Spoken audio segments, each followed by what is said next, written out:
there's that. All right. Good morning, everyone. Welcome to the October Standing Committee Recreation. Oh, that's the wrong one. Wrong thing. Can we stop? Sorry, I pulled up the wrong one. Back. I think it's moved everything around. Sorry. The ball's been kicked off, mate. What? What's going on here? Sorry, my biggest. What's missing? On the screen, the council review guidance. Yeah, I can't see it. Sorry, everything's gone missing on it. Yeah. Oh. Sorry, everyone. What's happened here?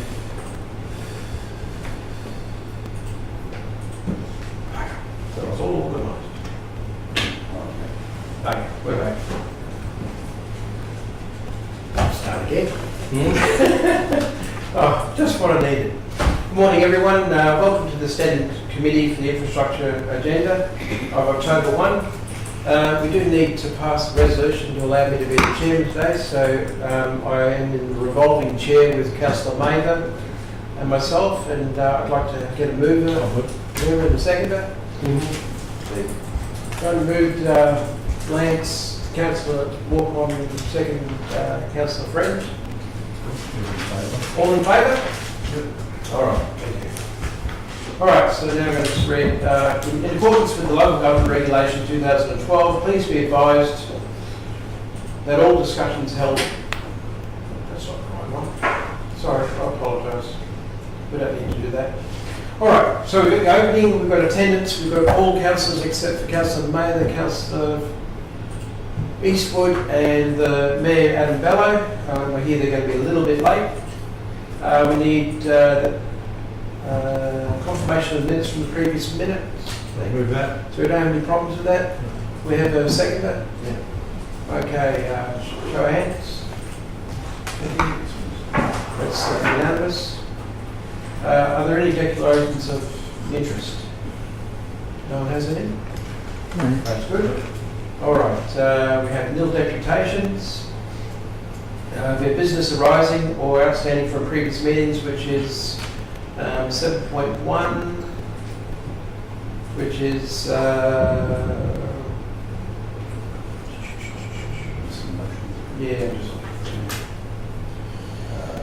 that council resolves the following reports which are currently laid on the table be lifted from the table and dealt with this meeting later in this meeting. Notice of motion was from Councillor Mather to do with the safety of issue in Man's Road. Move, Mr. Chair. We move to a second. Second that. Show of hands. All right, all right. Petitions. Let's start with 9.1. Mr. Chair, through you, Yeah. may I just say that seeing that Councillor Mather is not here at this time, You beat me to it. I was about to suggest the same thing. Let's hold off until Councillor Mather's here. We all happy with that? Do we need to move motion to that? No. Okay, that's fine. So we'll go on to 11.1. 9.2, which we should wait again for Councillor Mather. That's to do with notice of motion with rural road maintenance. So let's go to 9.3. Again, that's Councillor Mather. So we'll leave that one. We're running out of motions. 11.1. 11.1. Again, signage. Oh, this one we can do. Okay, this report's 11.1, signage in Emu Park request from Councillor Mather. It's there's an attachment for a letter from the customer, and Councillor Mather has received a request from a customer in relation to a range of matters in Emu Park. Is this something for you? Yeah, I'm happy to talk to Could you talk to that, please? through the chair.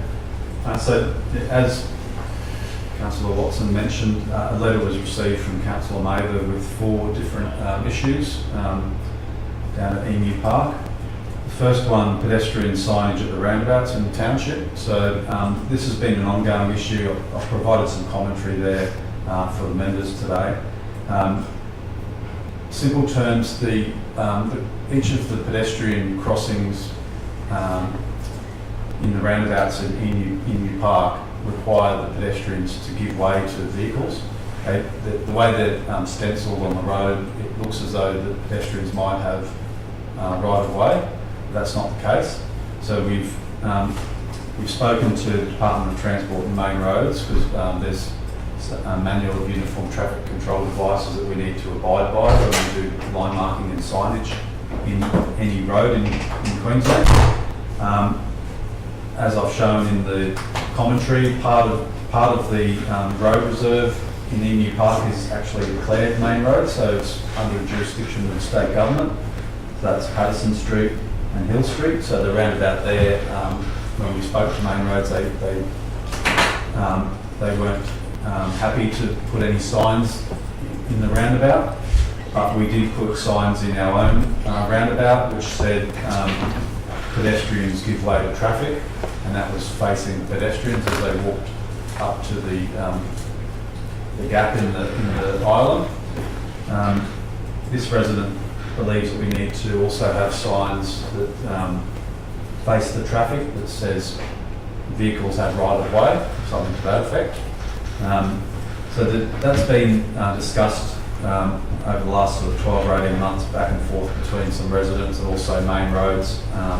We've done what we can with the signage in accordance with the manual. Main Roads have refused to put any signs in on their intersection. So in summary, my recommendation to the table is that we're not able to take any further action. It's probably more about education of the community and drivers. I know there's a lot of visitors down there on Sundays, so that can be difficult, but it's not something that we can try and resolve through regulatory signage or compliant signage. The second one was around market day parking in Drake Supermarket. So as everyone knows, the markets in Emu Park attract a number of residents and also visitors, and it's very popular. So there's spillover parking around town. This resident has identified that Drake's car park's full. The commentary I've put in there is that the car park is private property, it's not our jurisdiction, and through the letter it seems clear that Centre Management of Drake's already aware of this issue, so it's up to them to either police their own private property car park or just allow it to continue the way it is. It's not something that council should wade into. Third item was market day parking at the boat ramp with car trailer parks being taken by single vehicles. So that is a matter that is within council's jurisdiction. We have installed some regulatory parking which can be lawfully policed under our local laws, and those parking bays are designated as car and trailer bays. So as part of this report, I'm recommending, and I've spoken to our local law officers, that they increase patrols down there, just to try and initially, it's up to the local laws how they do it. Initially, they might have a conversation with drivers who are driving single vehicle cars into those bays, particularly on a market day. If it persists, then they have the ability to fine people who park in contradiction to regulatory signs. From memory, the parking fees might be around $60 to $80 if you get caught. And then the fourth matter was a request to council consider moving the markets out of Bicentennial Park. I put some commentary in there and some background into what budget implications are and what the engagement piece might be, because that's, I'm sure there'll be many residents in the community that would have views around that. So with respect to that item, my recommendation is that we do not review the Sunday market location at this time, and it's about the timing of things. It's our comms team are very busy at the moment, and it's not something that I don't think we can resource internally. So I've identified there. If we are looking at doing it as a council, we would need to engage an external contractor to help with the engagement piece, and that estimate would be $50,000, which we don't have in our budget at this time, and it would take somewhere between 9-12 months, say, to complete a comprehensive review of the. My apologies, everybody. I thought it was 9 o'clock. So it would take time to do the community engagement piece, understand the impacts of any change, what are the advantages and disadvantages and the like. So, that's a summary of the issues and my office's recommendations. I'm happy to take any questions. Thank you. Through any questions? Through the chair. Councillor Brand. Thank you, Mr Chair. So the report states, Michael, that moving the markets to Bicentennial Park, as you just said, would cost $50,000 and 9 months of work. Was this request made by quite a few people or just a note from one person? I've only heard of it through this one note. Sure. And my second question is, has there been any negotiations with the Lions Club of Emu Park in relation to this report? No. The letter was received for tabling at this committee today. It came through last Tuesday, and the agenda cut off Wednesday, or it was published on Thursday morning. So I didn't have a lot of time to get some information together, so I haven't had a chance to talk to the Lions Club or understand if there's any other community members who've voiced the same views. Thank you. Mr Chairman, I might be able to shed some light onto that one. It was an approach made to myself. I'd had no dealings with it at all in the past, and there had been no previous request. And I wouldn't expect that it would be just a fait accompli that would be moved over, because there'd be a lot of communication that needs to take place, including the Lions. I don't know if it's feasible. I asked that question. They said absolutely, lots of parking. So that helped. But there would be, I would imagine there would be a lot of communication with a lot of people over time, and it's not something that's going to happen tomorrow. Do we have any other questions? Yes. I just want to make sure I've heard this correct. Thank you, Mr Chair. Mr Creedman, just the signage on the road, did I hear right that was a state issue? That's what we've done, what we can, and that's all right. Yeah, so there's two parts to it, Councillor Walcon. There's our own roundabout, which is our own jurisdiction, but we have to make sure we do things in accordance with the manual and the Traffic Act. That's the roundabout. That's the roundabout at Hill Street and Middletown. Middletown. Yep. And then the second roundabout, Patterson Street, Hill Street, that's a state controlled road, so we don't have any jurisdiction over that corridor. Right, okay. And then the shopping centre at Drake's, that's a private property owners matter, so we sort of can't get involved in that.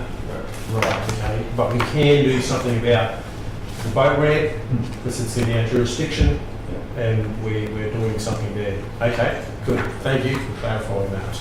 Do we have any other questions, Councillor? Just one question I do have, and perhaps it could inform further action from it, just in relation to Bicentennial Oval. It's a fairly significant parcel of land. It has been very, very important to the community in the past when the Indians Rugby League Club used to play there, I understand. And the Crocs. And the Crocs. And to be fair to say, since that time, it perhaps been somewhat underutilised, possibly, despite the amount of maintenance that we legitimately continue to do there.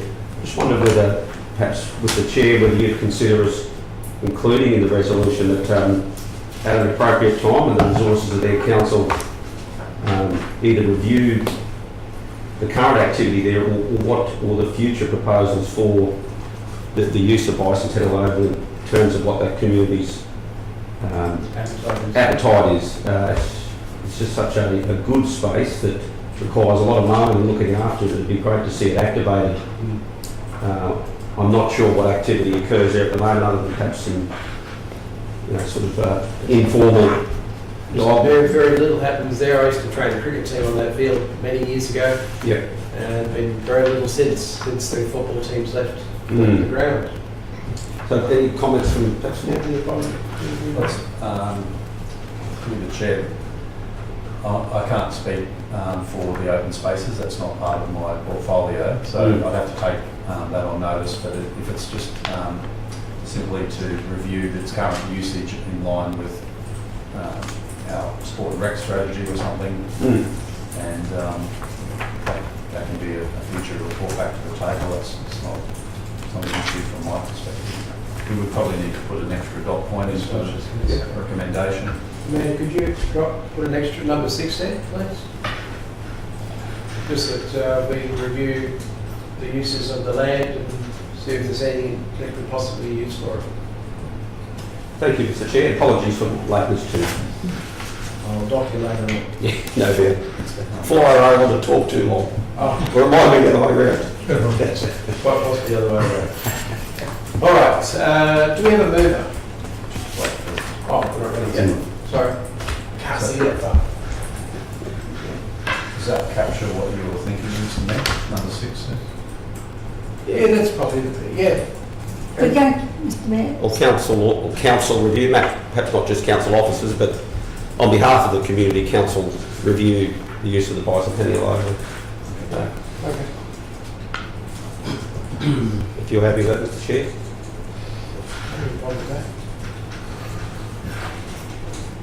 I'm happy to move that. You happy to move that? Move Councillor Walk-on, second Councillor Roderick. Would you like to speak to it?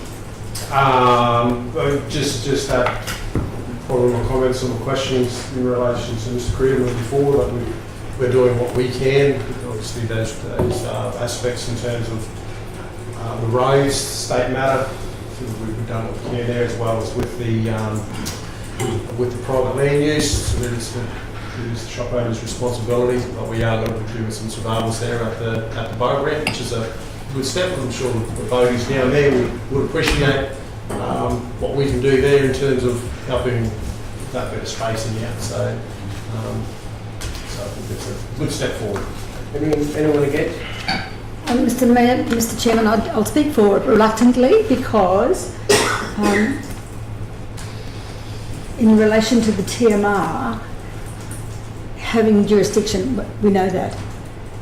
The signage that they have, I was just trying to find the photos I took that actually showed what's there. And there's a sign that says to the pedestrians that you have right of way.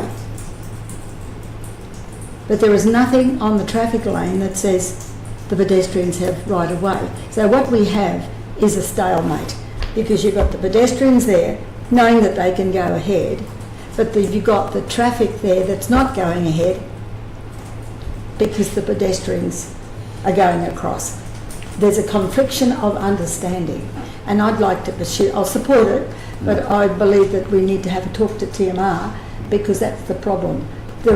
There's a stalemate on both sides because nobody's got the message of the other. I'm going to speak for it as well, but the same sort of conclusion that Councillor Mather has. I've been driving through there for countless years, and quite often I had this image in my head of everyone has question marks. Do I go forward? Does it walk across in front of you? I tend to find myself waiting for people on Yes. when I'm coming through, but in some ways I look at it as if people are thinking that way, there's less chance I'll get hit by a car too, because everyone's wondering, do they go through or don't they? And I know there's always that person that does go straight through without talking and just, but at the same time I do find it a fairly safe way of doing it because no one really knows what's going on, right? It is confusing. Yeah. And that's what it's, and I think TMR needs to be told that, to see if we can find a way that it can be. Leave that with you, Joe. Also, just further to that, the signs say that pedestrians give way to traffic. So that's, in my mind, that's pretty clear. The pedestrians have to stop and give way to find a gap to walk across the road. Vehicles, some people are probably stopping and waving pedestrians through just to be nice. But it's, like I said earlier, we can't, there's no sign that says that we can put on the roadside facing the traffic saying vehicles have right of way. That's just understood. That's understood. That's the law. So main roads, There's no sign that says that main roads won't even put the pedestrians devoted traffic signs on their roundabout. We've done it on our four-way intersection that we control. It's at the library there and the access into the park.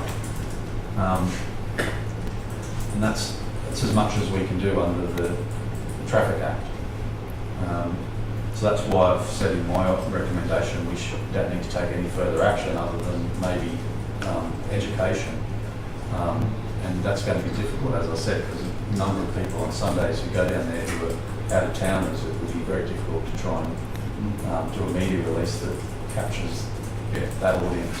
But I suggest that our committee takes it offline, talks at our next portfolio meeting about it and see if there is something else we can do. In the meantime, we'll...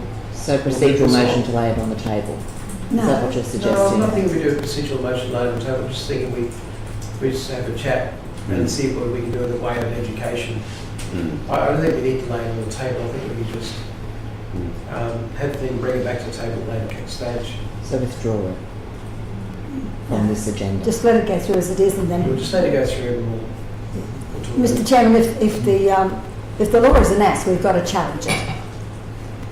Because that's what happens. We find faults in the law. We have to go back and review it and get the right people involved. I don't know if it's that. I think it's just more that there's confusion. Well, if they say they can't, for lawful reasons, they can't put a sign out telling the traffic what to do, there's something wrong with that. Yeah. Because it's conflicting with other towns as well. We've got to make it clear. Otherwise, we will have fatalities. Have you got anyone else to say anything? You don't have for or against? Well, matter just kilter with that. So we can have a show of hands for that. For? Passed unanimously. Thank you very much. We might go back to 9.1 now that we have a full table.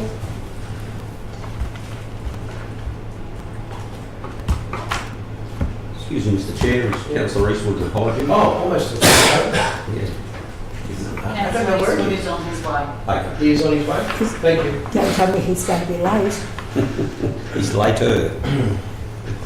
Okay. So, 9.1 is the notice of motion from Councillor Mather, safety issue of Man's Road. Is that something, Mr. Creedon, you can speak about? I might just say that so this matter was tabled at the August Standing Committee meeting. It was laid on the table pending a site visit by councillors. There was a site visit that was attended by the Manager of Construction and Maintenance and councillors on the 5th of September. And I'll leave it at that because it's there's commentary in there. The councillors have seen the road, so I'm happy for if there's any questions to me, I'll take them, but I'm happy for the There is. debate to So we have any questions? Yes, Mr. Chairman. Councillor Mather? I was at that meeting on site, and the engineer who attended indicated that we have others like this as well. We have a duty of care to people not only living on the road, people who's using the road. If there is a problem identified by certainly a local in this case, then we have an obligation to report it, and that's what we've done.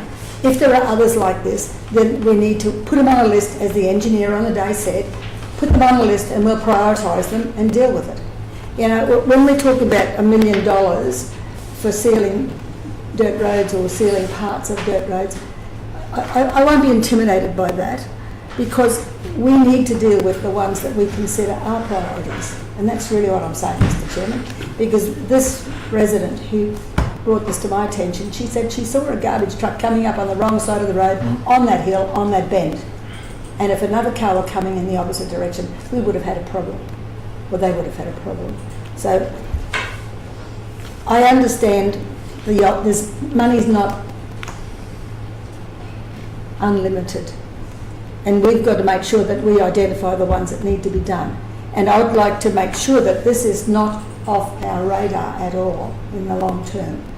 But certainly we'll look at the priorities of the list that we have, if we have a list. But this is one that, because of the garbage trucks are using it, and civilians may not be aware because it only goes up there twice a week. So it's unpredictable. I've just a question first to this, right, Mr. Creed, but have we done a line of sight sort of survey of the area to see how, if it is the blind spot that, because I remember, I didn't see it as such a big problem, but I did see the hill and everything else there, but I'm just wondering if we've done any line of sight measurements or anything like that to see this I'm not aware situation. of any line of sight measurements that have been taken, but through the report, after there was an accident back in 2022, so after that officers did inspect the road and put some advanced warnings, curve signs in and some guideposts. I assume that when they did that they would have also looked at some of the other criteria for the road. You know, I wasn't at the site meeting, but the manager of construction and maintenance, I think, is fairly strategic in his views around these things. If we look at one in isolation, then that's where we're saying, well, there may be others in the network. We need to get a program together, not just pick them off individually. So I think that was the intent of the manager's comments there. Councillor Creed? Thank you, Mr. Chair. I have a couple of questions here, 4 questions actually. Michael, first and foremost, I just want to clarify that the report states the general cost for the upgrade of the road is $600,000. Then it goes on stating, given the earthworks, it could cost up to $1 million. But then later, further down in the report, it goes on to state that it will only cost $500,000. So what's the specific cost?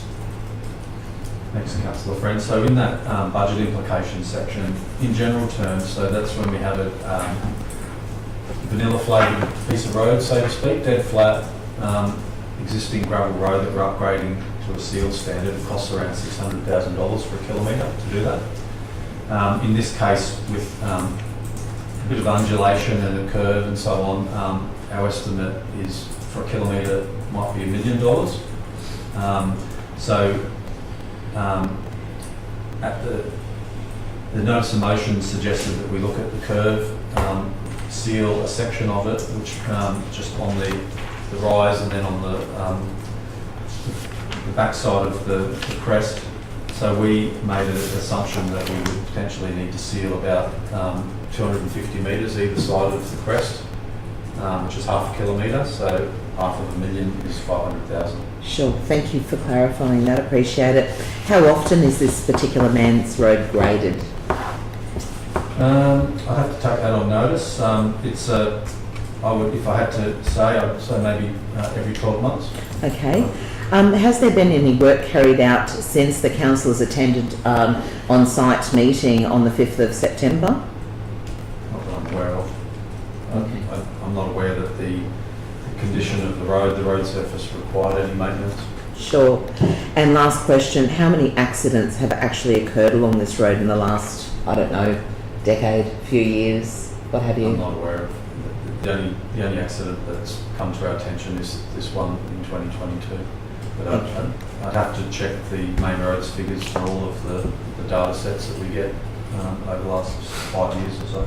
Thank you. Councillor Walker?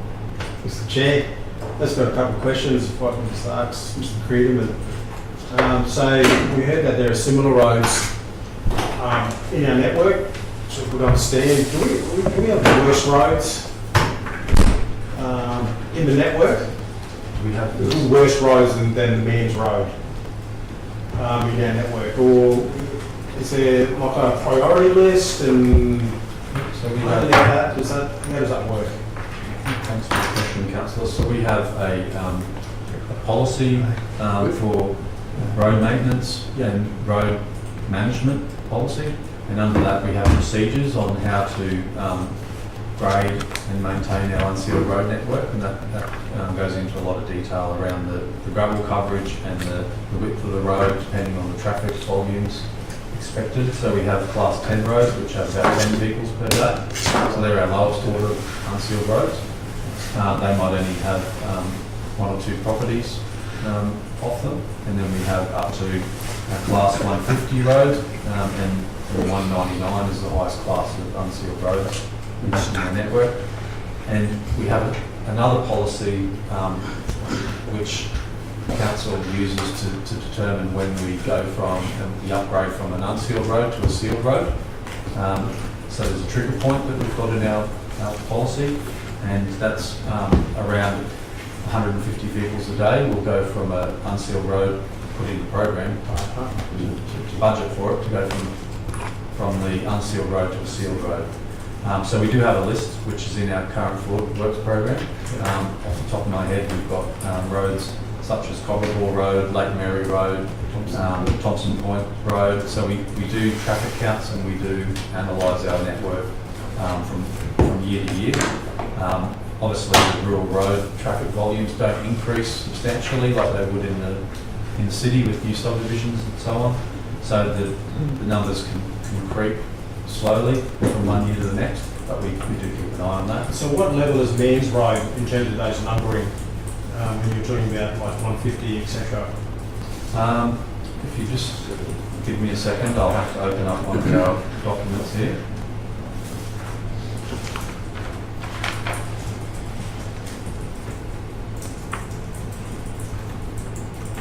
It's just loading now.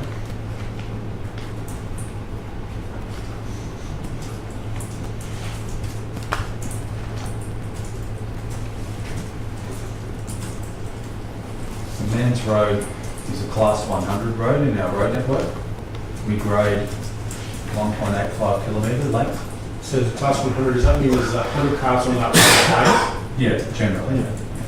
Usually 4 movements per household, so 25 vehicles. Right, okay. So you know the that accident that happened. Is there any do we have any data around that? Like any circumstances surrounding that accident? Was it that corner? Was it at night? Was there a medical condition? Raining. Sorry, was So was it raining? it? Was it raining? Maybe do we have anything I around? can't recall off the top of my head, but when we do have accidents, we do ask for the police reports. Mhm. They're obviously redacted because they're privacy. Okay. Police do share those. I don't know all of those circumstances off the top of my head. Councillor Mather, you up there to shed some light? Yes, I had a call. You're out there. Yeah, I had a call while I was at a meeting and I went out there after the accident. The lady in question was a resident on the road and she took the hill too wide. There was no delineation to say this is your side of the road. She was coming from the highway over the hill into Mans Road. So she just took it too wide and ended up on the road reserve where everything blew up and the car burnt out and a helicopter came and took her away and there was a fire all through the road. So, could it Probably be? drive for error then. Yes, I wouldn't disagree with you there, but I think when you start looking at contributing factors, I think you need to consider the horizontal and vertical alignment of the road itself. Councillor Freed? Thank you, Mr Chair. Michael, that's prompted a couple more questions from me. First question is, how many residents or properties reside along that road? I don't know off the top of my head, I'm sorry. My mapping file's not working today, but it's a class 100 road, so it would be 100 vehicle movements. So if I had to use an assumption there, I'd say maybe 15 properties. Okay, It's about 6 vehicle trips per property in a rural area. thank you. I do have some, just before we ask some more questions, I've got the information here so it was last inspected on the 23rd of August this year. It had a roughness of 5.3, so our international roughness index trigger for maintenance is 7, which is in our policy, so it's 5.3 in August, late August. It was last graded in May 2023. It's graded on average every 10 months, depending on condition. So it was last graded in May 2023. It was due for a grade in March 2024, but it was inspected and it was below our intervention levels, so the next planned maintenance grade is November 2024. Okay, Based so on our next. So next month. Yeah, next month. Okay. My second question in relation to segueing off what Councillor Mather said in relation to the waste truck being on the wrong side of the road that the resident had seen. That is more to do with contacting the contractor and speaking to them in relation to their drivers and how they actually manoeuvre. So I have actually been to the road, as a number of us have. It is definitely wide enough for a waste truck. So would you then consider going back to the contractor to speak to them about driving on the wrong side of the road? Yeah, happy to. We have a very good relationship with JJ's, JJ Richards, so our staff talk to them regularly about operational matters, and that's one that we can relate to them. Thank you. Question, Mr. Chair. Mr. Mayor. Just to confirm that it is zoned a rural area, is that area of Man's Road, is it zoned rural or is it? I would say it is, yeah. As I said, my mapping's not working this morning, but I wouldn't see any reason why it wouldn't be just rural. So you said it's rural. Yeah. I guess the point for that, or the point is that it has been identified that the presence of a JJ Richards rubbish vehicle on that road is unacceptable because the road is not suitable to accommodate vehicles of that nature. However, in a rural area, for example, what role would council play, or what authority would council have if somebody along that road was to undertake a rural activity, which is what the land is approved for, and they had, what size trucks could be legitimate in that location if they had a cattle activity or they were agricultural or whatever rural activity undertook? What size trucks could one anticipate to see on a road like that? This is a question around the National Heavy Vehicle Regulations. So, from my memory of it, any road, anyone can drive a articulated vehicle, semi-trailer, single trailer down the road. It's only when we have a trailer with a trailer on the back, B-double, road train, that we have to, those operators have to go through a permit system through National Heavy Vehicle Regulator. So we can expect on all of our roads to have body trucks, tip trucks, someone's building a new dam, they might bring in a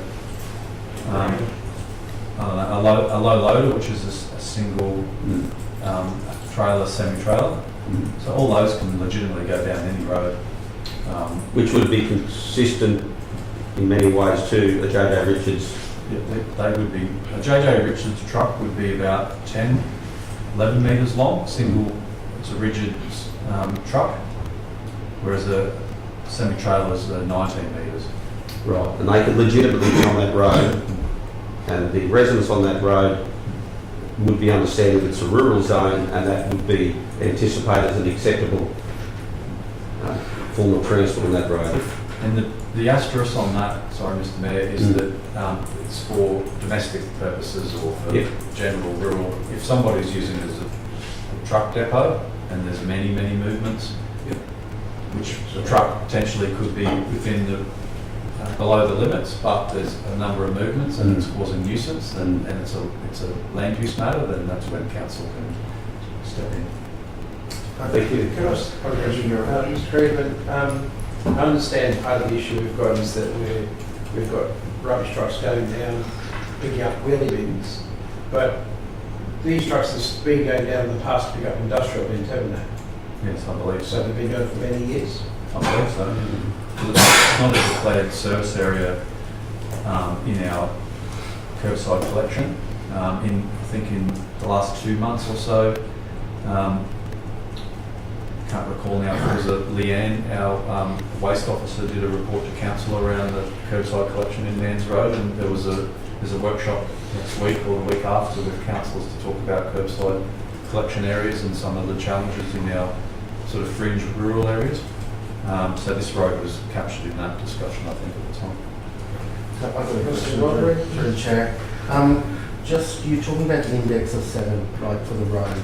Now, is that based on an average? Because obviously we're talking a certain section of the road that's got a bend on it, and obviously that's got to be better than a 7 if we're talking about it's a troublesome spot. So do you, when you work out the 7, is that to say part of the road is an 8, the other part's a 4? Do you average it out, or does a whole road have to be under that 7? Thanks for the question, Councillor Lottery. So we use a special measuring device that sits on our inspection vehicle, Yep. and it measures the roughness of the road over the entire length in Yep. 100 metre segments. And then under our procedure, we take the average of that, and that's the average roughness across the length of the unsealed road. So because we're talking about this certain section of the road, and so that certain section, even it could be, it's a troublesome spot, but that could be actually over the 7, but the actual whole road is coming up okay because of the average. So, yeah, we do have, within our maintenance management procedure, we do have, and council has given us officers' budget under our maintenance program to do isolated defects, we call that. Yeah. So the officer does a run and looks at the road, and it's not just a roughness that they look at the shape of the road and crossfall and drainage and any the scours then become issues for the roughness. So along the length of the road, we can do a data plot and see where, if there's spikes that are over a roughness of 10, then we call that an isolated defect. We would go and ask a flying crew to go out and repair. Yeah. And that might be a section as long as this table, and then the rest of the road doesn't need doing for the next year. Yeah. And that's how we manage all it. these, they go into a system. Is that out there for the community to view?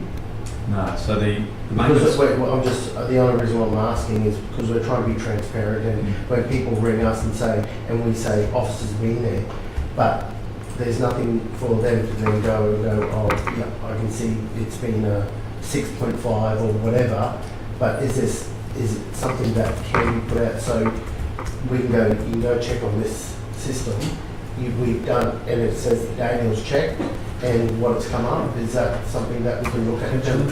So we do.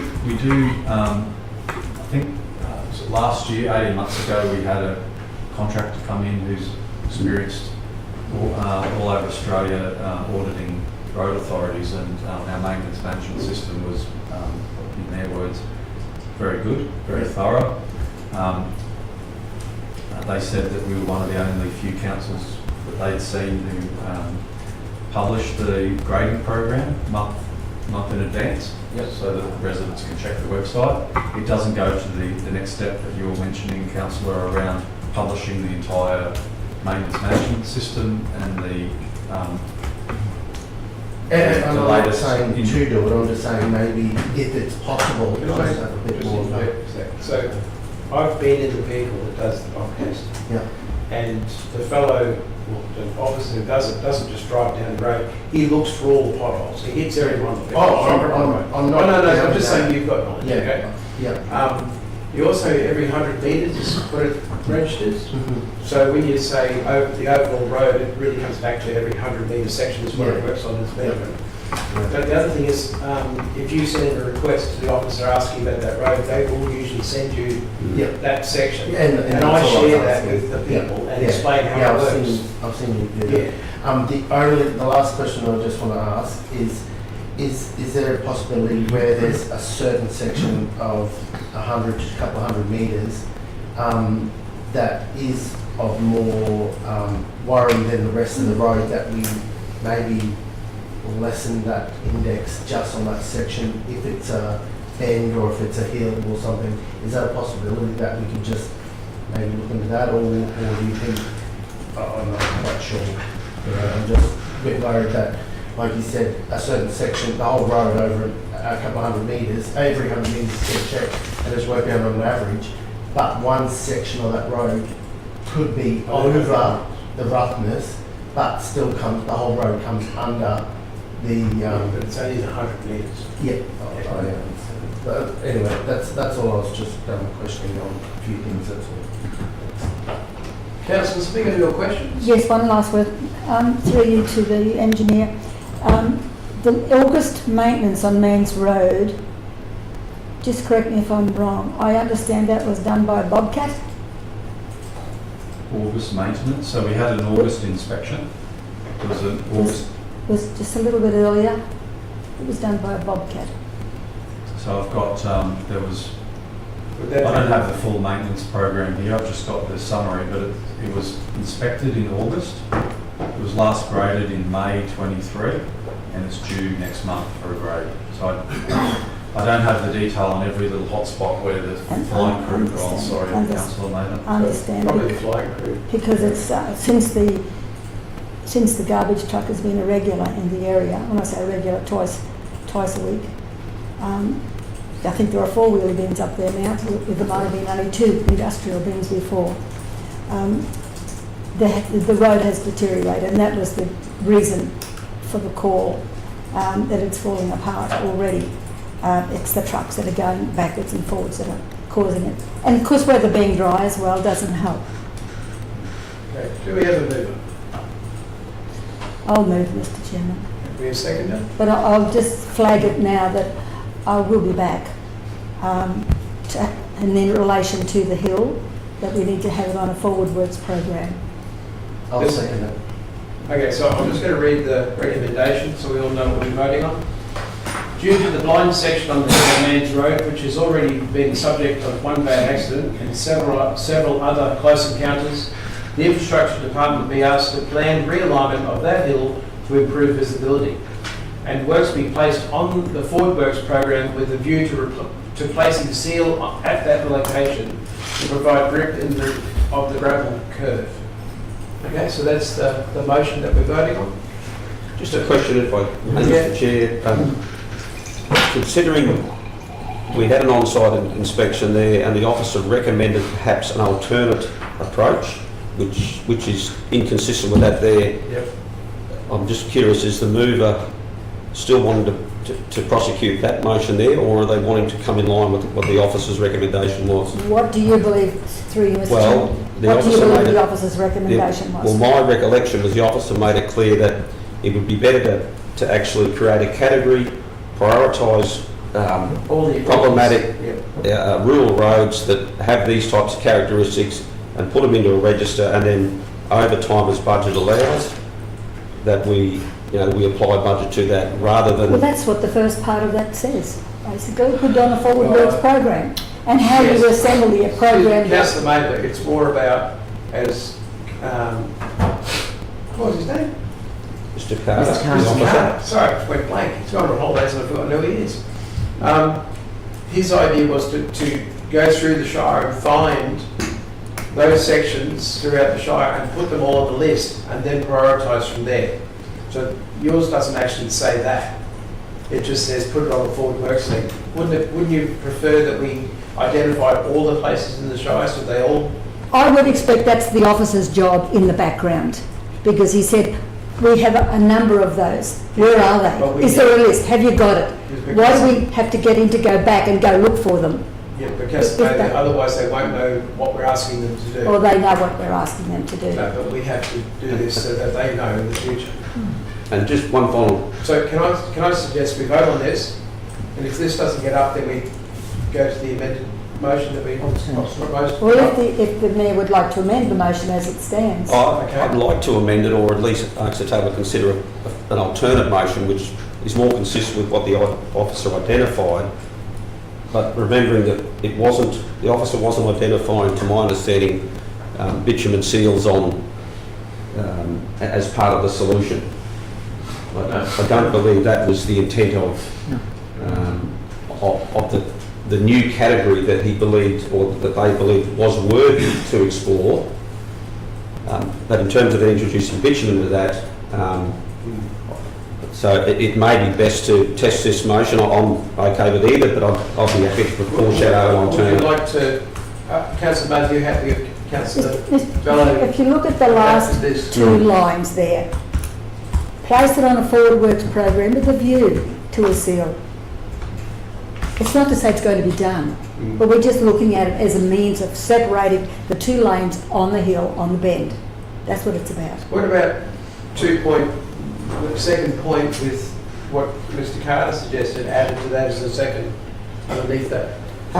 Through you, Mr. Chair, Yeah. there was another suggestion on site on the day that the vegetation around the Corner. the crest of that small hill be cleared, and that would cost approximately $20,000 to $30,000 to do so, and to be smoothed out. And that was the other That's suggestion. why I was asking about the line of sight thing, yeah. Well, what do you want to do? Should we just test this and see whether? Yeah. Let's test this and then move to the next thing. So we've got to move in a second, I believe. All right, so let's show hands. Talk to it. Oh, hang on, we're going to talk. Sorry, my apologies. Well, Mr Chairman, it's clear. We've identified a fault in the road where visibility is diminished. Okay? We're saying we're looking to improve visibility. Nobody's objecting to that. If it means park clearing, that's fine too.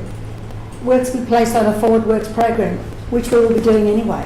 And it's up to the engineering department to come up with all the other ones that they say are existing. And I don't have a problem placing them around. And the seal is something we can determine at the time. It's the view to the seal to separate the two lanes. Nothing wrong with that. Anyone else? I'll speak against Mr. Mayor. Against? Not Mr. Mayor. Mr. Chair. Yeah, I'll be the chair. Yeah, look, Excuse me. I had a good look at this report, viewed the site. What concerns me is in November it's up to be graded.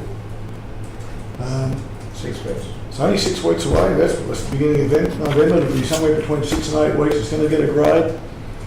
One of the problems with dirt roads, especially small dirt roads, is nowadays with our front wheel drive vehicles, we come off the highway, which it is. You come off the highway, you turn on that little road. Speed is often a big factor in dirt road accidents, and I can say that categorically.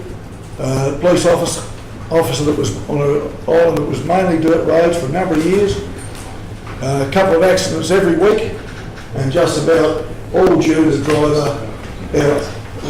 So very important that maybe we could do something else to help people understand that, but at this stage I just don't think it's a good idea that we go ahead with this. We're going to get a seal and A grade. a grade, sorry, a grade, we're not going to seal it. Yeah, that's pretty much all I've got to say. You want Paul? Speak against. Ready with for that? No, again?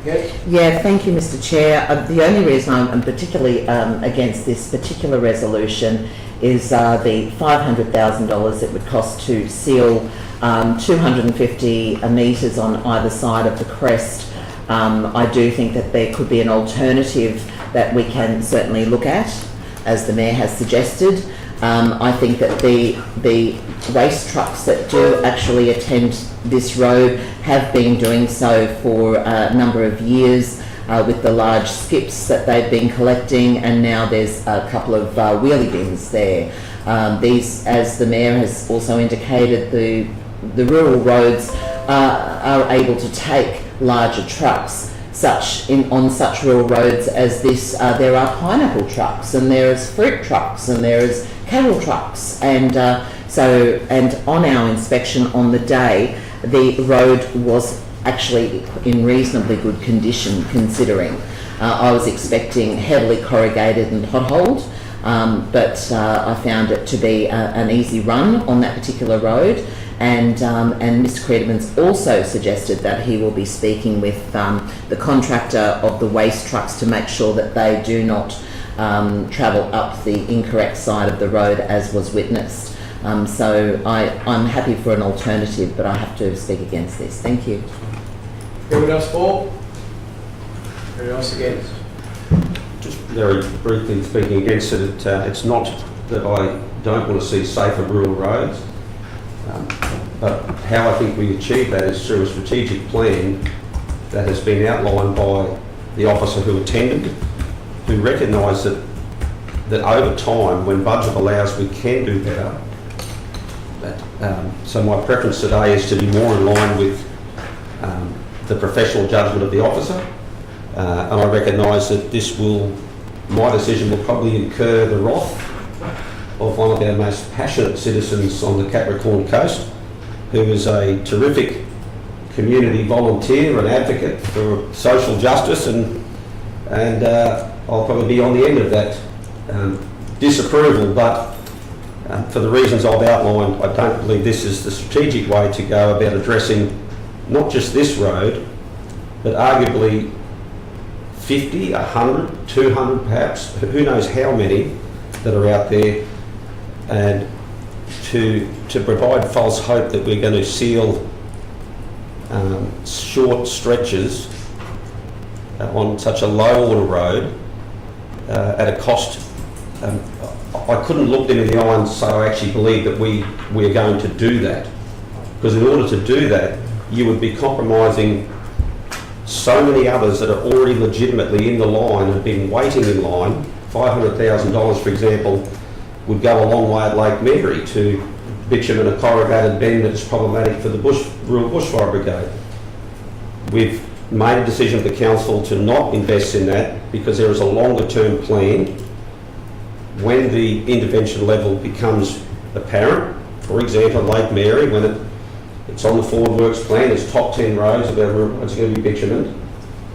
To elevate this one here would jeopardise the ability to deliver on those ones which have well and truly passed the test of, I guess, of importance based on safety and what have you. So I commend the councillor for bringing it to our attention. I'm just not prepared to support in this format, but would be prepared to support something that the officer outlined, which I think is not too dissimilar, that provides us with a bit of a plan in how we deliver actually safer rural roads. So, Councillor Mather, thank would you you. like to wrap up? Yes, Mr Chairman, thank you very much. This isn't about maintenance grading alone. This is about safety. The primary reason this came to the table, it's because of the safety. And of course the vehicles, that is not a designated garbage collection route, so that's an additional thing. And because of the deterioration, because of the extra travelling on that for the heavy vehicles, yes, it's a rural area. And yes, you can have cattle trucks and you can have pineapple trucks as well. What we've got are civilians living in a rural area. We've got to be very mindful of the conflict of interest. Some people just want to take the kids to school, go to work, come home. And if you have to mix with industrial machinery, you have to be on the lookout. So I'm mindful of that. And anybody would like to take over the portfolio for roads, be my guest, because I'm going to put it to you later on that you're all going to have a stint. Because I travel these roads, I know what they are, and it's in my judgment that I bring it to the table that something be done. And if something comes up, I tell people, I pick up where officers leave off, because they don't see what I see. And that's my concern. And we'll deal with the maintenance in the next items, Chairman. The $500,000 to seal either side of the hill, that's a guesstimate. I haven't asked that it be done. That's a future budget discussion. It's not a threat. It was a suggestion to separate the hill, because it is difficult.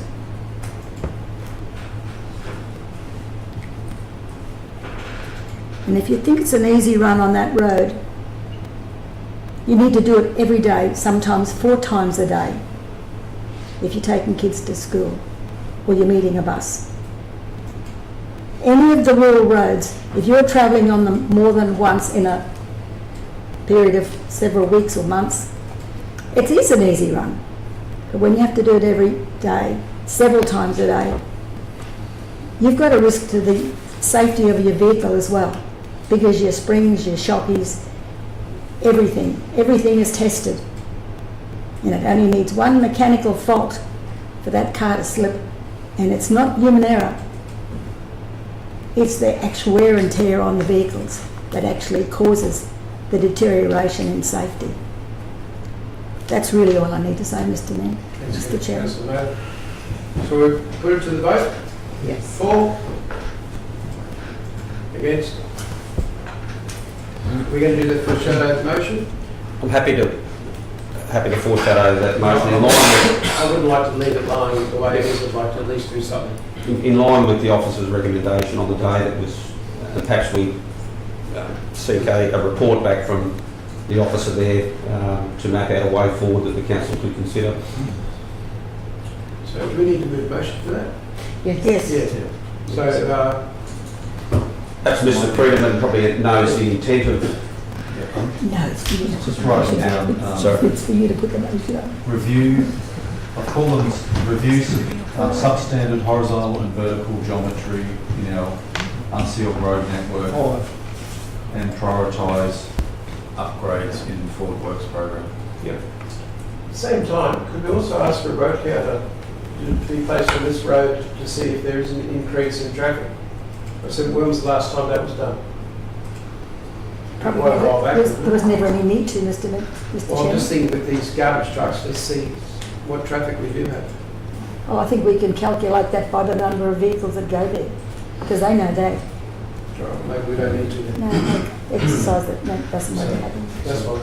We're just typing up, and then just trying to type up the committee recommends that the council establish. review and prioritise substandard horizontal and vertical geometry Yep.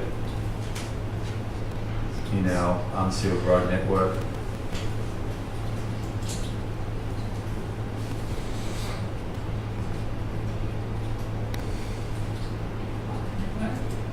Something like that. And provide a report back to Unsealed. the committee for That's it. consideration. Unsealed road network? Mr Chairman, I think that's a major exercise for our engineering department. Does that capture the officer's recommendation in terms of putting that on a plan? I think it's a great start.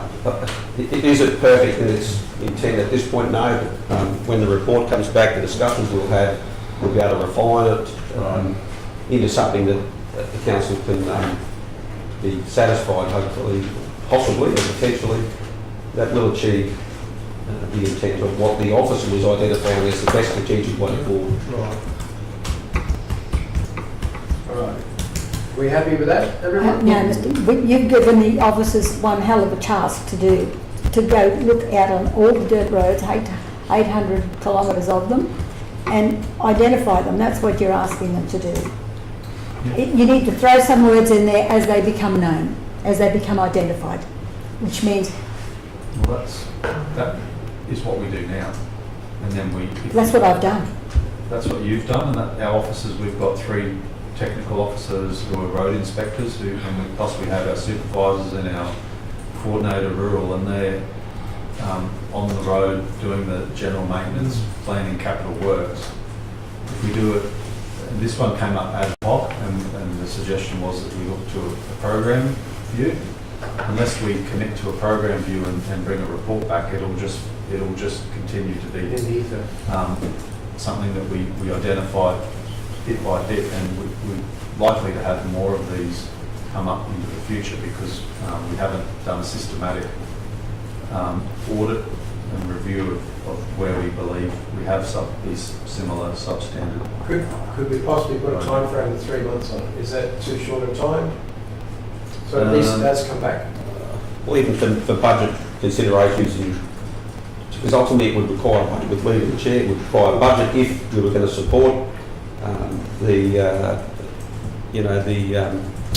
the policy, I guess, for want of a better word, and then based on our budget capability, we'll determine how much we can allocate towards over time addressing those problem areas that are identified. So, That's why if you had the words as they become identified, it actually singles out the ones that we know of to start Straight with. away, you mean? Yeah. What's your thoughts, Mr. Green? It won't hurt to put the wording in. It won't hurt to put the No, wording in. otherwise they're going to go out in the wider Shire and look for them. All right. Can you relate that to Amanda? What did you just As say? they become identified after the word, under the Well, word, after the word network. I'm not sure if we can, as they become identified, because then, Well, we already know, like Mary. And well, that's there- already on a program, but these are ad hoc, what we perceive to be substandard horizontal or vertical geometry. For us to do, our officers, in my mind, could do a desktop review based on our mapping, and we've got a lot of dead straight roads that they're not going to have a problem with, other than maybe the odd vertical. And they'll know them on the top of their head. They can go, oh, we're going to go that area and that area. Let's go and do that. And just bring a report back with a list. We might find the list has 5 sites on it and there's $5 million, or it could have 50 sites and it's $50 million. But it's, as they come up, it's really, that's what we do now. So it sounds to me as though council wants to take it to the next level from what we do now. So the only way to do that is to target it in sort of 3 or 4 months, do the desktop, do a quick analysis, use our standard rates to say, well, this site needs $1 million, this site needs $500,000, and bring it back to the table for a fulsome discussion. I was looking at staff resourcing. Yep, That was my intention. that'll be my my task to try and manage that. But if we aim to do it in 3 months, which is going to be ambitious, at least it gives us something to aim for, and then I can work with the teams to try and develop up the initial desktop review, then the site review, bring something back to the table. Otherwise, we'll just be doing what we currently do, which is ad hoc through customer requests, through councillor requests, and we'll just continue to have these issues. Discussions, yeah. All right, so we're happy with what's up there? So are you leaving those extra words in or out? No, we're taking them out. But the secretary got that message. Yeah, it's got lines through it. All right. Do we I'm need happy to move that. debate? I'm happy to move that. Mover, seconder, Bello and councillor French. All right. Do you want to speak to it, councillor Bello? Only that I'd encourage councillors to support this. I think what's been identified through the customer who lives there and through Councillor Mather, who is a portfolio holder for roads and is absolutely passionate about that subject, and I think this actually respects what's been identified, but it puts it into a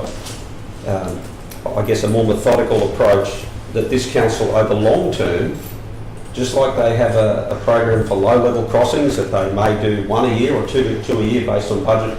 This gives the ability to identify problematic, geometry, horizontal, vertical, unsealed built roads, puts them into a list, and then as budget can afford, actually improves on it. And that would be delivering a great outcome for our rural roads community. So I hope, I would encourage you to support it. Anyone speak against? For? Oh, I shall speak for it, Mr Mayor. Cool. Chair. I'll turn up again. They look similar. Well, Oh yeah, we're brothers. I think last week went for a drive with a pineapple farmer. Yep. And he actually identified a couple of areas where pretty much this was happening. We had a bit of a reverse cambers and all sorts of stuff on the crest of hills, and we had a good conversation in regard to road safety and the dangers of some of these areas. And it would be great if we could go through and identify those so that our officers can come back and with a detailed report, and we can start somewhere. Thanks, Mr Mayor, for that. No, Mr Mayor. I'm not sure which one you meant. All right, have anyone against? All right, let's take this to the vote then. So for, against, unanimous. Thank you very much. We move on to 9.2, Mayor Rural Road Maintenance. I'll just read the recommendation before we start, Councillor. That maintenance be carried out in the defective areas of both Tanby Post Office Road and Mount Wheeler Road as a matter of urgency Further, if a council maintenance crew is not working in the area, council outsource the work to a private contractor. Councillor Mather, do you want to speak? So move that, Mr Chairman. Second, Mr Chair. Second, Mr Chair. I'm moving the proposed motion, Mr Yes, Chairman. yeah, that's Yes, yes. Mr Chairman, normally I wouldn't, and it's not practice, to actually put a notice of motion up to get roadworks done. Because if our roadworks operation system was working, I wouldn't need to do this. It would be done. And it would be on time and on budget like it's expected to be. But these are two matters that have been ongoing. And I'm sick and tired of having to raise them and nothing happening.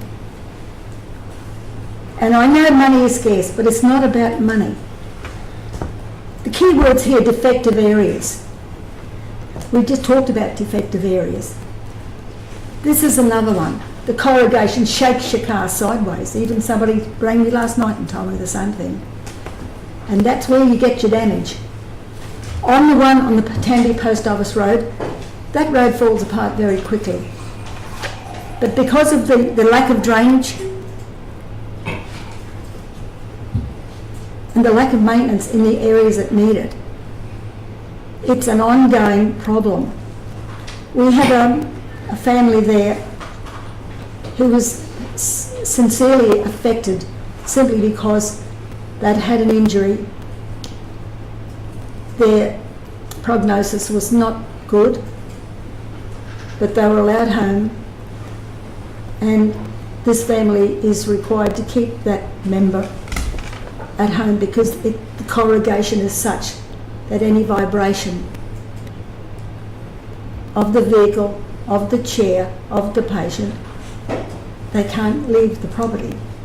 It's that bad. It's not a big section, but it is a section that needs scarifying, it needs maintenance, but it doesn't need to wait till the round of maintenance comes back. We can't afford to do that. I mean, we talk about equity, access and equity. These people are housebound. Tranquilizers are needed to keep them quiet so that they don't feel the pain when they have to go to the doctor. And I don't know how many times I've asked for those sections to be done.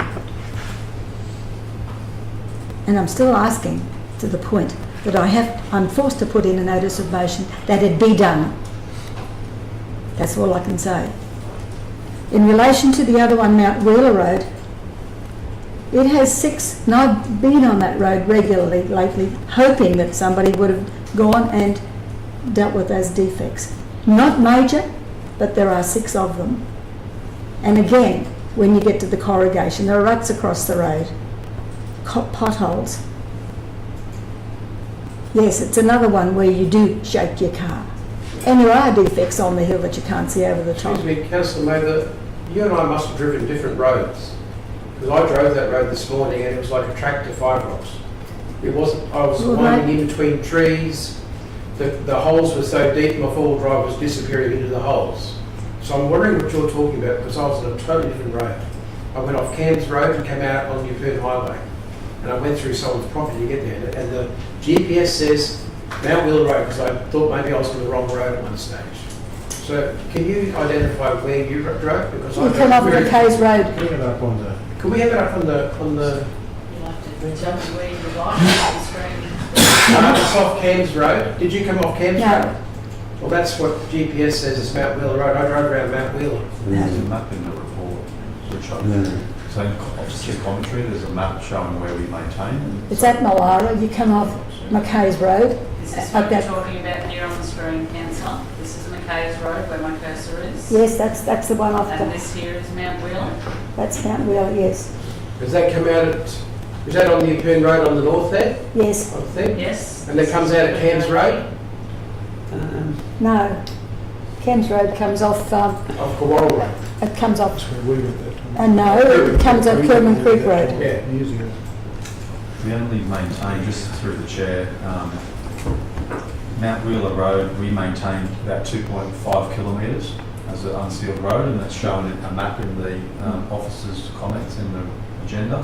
And then there's a further just over 3 metre section of Mount Wheeler Road, which is a fire trail. So we only maintain that once a year. So Councillor Watson, you may have been on the fire trail. I was on the fire trail. Yeah. So, yeah. But it was actually classed as, so I was trying to work out which section you were actually talking about, because The section as far as the sign that says council does not go past this point. there was no signs to that. All I ended up getting was I ended up coming out on Mackay's Road, and I went in just short of the Vietnam Veterans, what's it called? Vietnam vets. Coxcomb there. Costco. Turned left just before there, and I followed that. I drove probably about 1 kilometre, and then it just went into scrub where I was winding through trees as if I was driving the fire. You could have got lost, So we always turn around. Mr. Chair. Sort of on the other side. But yeah, but it was seriously an old Firefox track, the way I was driving it. A lot of You're on areas the wrong washed road. out. So I'm just trying to identify where we're talking about, because It's on the map. Sorry, again, councillors, it's on there's a map, figure 1 locality plan in the officer's recommendation. It's got red patching, which shows the maintained area. And beyond that is a fire trail, which we only maintain once a year for the rural fire brigade. And we do that about now, just before the fire season. Question. yeah. So Michael, it's actually, it's not really designed as a through road, is it? To join onto Cairns Road and become a through road? No. So the second question is, how many people would use that road? I saw 4 properties. 4 properties. It's a class 75 road, so up to sort of 75 vehicles a day, so that might be maximum of, rounding here, 10 properties along the full length. So looking at the mapping, now I've got working, there's 1, 2, 3, 4, 5, there's about 6 or 7 properties that come off Mount Wheeler Road. You might only see one house, but the properties are behind the trees. And it's not a matter of how many people are on the roads, how many people pay rates to drive on a safe road.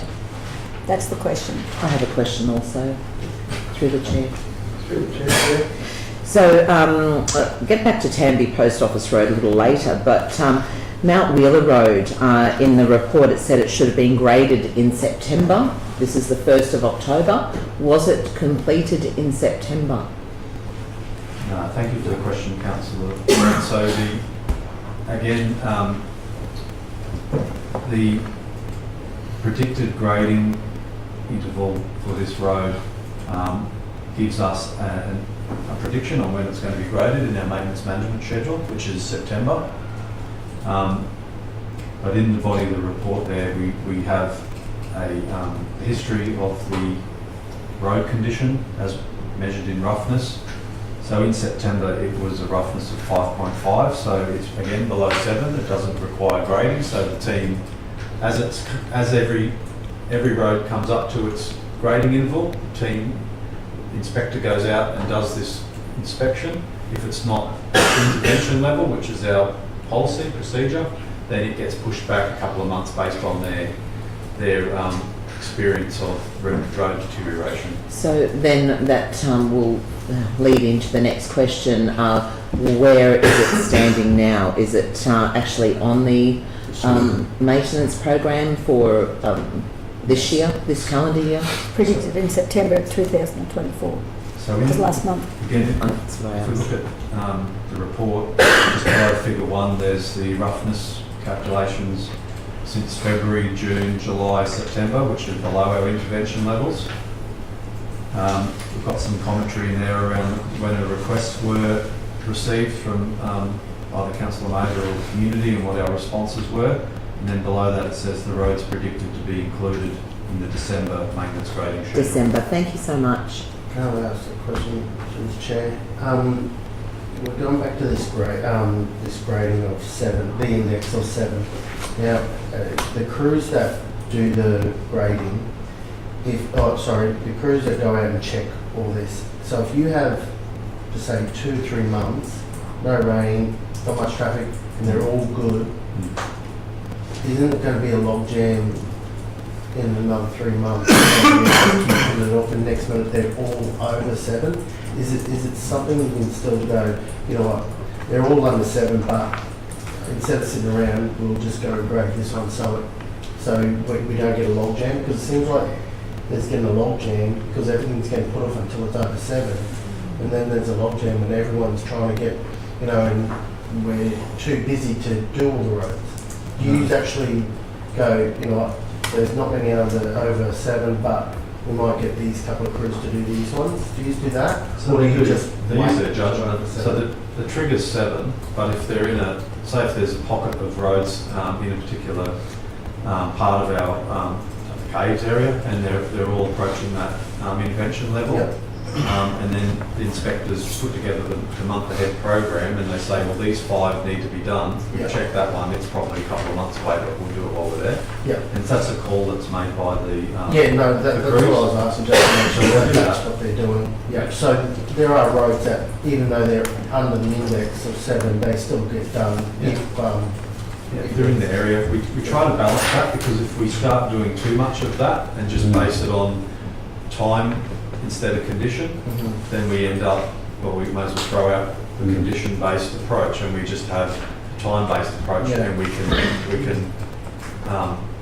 be inefficient and waste money because we're grading a road based on the time when it might still be good for another 3 or 6 months. So it's, some councils do that, and our approach is far more condition-based. Yeah. So people do grading, are they contracted and they only get paid as the roads they need to do? Is that correct? We have our own grading crews. So we have 3 grading crews, full grading crews that do maintenance, but they also do some capital road improvements. At times when we are busy, after wet weather and the likes, we do call in our contractors and they get paid by the kilometre. I'm just baffled why you in there it's got like $25,000 for a grading to grade. It's like, that seems very steep for. That's what it costs our, if we go to the market, which we have done, so in the last 6 months we went to the market to get a price to grade Standish Bay Road, Yeah. contractors, because we were too busy. The price fluctuations were massive, and anywhere from say $5,000 or $6,000 a kilometre up to $10,000, $15,000 a kilometre. Yeah. Our own crews consistently do the, it's called the heavy maintenance grade, for about $5,000 or $6,000 a kilometre. Okay. And that So also what's includes that the grading. $25,000 one that's in there? What is that just extreme or? No, that's Tandy Post Office Road. That's if I just move down to that section. So it's a class 125 road, and we grade that every 8 months, depending on condition. $25,000 is the estimated cost to grade that road, which Which is a certain amount of full length. kilometres? Yeah. Okay.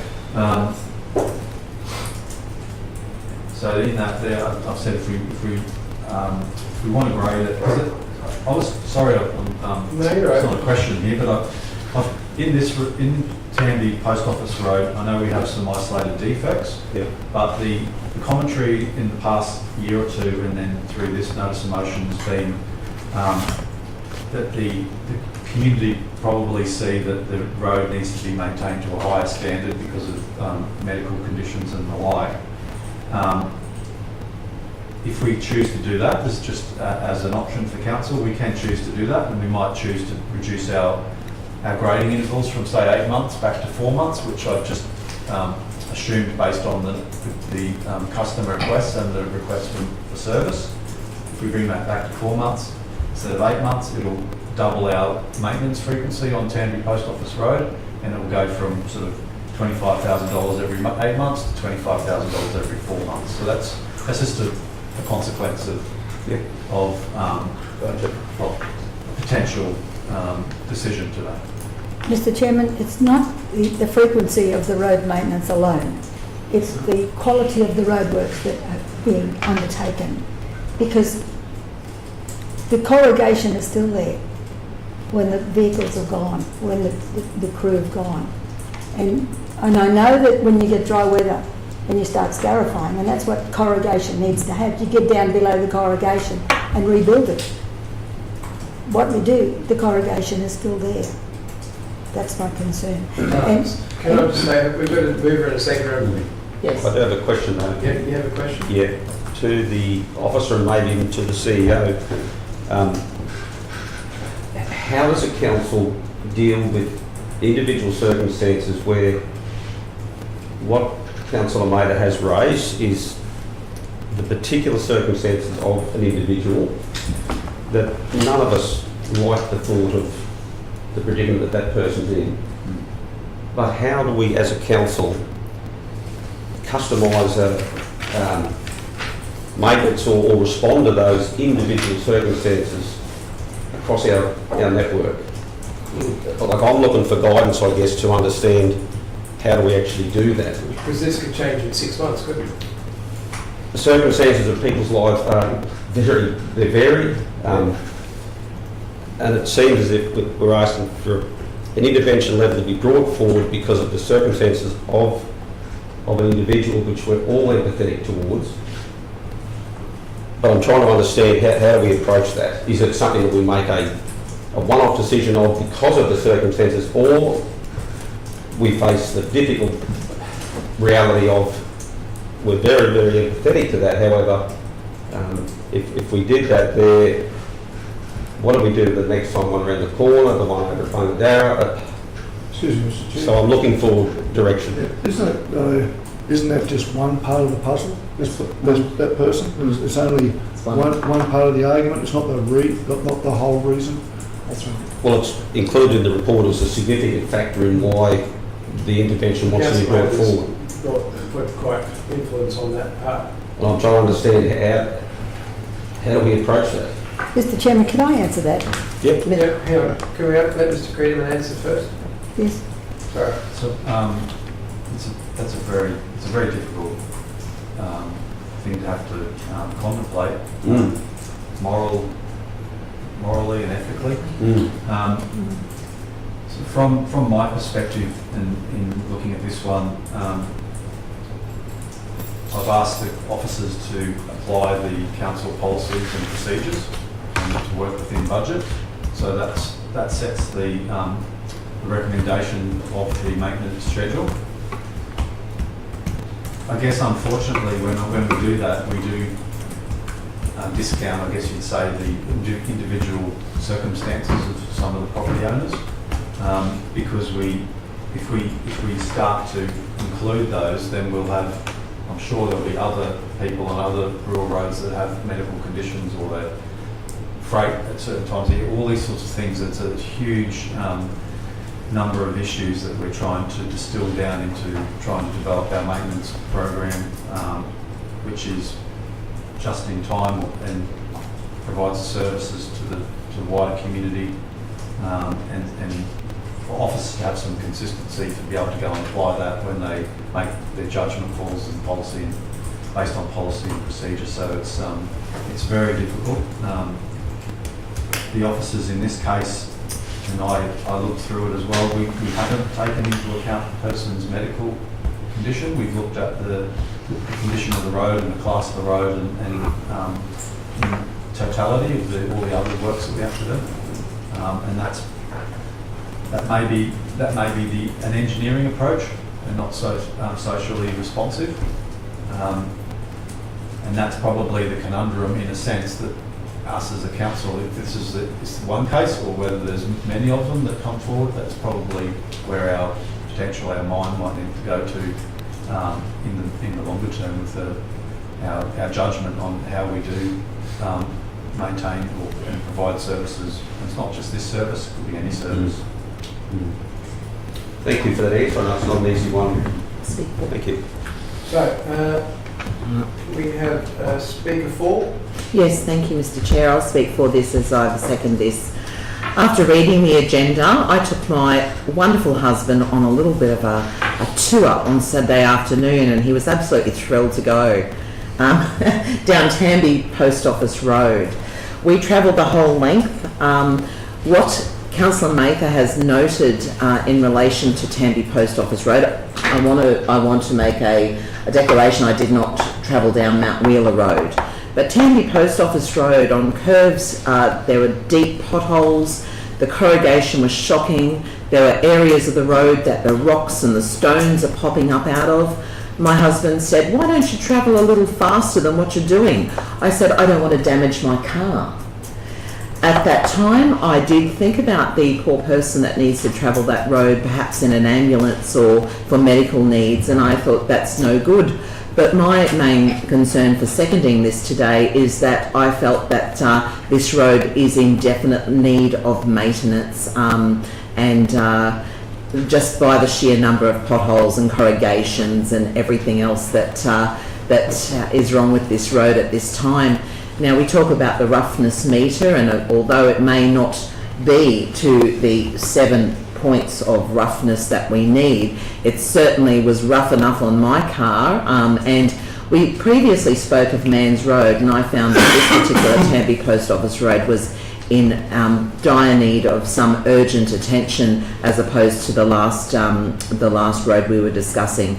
So I fully support Councillor Mather in this, only because I've experienced it over this weekend on Saturday afternoon. So in saying that, I'm definitely in support of some urgent maintenance on this road. Thank you. Against? Yeah. Councillor Walcott? Yeah, so just reading, one of the reasons why I'm against this is that the index that we find in our report this year, Mountain Wheeler Road, it's got an index of 3.2, that was in February, June 4.8, July 4.7, September 5.5. So we do recognise that the road is getting worse, but it is still under the index 7, Mr. Creedman's pointed out, and then we looked at Tamby Road, Post Office Road, sorry, you're correct, Tamby Post Office Road. So we got May this year 3.1, August 3.7, and then September we've got a 4.0. So it's still, under that 7, and there are roads that would need our immediate attention somewhere within our shire that we should focus our attention to. I think we should sort of put off those people who are maybe in more urgent matters, just so that we can, sort this issue out now. And there's no doubt that the issue that what's being brought to the table is a bit of a moral issue as well. But it's very difficult just to point out one circumstance, because I think right across our network there's going to be people who have medical conditions, and to be able to do all those, I think we're just going to find ourselves in a situation, councillors, where we're going to blow out our budget. We all know that we're on a limited budget, and we've got to stick within it in this circumstance. So just keeping that picture in mind about our budgets, and staying within that is important. Just the reason why I'm going to no today. Have we got a form before I say that? I saw the CFO smiling over there. We heard budget. Have we got any form? I'd like to ask the engineer a couple of questions. Can I leave you to wrap up, Councillor Mather? No questions, Mr. Mayor. Mr. Chairman. Chair, questions are Okay. You be careful, you'll end up Mayor. You're right. Through you to the engineer. Michael, you said before we've got 3, that was one of my questions, but you answered it before I asked it. We've got 3 crews. We used to have 4 crews, 2 on the coast, 1 on the north and south of the coast, 1 to the caves and 1 to Marlborough. Now, there are 2 crews in the north, but there's only 1 crew here that covers all of the dirt roads in the areas of Yeppoon, Bondula, all those southern areas. That's right, isn't it? We've got only 1 crew to cover all of those, and they are trying to get around all of the roads, but it's not working out time-wise. And if we're looking at, I'll come back to the defects, Mr. Chairman, but that's true. We've got a less crew than what we had before, and we're trying to make it stretch, and it doesn't work. And we have to send a drop in from time to time to fix up the potholes to get us through to the next grade. That is not efficiency. Can I ask a question? Mr. Green, when's the road due to be, Post Office Road due to be graded again? Just so I put in here. It's in the record. December. It's in the report. Is there a possibility that we can bring it forward? September. Excuse me. There was maintenance dates. Mount Wheeler might have been done. Sorry? Which one? Mount Wheeler was done, it was down for September, but I don't think it was done. Wasn't done, I go there every week. It wasn't, it was looked at and it was 5 point something. Yeah, But they're both identified yeah. December. Even Mount Wheeler Road this morning, I didn't think it was as bad as other roads. You're on the wrong road. Yeah, no, I've just worked out, That I've goes driven to- the entire It goes to a business too. Mount Wheeler Road, including the fire trail, the whole thing. And for that last section, I've just gone back and done a memory think of what it was like, and wasn't anywhere as bad as what Councillor Major and Councillor Fred have said about Post Office Road. So I'm just wondering if we could swap it or something like that. Just a question, did you get your question answered? Sorry, Councillor. We had just to Sorry. ensure that we only had one crew to deal with the Oh. Capricorn Coast area and the hinterlands around it. And that's why things are falling behind. And I will elaborate when I start to wash up, Mr. Chairman. I'll speak against Mr. Chair. Yeah. So, Questions? So just there's a couple of questions floating around which haven't been tied off. So we do only have 3 grading crews, and that was sometime in the last 12, 18 months. My memory fails me now. We pulled the Marlborough crew back to start at the caves. The caves crew heads south, and then we have the Yeppoon crew. And there was a report done at the time when the Marlborough crew decision was made. The manager of construction and maintenance did an analysis of the sealed road network and the unsealed road network and how we can service it. And I'm confident that we're servicing it to the standards that council requires under the policy and the procedure with the crews that we have. As we do know, when we do have severe weather events, we do call in contractors at times. If we've got a balance in our workload with capital projects and operational projects, but we do that and supplement with contractors. But my view is that the 3 grading crews is sufficient for our workload.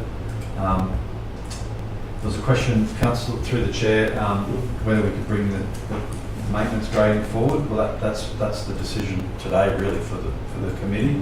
Yeah. Our officer's recommendation is that we've assessed it based on the current metrics within our procedures, and it's predicted for December, and that's officers will continue to hold that in our forward works. But that's what that's what this whole notice of motion is, to debate the virtues of bringing it forward or to leave it in accordance with our current maintenance management procedures. Correct, councillors. Yeah, look, firstly, thanks Councillor Mather for bringing us the notice of the table and of the officers. And I think that's a really good thing. If the grading was to be next December or next June or next March, I would certainly be supporting your motion. But both these gradings have potential to happen quite soon regardless, and I just need to leave it to the judgment of our officers in this case. Thank you. Right. Councillor, do you want to wrap up? Mr. Chairman, thank you for all your comments. We've got a few statements to make here. The bump meter, I'd like to bury it before my term's finished. If any one of you can't go out there and say, well, gee, this road needs doing, something really wrong here. We have to rely on a machine to give us an average of what the whole road is. Something wrong with us. We run the wrong job. I'm not an engineer. I can see what happens on a daily basis. And these are only 2 roads that have been lagging behind that need attention. And it's not out of sympathy. It's out of responsibility. You give me the job to do the roads, I'll tell you which ones need doing and which ones need doing sooner. And how many times I've rung up in a lot of these roads on behalf of people who pay rates and who don't expect to have damage to their vehicles because we are behind. Yes, we've got 3 crews and they're not stretching far enough. I've even had that from the words of the people who were driving the machines. We're struggling. We're going to be judged on our performance, on how ratepayers' money is being spent. I know it's not unlimited, and I know we've got to work within budget. The budget must be varied from time to time as needs arise. And if we haven't got enough money to do our roads, we need a recommendation from the officers to tell us that. Don't have me come here and beg every time a road needs to be done or it's 6 months behind being maintained. I don't want to have to do that. It's not my job to do it, but I will do it if I have to. So yes, I want to bury the bump meter before I go. Simply because if we can't see what needs to be done, even if it's only certain areas of the road, we're in the wrong job. And if we want to let it go through the 3 to 6 months because that's what it's scheduled to do, sorry, can't agree with you there. You're on the wrong track. This is not a moral issue. It's one of responsibility, because I've repeatedly asked for work to be done. And all I keep getting back, as every other ratepayer in the Shire keeps getting back, it's not at intervention level. It's because you're doing an average of the road, and you could have 6, like Mount Wheeler. You could have 6 defects. The rest of the road's okay. I'm not saying do the rest of the road, but those defects need to be done if they're bad enough. So do we leave them until the whole thing falls apart and the cars with it? That's the matter of Mr. Chairman, I didn't really finish the early part of the argument. We bring intervention level earlier for the bus routes. We don't have a problem with that because of child safety. I don't have a problem. This is not a one circumstance. We have to deal with each item that we deal with on a daily basis, whatever the item is, on its merits. Let's not go looking out there for other ones that might cloud our judgment. I'm saying I shouldn't have to come here with a notice of motion, but I will, every time. So I think you better get used to it. And I'm going to give my portfolio to Councillor over here, my deputy, and I'm sure he will just love it, and he'll have a full appreciation for what it means to go and face your people and say, I'm sorry, they can't do it for another 3 months. Because none of you will be here if that's going to be our attitude. Because people expect not gold-plated treatment, they just need value for money, their money. Thank you, Mr. Chairman. Thank you, Councillor Mather. So, let's go to the vote. 4? Against? I might give these 3 a chance to be the roads minister. All right, let's move on to... What you said now. I'm giving it to you first. You've got a bit of learning to do. Okay, we've only got 15 minutes left of this session, so let's get out. So 9.3, questions notice from Councillor Mather made a major drainage issue in the vicinity of Park and Fountain Street. This is to receive the questions that are on notice. So now first start with a mover Oh, second. and a seconder. So what do you got? Who's who? I'll second. I think you said second. Oh, sorry. Whoa. So, Too many answers. Councillor Mather's questions on, so she's a mover. Okay, mover is Councillor Mather. Seconder, Councillor Eastwood. Sorry. Which conscience getting to Would you, is it? Councillor Mather, would you like to speak to it? And Well, look, this is just received. There are questions, yes, they are to be received, Mr. Chairman. I don't know if you want to be lenient and give us a couple of minutes to further question the answers, because it looks like we're not going to do anything in relation to this, but it would indicate by the answers that we have so far that we could have contributed towards the problem, and yet we're not going to do anything from this point on. So I'd just like to clarify that, please. because as you can see the photographs, I've spent an awful lot of time doing these notices, as you can fully appreciate, and I wouldn't just waste my time when I could be at home doing some gardening. But all of these photos are relating to a residential block in Emu Park where people have spent up to $50,000 to get the drainage sorted out in their yard, and it looks like it could be another 50 to tidy up what they've already done. And I'm not hopeful that this can be done. And although we've had no hydrologist do any report here, from what I can tell by the answers, I think we need help, Mr. Chairman. Councillor Mather, I think we'll ask Mr. Creeder, because I believe it's their land. I've been out there too, and I've walked on the land. I agree it's very wet, and I've gone back to them with the information that came from our engineers on how to remove the water. But I think we'll leave that to Mr. Creeder to answer, if you may. So the information, questions were posed, the information responses are in the agenda. So question 1, what assistance or involvement has council provided or intends to provide? So in summary, I've just said that we are not proposing to undertake any additional works to intercept groundwater seepage in this naturally occurring seasonal flow. It's not normal practice for council to provide groundwater management solutions. So we do put subsoil drains in our own roadworks to stop water getting into our gravel pavements.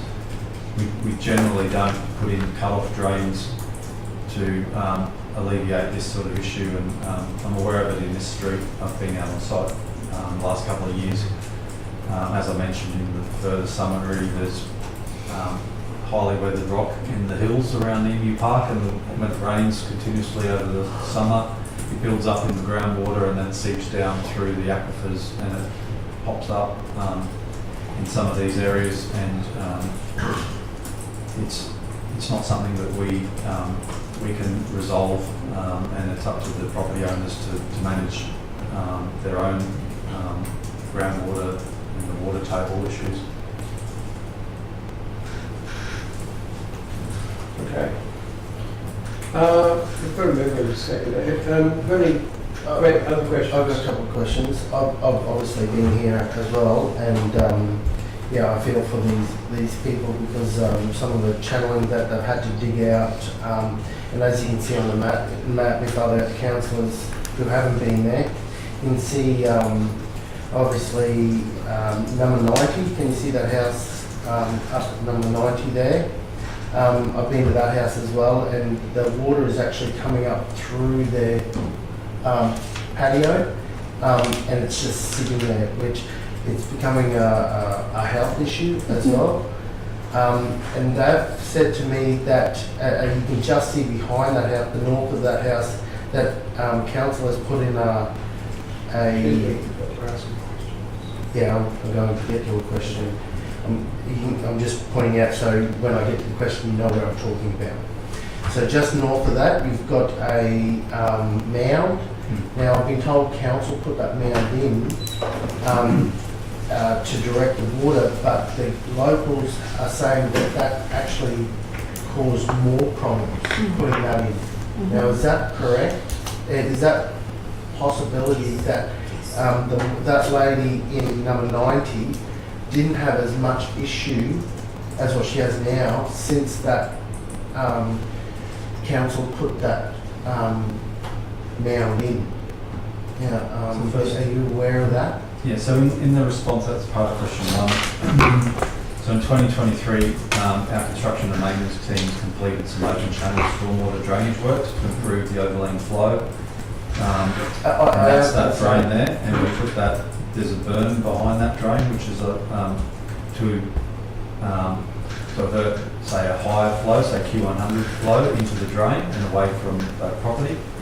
I'd have to take it on notice to understand. It's first I've heard if the resident believes that the works in there has caused a detrimental effect to their property. Because in the report here I said that usually open channels lower the groundwater table because you create a channel that intercepts any groundwater and flows it through the V drain or a table drain. That's what table drains do on the side of the road. So I'd have to take that on notice that. Is there a possibility that that's absorbing even more water? Instead of it draining off, it's actually absorbing more water, collecting more water that could be running into her area? Is that I don't think so, because it's a mound that's raised a metre or so above the surrounding area, but the groundwater table will be underneath that, and the V drains that we've cut intercept the groundwater, and will just any water that's under there would just flow in through into the channel.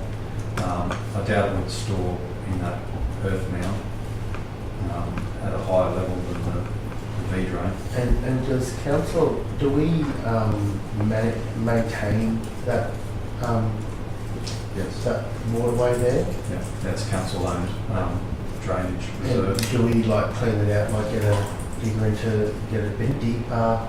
We will do. Yeah.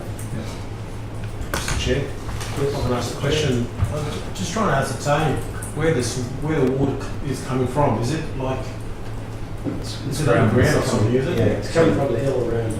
Yeah, so there's, looking at the figure 1 in that report, there's land William Street, Pear Street to the northeast. Just give me a second.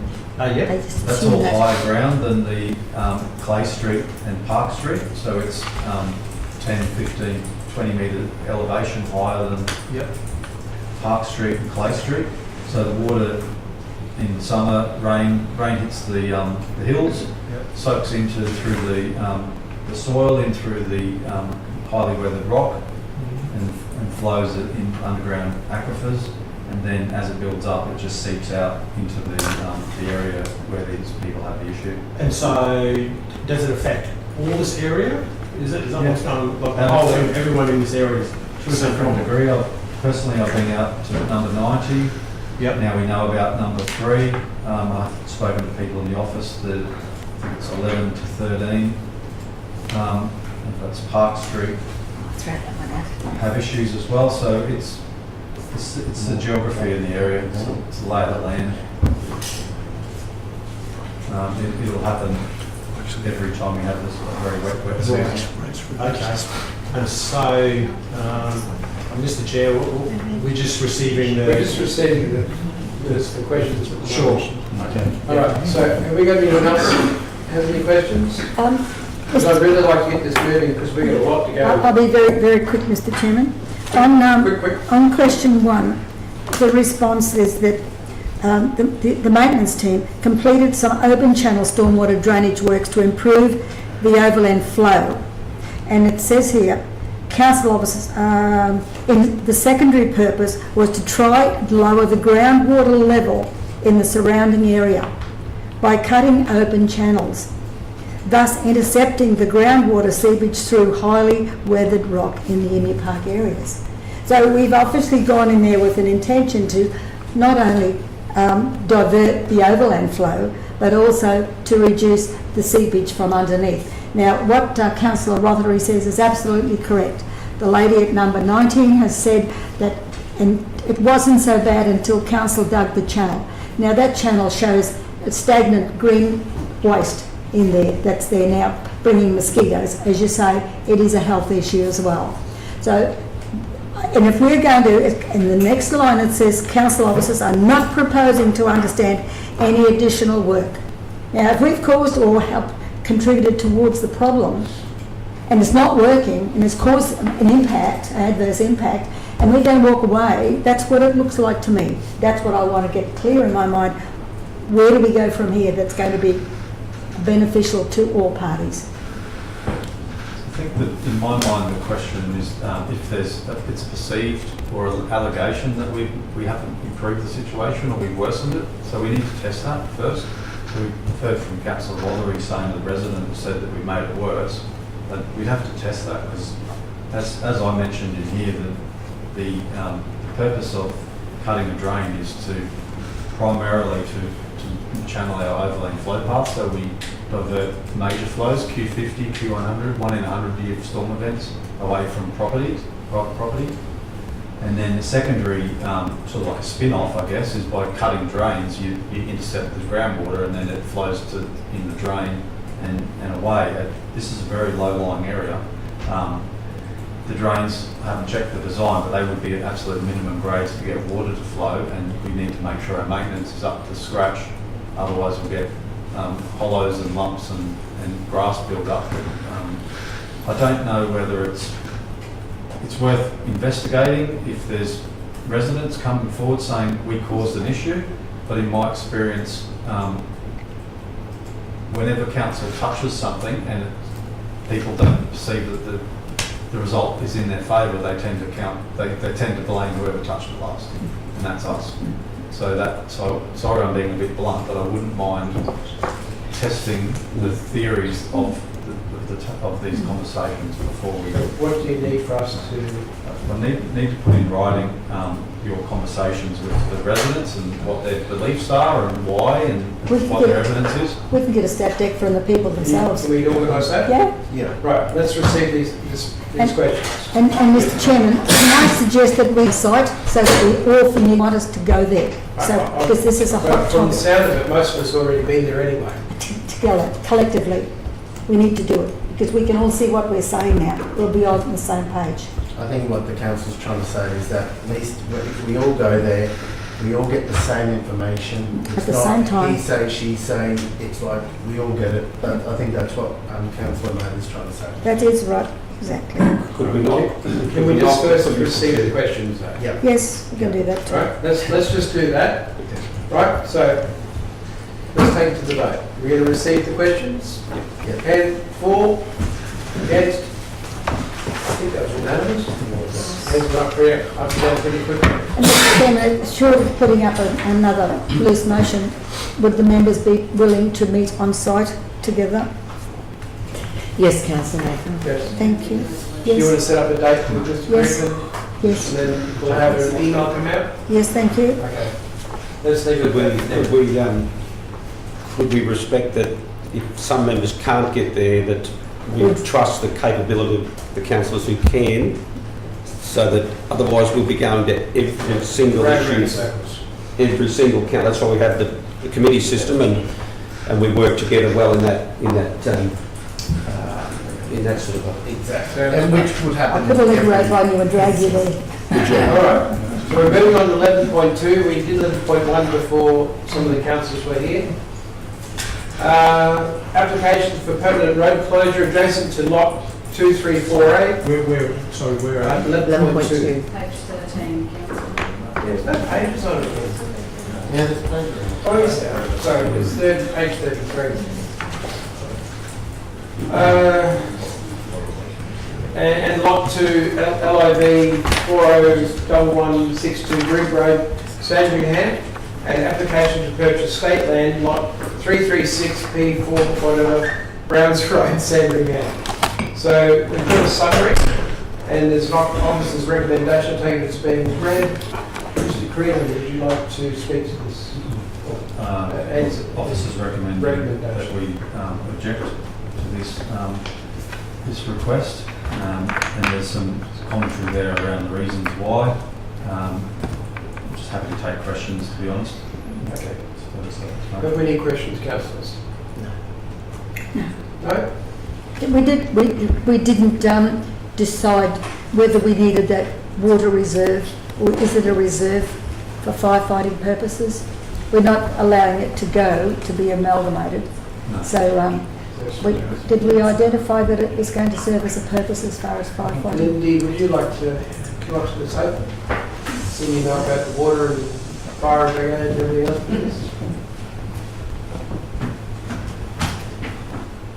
So through you, Mr. Chair, I sort of come into this a bit late, but we haven't done work in the specific space of if the water reserve is specifically for firefighting purposes, but our comment that we added was mainly around the general aspect that if it's been identified as an area that for water purposes, that those areas should be preserved moving forward as a general asset and give us room to future plan in those areas.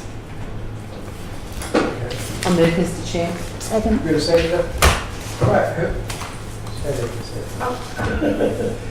Have any questions? Right, the only question I have, if in the event this is unsuccessful, will that prohibit the land of the applicant from continuing to carry out the activity that I think he's identified that they are currently doing? I don't believe so, through the chair. So they're currently using the land for grazing purposes and vehicular access, which is fine. The grazing purposes they could possibly need to tidy up with a permit through the state government, but they can still drive a vehicle through there. It's a road reserve and it looks like their land, but just for long-term security, our officers are recommending to object to this application. Yep. Right, any other questions? Right, would you like to take to the vote? All right, so hands for 4. Against? Unanimous. Thank you very much. Thanks, Andy. I'll just punch this password back in again. And now we've got, where are we? Nearly there.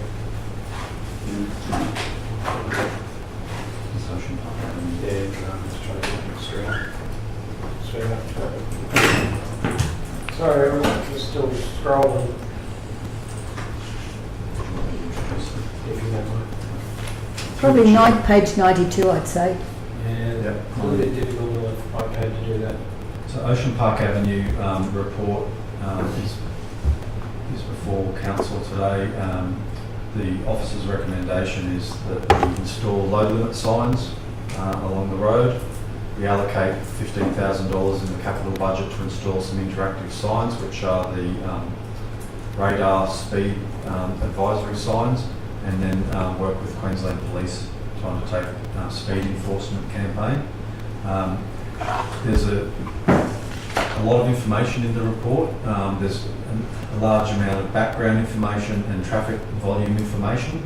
I might just summarise very quickly by saying that the volumes that we've seen at the peak, so 2 years ago, in one section of the road, 2,500 vehicles a day, and then the volumes that we've seen at the midpoint, now the road's reopened, is around 1,800 vehicles per day, which is less than our threshold for the environmental capacity of the minor collector, which is 3,000 vehicles per day. The 85th percentile speed is slightly under the trigger point for a 50 kilometre per hour posted road, and the commercial vehicle, the wheelbase, there's some commentary in there about the wheelbase and the counting mechanism and the Australian standard. So in simple terms, the wheelbase for, say, a Ford Ranger or a Dodge Ram is larger than 3.2 metres, which is the trigger for a commercial vehicle count on the road. So we've broken up the count slightly differently for what we call large SUV utes, and then anything over 4 metres we consider a true commercial vehicle. So the true commercial vehicle figures indicate that we're just below the limits on a commercial vehicle count in the residential street. So the officers are recommending that we look at the low limit signs to try and remove the large vehicles that the community have seen in the street. There's dump trucks and road truck and trailer moving equipment through, some semi-trailers, so they shouldn't be in the street. So we can legally put some regulatory signs in to deter them and fine them if we find them in there. The police have said that they're happy to enforce speed limit a bit more aggressively, so to speak. So I've given them the data for peak times and so on. And with the smiley face So we've got a few of those around our network, and they work by having a radar that flashes a smile or not, depending on the speed environment that we set it to.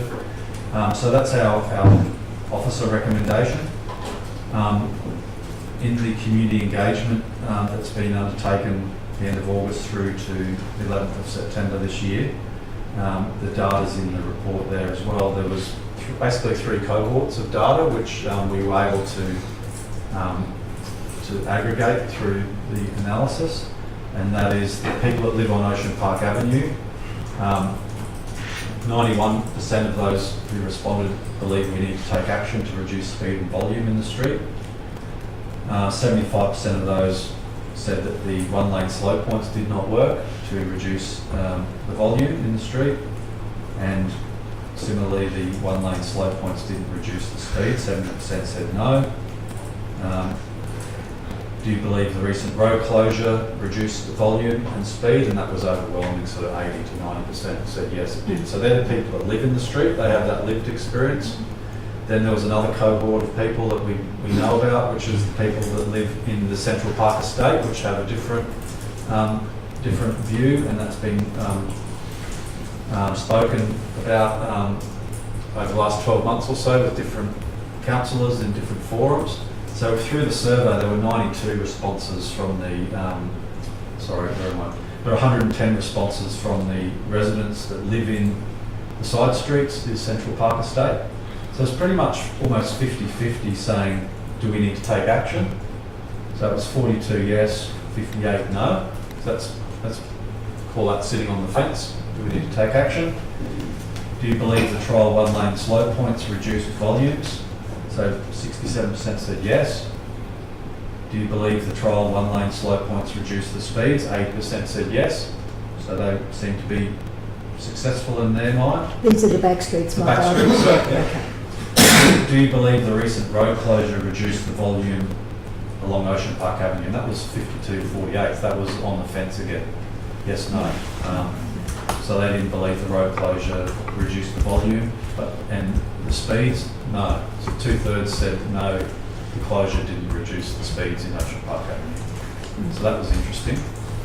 And then there's a group of residents who live just in the greater area, which when we do know we've received a petition from the people in Barmarie, so they're a legitimate road user in our network. So that survey result came through. There's 92 responses from the greater Livingstone Shire area. Again, almost sitting on the fence for do we need to take action? Yes, the one-lane slow point did work. 67% of those said yes. For volume, and 80% yes for speed, so the one-lane slow points did work. Again, 50-50 almost for whether the road closure worked to reduce volumes, and then they said no. 64% said no, that the closure was successful in reducing the speed in Ocean Park Avenue. So the 3 cohorts had very different perspectives on what the issue is and what the solutions might be. I've also spoken to the ambulance and the local police sergeant, and they're not supportive of a road closure, and there's some reasons in there which you can read. So in summary, I'm recommending that we look to install a load limit sign and some educational interactive signs. I have put an alternative motion in there for councillors to consider if they're leaning towards some local area traffic management, because I know that's been spoken about heavily. So I've put an alternative in there so we can debate that. But I'm happy to take questions. Councillor Fred? Thank you so much, Mr. Chair, and thanks, Michael. A lot of information to digest, and I went over a number of times. What was obvious to me is that those that live along the Ocean Park Avenue want a permanent road closure, and those elsewhere in the estate, and also in the surrounding greater area don't want it closed, the ambulance don't want it closed, and the police don't want it closed. My question is I believe when the development was first submitted to council quite a few years ago, it was stated that this particular road was always meant to be opened. It is as a minor collector road, which typically takes up to 3,000 vehicles a day. Was that correct? Yes. Okay, in saying that though, you only noted signage for the initial resolution, and from what I could gather, traffic calming certainly did work according to the results that we received. So my next question to you is, how do we then replace the initial recommendation with the alternative recommendation?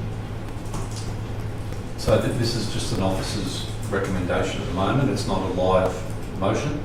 So, Right. so it's my officer's recommendation. Someone can move and second it, and that can become the council table's motion to debate, or someone could put forward an alternative motion from.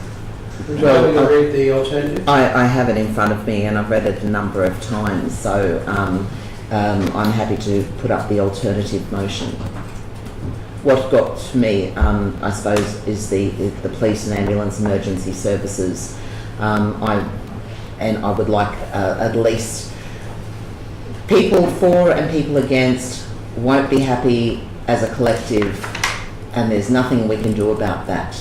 However, we need to come up with some solution to reduce the traffic and the speed for those living along that particular road. So the alternative, if you'd like to read the alternative for Yeah. those So online. there's an alternative here that Mr. Creedman's offered. There's number 1, notes the results of the resident survey. 2, implement 6 one-lane slow points along Ocean Park Avenue in order to reduce vehicle speeds and volumes. 3, allocate 25,000 in 24-25 for design and the 250,000 for the 25-26 for construction. Immediately install load limit signs at the eastern and western ends of Ocean Park Avenue to eliminate large heavy vehicles from the street. And number 5, request that Queensland Police in Yeppoon undertake random speed enforcement campaigns to support the road safety strategy. Would we prefer just to go with the second one and not bother debating the first? I'm happy to go with the second one, Mr. Chair.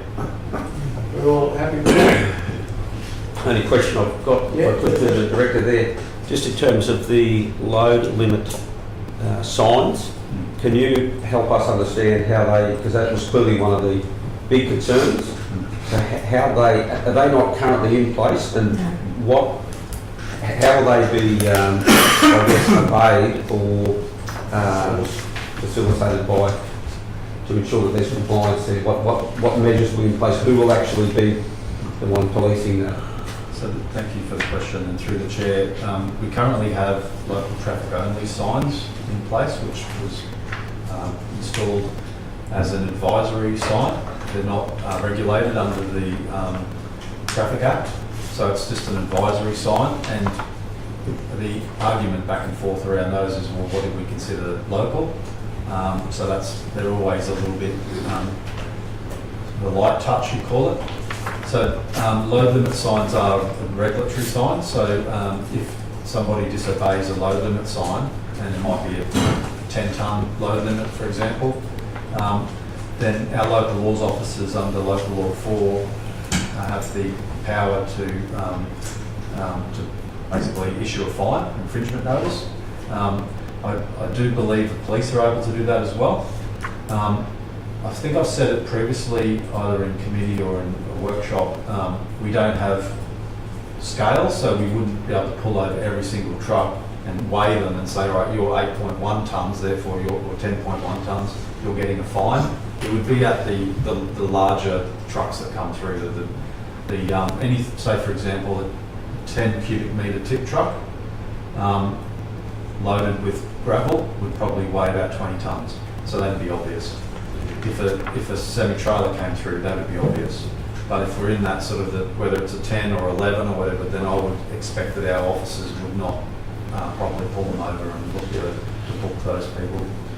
Just through the chair, just on that, the load limit, you've got to have still exceptions for transport truck, a pool, if someone's getting a pool put in, or if someone's building, like you got, so do you have to have that stipulated that obviously, you know, there's load limit sign, it's either yes or no, but there's going to be areas where people still have to get in there with trucks. How does that work? So I've done it in the past for dilapidated bridges, for example. We might have a very low limit until we can replace the bridge. So we just list that on a website, and then if somebody knows they're going to bring in a new pool or something, then they can contact like a month in advance our technical officers in construction and maintenance, have a chat about what it's going to be, and then we can issue them with a written letter. It's basically a one-day permit or something like that. Okay. Councillors, have we any other questions? Yes, the 6 one-lane slow points, are they just going to be those plastic things again? No, so the one-lane slope points that were on site were temporary. They were just Lego block sort of traffic barriers. When we look at this, if we do something permanently, we would extrude concrete curb, probably similar shape to what we had with the Lego blocks on site, but they would be concrete curbs, then they would be infilled with coloured concrete, and they would look permanent. They would be there then as a permanent feature. How many did you have before? Previously we had 3. So when I've spoken, and I think it's in the fact sheet as well, attached to the report, there's a whole manual on local area traffic management in Ausroads guides, and literature's been in place for probably 40 years or so in Australia. To make these local area traffic devices effective, they need to... So Councillor Mather, sorry, there might just be... They need to be not too far apart so that it maintains the average speed. So about 120 to 150 metres is the maximum spacing. I have a question. Can I just quickly jump in? Is there a possibility that we could put those Lego blocks back in now until the designs and that are done to keep the speed slow? So we don't have any further issues until we've got the permanent stuff. Till the next budget. It'll have to be that long. Just the idea is otherwise we're going to go back to traffic travelling up and down at ridiculous Let them speeds. know what's to come. Well, yeah, but at the same time. We can. There's probably 2 answers to that. This resolution talking about low limit signs, so hopefully that takes the top off the heavy vehicles. But we've also requested, and the police have said that they would support speed enforcement campaign. So that I would think a few people getting a ticket and that going onto our social media in town, I would have thought that might deter a few people. But we do have that step of putting in some Lego blocks as well. But that would obviously come with a maintenance cost. Sure. Question. Yep. Michael, with the slow calming points, I understand you've taken us previously through, I believe it might have been last tenure of councillors that are new, where they should go for the reasons of, you know, this keeping that steady speed along that area. However, when we look at design, we need to not be able to have these directly outside of someone's driveway. And so will that be taken into consideration? Yes. It has to be. So as you mentioned, we do have to be cognizant of people's driveways, the drainage pits that are already in the street. We had some issues with the temporary ones where there was a queuing vehicle waiting for someone giving way, and that car, maybe it was 1 in a million, but that car was coming through, had to turn into their driveway, and the other car was blocking it and created some tension. Sure. And sorry, thank you. My other question in relation to the 6 one-lane slow points along Ocean Park Avenue, rather than we had previously the 3 of them, which seemed to was inconvenient for some people but worked well for others.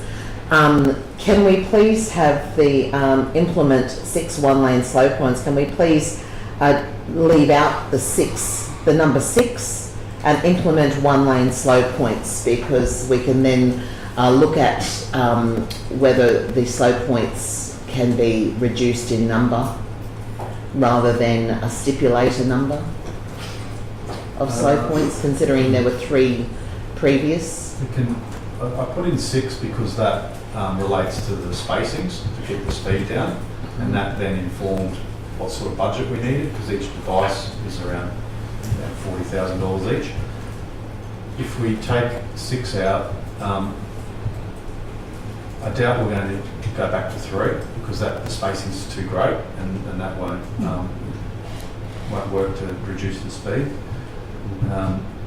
So if you take it out, it's likely that we'll need to put 6. We might go 5, we might go 7, but Could it go 4? No, I think that'll be too far apart.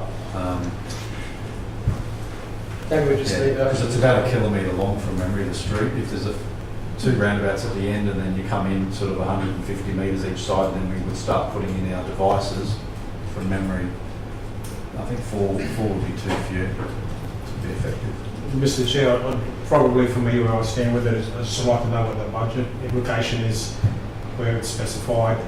250,000. Yeah, but by removing the number, I'm just not too sure what that How much budget did you say? would be. 40. So Yeah, but if it goes over, you know what I mean, it's a total package rather than a, you know what I mean? Yeah. So if we took 6 out and then the team put 5 in, then it's likely that we'll have a bit of a saving. You've got a saving, that's right. But if we end up designing it and go, oh, we need 7, then we would put 7 in and we'd have to come back for a budget review. That's what I'm sort of getting at. That's how it Won't works. happen without. That's how it works. Through the chair, I've got a question. When you look at the alternatives, you've got in there. Can we keep this quick? Because at 11 o'clock we've got people coming in to talk to us. I've waited patiently to. I know, I'm just saying that, that's right. The vertical deflection devices, you've got road humps, you've got flat top road humps, and you've got painted pavement. Now all those have got a tick also next to reduce crash risk, but then you've got slow points which doesn't have that. So why have you come up with the slow points as the one you selected? Why not the road humps or the flat top road humps? Why did you choose that? Is that because of a financial thing, or because to me personally, I think the road humps would be a better fit for everyone. You're not creating that stop for people coming through that one lane. Is there a reason why you've selected that one, not the road humps? It's probably because we've already trialled the one-lane slow points, and some people thought they were okay, some people didn't. We know that we can install them without affecting the driveways and the drainage. The road humps, from when I've spoken to some residents, and it's in the FAQ attachment, they can be a bit noisy. Some people commented to me that they can look a bit ugly if you have a series of them in the streets. What you're describing there is from the standard saying they can reduce crash risk, road humps. I didn't think crash risk was a major issue in this street. It was mostly speeds, volumes and the trucks. So that's why I've gone towards the slow point. I understand the slow points. I'm just a little bit worried because you put slow points in and you're talking briefly about the amount of vehicles coming through. Now we know Livingstone and areas around that are progressing. So it is, you saying it's close to it, but it's not over. But potentially in a few years it will go over. So I'm just a bit worried that in 2, 3, maybe 5 years, like it becomes a hassle again because of that extra traffic that is now over. Do you think the slow points are going to? I'm just a bit worried about the slow points. That's all, and I think the road humps are a better one, but that's just my opinion.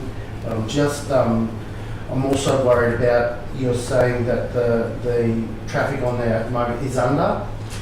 but in 5 years, it could be over, and I just don't want a temporary thing that we're going to have to look at again in 5 years, that's all.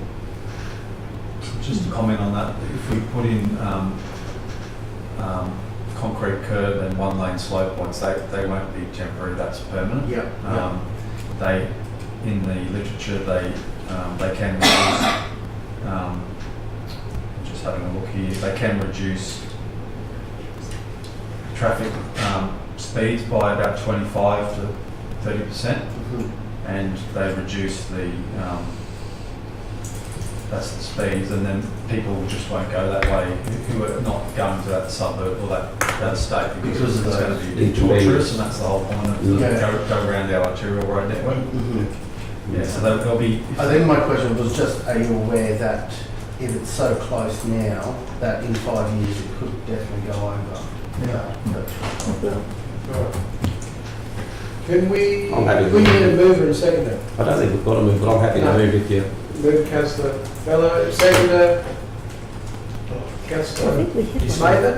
Yes, I didn't see anyone else's hand up. yeah, this is for the Ocean Park Avenue. Yeah, Yep. yes. The alternative.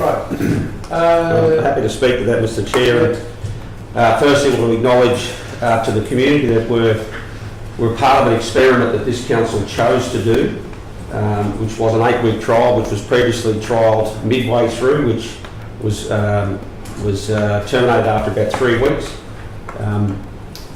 This trial was done, in my opinion, for a purpose to prove that a permanent road closure, depending on the community's attitudes and the impacts that were felt across the broader network, meant that a permanent road closure was not an option. And that's come through in the data. We've seen a significant amount of impact on the balance of communities around, notwithstanding that those who are directly impacted on Ocean Park Avenue do feel the biggest brunt of the increased speed that we've seen there, the high speed data there that is not quite as bad as down at Jordan and Eucalypt Avenue, where we met recently, where the mean average speed I think was 72 kilometres an hour. I believe in here it's about 60. Someone help me out. The mean average. speed's about 55, I think. There's a comment in there of 62. That's the top end. What we know is that speed is a problem. I'm sorry I can't quite that. Both in those two areas, speed has been identified as a problem. And we know that in the designing of our neighbourhoods and our estates is going to be critical moving forward, that we put into place the best design we can with our developers to ensure that they install slow street designs that provide the most safest neighbourhoods for our community. This has been an exercise that has been challenging for everybody involved, but it reinforces to us the importance of good design into the future. Very difficult to go back and retrofit a design that is fundamentally flawed in many ways, as we see by the behaviour of the traffic. We have a chance to, and importantly, to deliver and fix that. We could wait until maybe 3 years when the traffic ticks over that number of 3,000. We were sitting around 2,500. It'll only be a matter of time. We know there's significant growth out around the Limestone Creek area road. Who knows what that'll look like, but it'll be a lot more than what it is today. We know that the through route going to Bunnings is extremely popular. In many ways, it's acting like a trunk road. So how do we deal with this now? We could put smiley faces up, I recognise that, but I believe we need to intercept early and learn from this exercise, and thank all of those who have been involved for the patience that they've shown, especially those in Ocean Park Avenue, and implementing action now in a more meaningful way by virtue of this step here, I believe is the final solution, and one I am prepared to support slightly in advance of probably the timing of when it would normally be sequenced to occur. So I think, I do want to thank the officer, Mr. Creedeman, and his very diligent staff who have responded at every level to the wishes of the councillors. Surveys, signage, could we done it better? Yes, but by and large their efforts, in my opinion, has been nothing short of the best that they could deliver, and I can't ask for more than that. They're not easy decisions to make, but I believe this is the right way to go on behalf of all of the community involved to ensure that we have safer streets as a result. Thank you. Everyone else like to, just bear in mind, we had someone supposed to be here 2 minutes ago, we still have one more. Just want to say, I endorse what the Mayor has said, Mr Chairman. Just real quickly, that there's no sweet spot in terms of this in suiting everyone's needs on Ocean Park Avenue, Ocean Park Estate and wider. So there's really no real big winners, no really big losers. It's just trying to find somewhere in between that we can to minimise the impact on this community. And Councillor Friend brought up the issue of the public services, the emergency services, sorry, and the impact that has. And in the report shows that 3 to 5 minutes will be a bit of a delay when they have to go in if that road is closed. And so I think that's just an important point to make, and we certainly don't want to be able to hinder our emergency services, because 3 to 5 minutes, it could be a matter of life and death. And so we are keeping that road open and trying to minimise the speed that's going through there. So hopefully that's, that's a middle ground there. Anyone against? I'll speak for that. Paul? Okay. Yeah, look, we're not, and Councillor Walcon's on the money there, we're not going to please everybody with this, but hopefully we'll please the majority. It's always really difficult with these sort of incidences. We've got a broad community that use the road, as well as the locals, and I believe that they're going to be looked after the most. The first resolution that went up there that we decided not to pass, with the smiley faces, to me, it was just like we were laughing at the residents. I just don't think that was anywhere near good enough. We haven't gone far enough. And though this is imperfect, I feel like I have to endorse it to move forward and to look after particularly the residents of Ocean Park Avenue. Anyone against? Anyone for? So let's take it to the vote. All for? Unanimous. We've made the decision. All right, last one is 11.4, and I'd like to, for this thing of getting through, and because we've got people standing outside waiting for us, take it as read, and this is to receive the Capital Works Projects Progress Report to August 31. Happy to move. First, second, anyone like to speak to it? Are there any questions? Just to thank the officers for the information, Mr Chairman. Thank you. Right, so let's show it, take it to the vote, to the hands. 1, 4, unanimous, thank you. That, luckily, is now the end of our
Yes, please.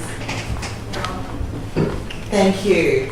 Thank you all for those viewing online and officers in the room. And we are about to commence our standing committee for recreation and culture today. And I am obliged to make a statement for a resolution, which I'm just popping up now, that pursuant to S 2.6.4 of Livingstone Shire Council's meeting procedures, Councillor Andrea Friend be appointed as chairperson for this meeting of the Recreation and Cultural Committee.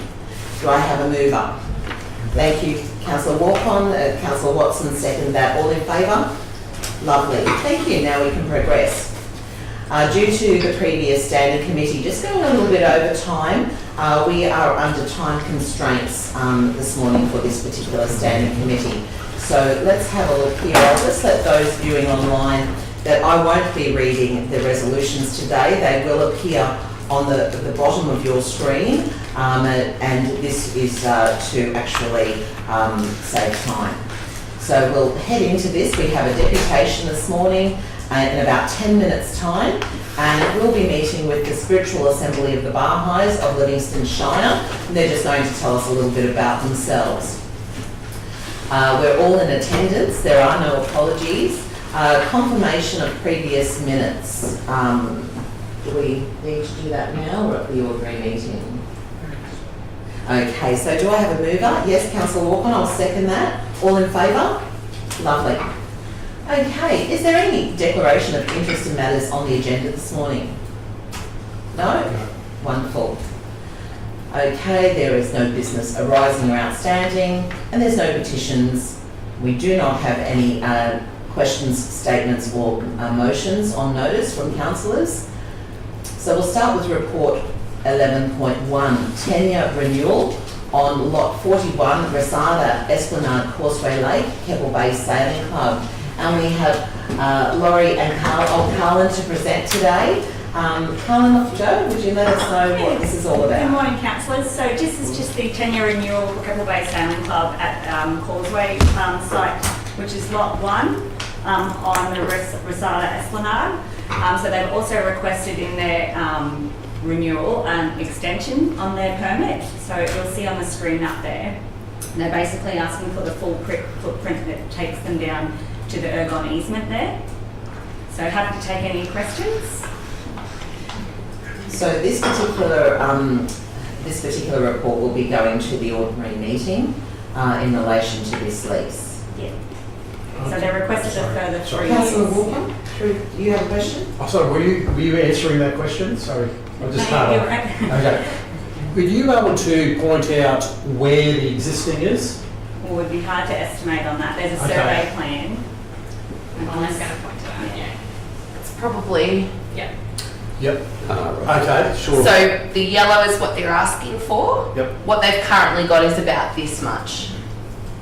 So it's an extension along the same line, along the same parcel, and doesn't impact on any of the other users. It's within that parcel already. Okay, sure, thank you. And just, so I'll just further go with that line of questioning.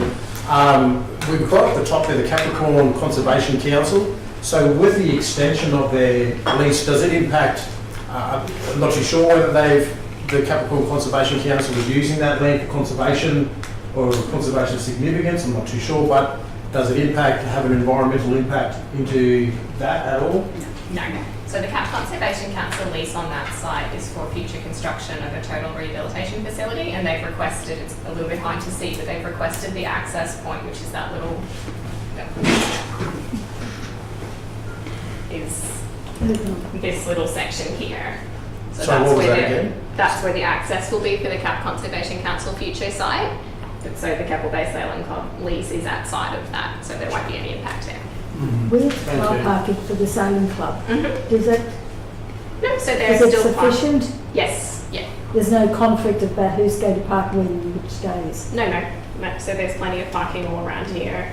Okay, which brings me to the next question, dust, because you've got houses all along as you come off the Weldon Way, and it's considerably dusty there when vehicles, and if you're going to extend that, perhaps with extra patronage, That's at the other end.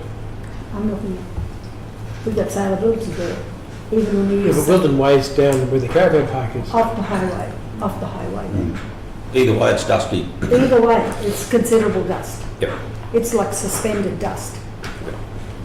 So we need to be looking at doing something about suppressing the dust. If we're going to increase the use, Not we're the going to soil suppress the wipe, dust. just Sorry? What's that?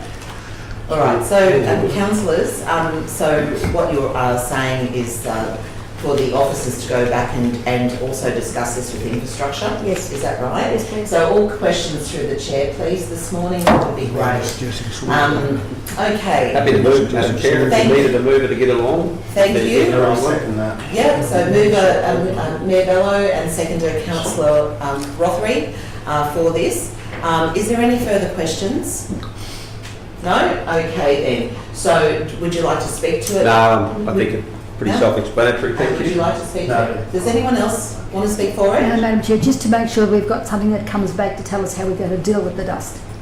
Made a note, thanks, Councillor. Thank you. Lovely, Thanks, thank you Madam so much. All right, well, we'll take this to the vote. All in favour? Wonderful, so we'll see that on our ordinary meeting. 11.2, Small Business Friendly Programs, the annual report. So it was encouraging to read this report, and we have Anna here from Economic Development to take us through the report. Morning, Anna. Yeah, so basically the report is purely to provide an update on our small business journey, part of being a small business friendly program, I mean. We joined the program last May, which is all the information is in the report there, and just simply to let you know what we've been doing in the meantime. Lovely. If I may, thanks Anna. It was encouraging to see more than the 40 local businesses attend a small business soiree for the purposes of networking, and I believe this was funded through a grant for the regional networker. Yeah, that's correct. Lovely. So what do you think the main takeaway for the 40 plus local businesses was in that networking? It would definitely be the camaraderie that there seems to be, that exists in our business community, especially when it comes to events and things that we run.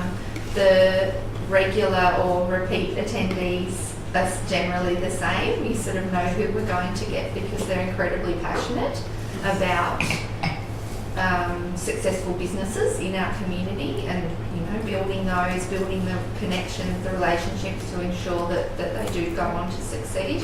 So that was mentioned a number of times that evening, just that we have a great sort of resource, which is just our business community, and to reach out to each other. I'll move this. Do I have a seconder? Councillor Watson was first. Sorry, Councillor Walk-on. You've got to be quick off the mark these days. Also, too, I have one more question on page 31.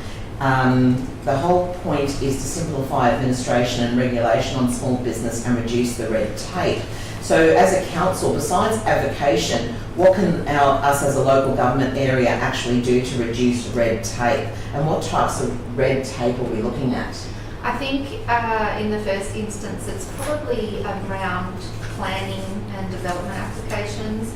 As we know, our planning department was sort of strapped for resources earlier in the year.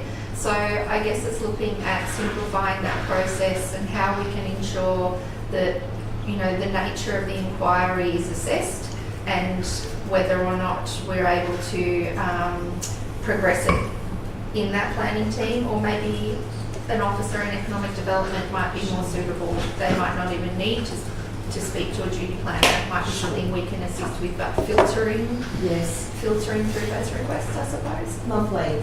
Are there any other questions at the table, Verana? Okay, so we have a mover in myself, and we have a seconder in Councillor Watson, because he just picked Councillor Walk-on at the post. Would you like to speak to it, Councillor Watson, or reserve my right? Is there anyone speaking for or against opening the floor? I'd just like to say that as Livingstone Shire Council, we do punch above our weight, and especially all of the officers of economic development. punch above their weights, and they do an amazing job within our community and in our small businesses to bring everyone within our community together and to encourage and support them. So thank you very much. With that, we'll take it to the vote. All in favour? Excellent, unanimous. Thank you so much. We are coming up to a deputation. However, I'll just note that 11.3 on our agenda today, councillors, was a repealing of a policy. However, this has been withdrawn at this time, so to allow further engagement with stakeholders in this particular area. So, so that has been repealed. We will then await the deputation policy review. I suppose I wonder if we can sneak that one in. Oh, it's 11:28. We can do it. Cool. I think we can. Okay, lovely. I believe in us. So we've got a policy review, and it's in relation to social media for our policy. So if you wouldn't mind just taking us through what this is all about. Sure, so this is the updated, amended version of our social media policy, essentially spelling out how we behave as staff and how we respond on social media, and also how we use it as an organisation to promote our services or to promote our activities and events.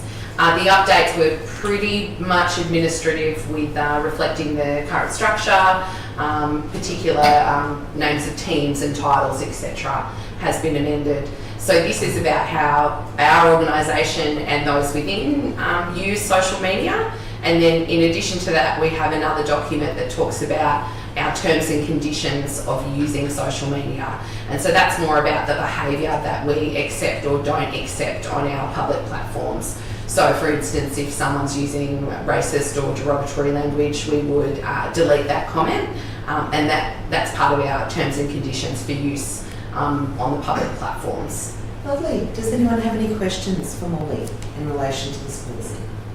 No questions. So do I have a mover? Leave that. Yeah, I'll second it. Thank you. Moved Councillor Walcon, seconded Councillor Friend.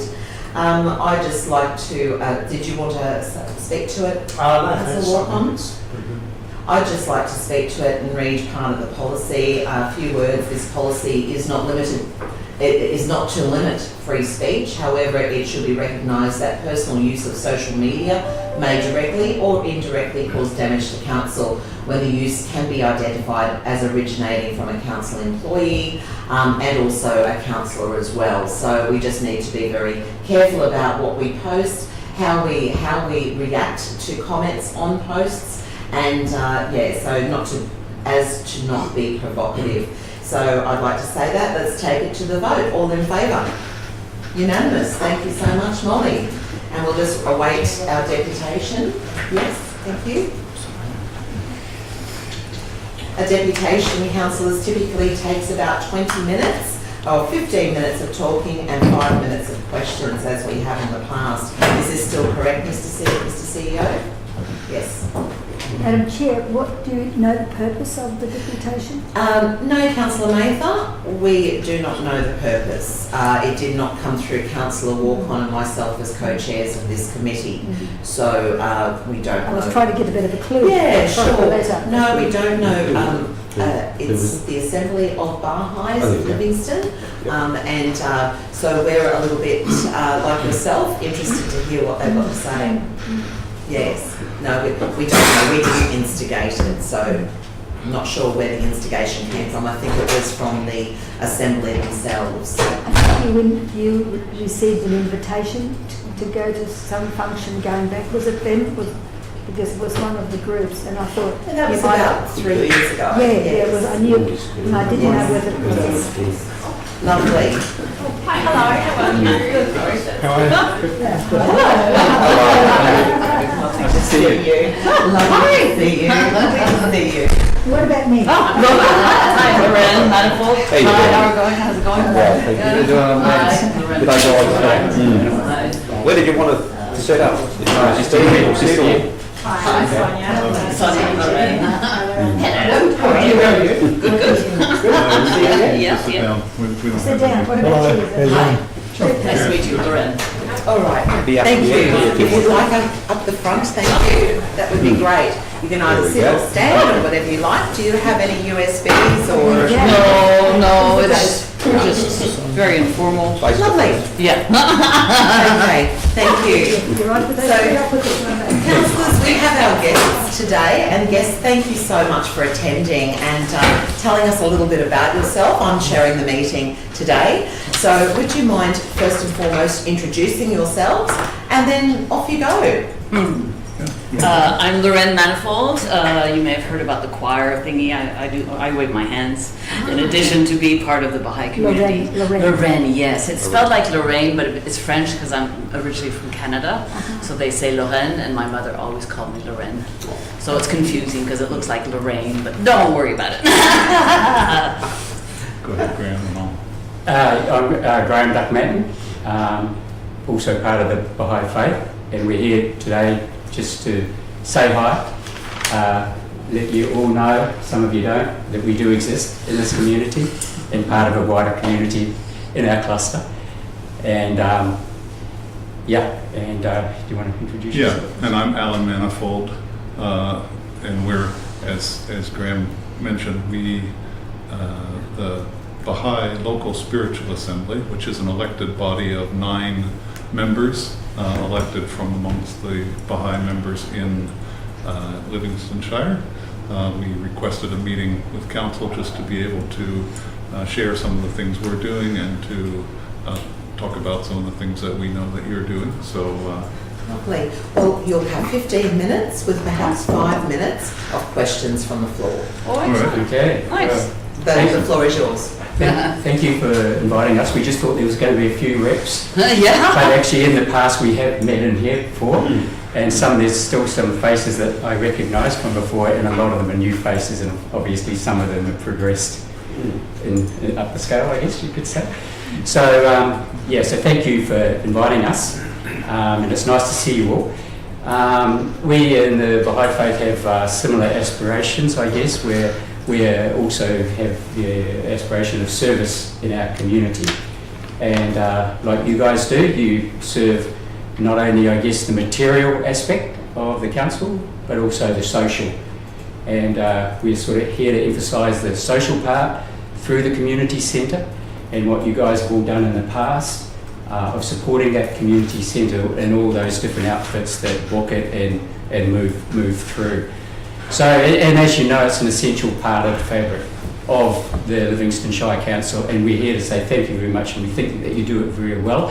It's been very well streamlined over the years, I've noticed, and things to be not paying fees and things like that, but I think you're also conscious that without community, without a place to meet, the community's not looking so well. And if there's any stage, these are the days where the community needs to be well.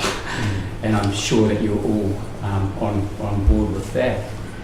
Yeah, so we were sort of looking at the things that we really love about what the council has been doing, and some of the things that came to our mind are all the beautification, tree planting, the transformation of Emu Park from a kind of a eyesore to a beautiful beautiful spot, the Anzac Walk down there, the station, it's great, and we know that people come to visit in this area, and they want to come back. They want to stay because it's so beautiful. So that's And one we of did the same thing. We just arrived 10 months ago, and you've made such a beautiful place out of all this that we just we're moving there. So a lot of this stuff pulling off the internet. So because I've only been here for a couple of months. No, we asked from friends. This is not speaking from just our experience. Obviously, this is speaking from the local spiritual assembly, which has been established here for, I actually don't know, but quite a long time. I remember in the 80s. In the 80s. Yeah. So some other things that we wanted to mention are the bicycle path. It's like going all the way from Yeppoon to Zilzi, the lagoon, absolutely wonderful place for, particularly for families, and the Keppel-Kraken, the rail trail, the parks and so forth. And Graham already mentioned the community center, which is such a boon for community groups. And the library, another wonderful facility. So we know that these things are being used, and we just want to make sure that you know that they are much appreciated, particularly by community groups.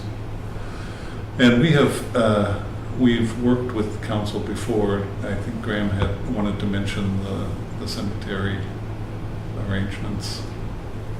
Yeah, many years ago, the council, one of the councillors here, asked us, and probably asked other religions about was there any requirements for burial, and we did have one particular one. So the sensitivity in asking us was very good, and we appreciated that. Like, I mean, basically, we just have to face, the Holy Land, and they've assured us that there's plots down there with the new cemetery where that, in fact, has been accomplished.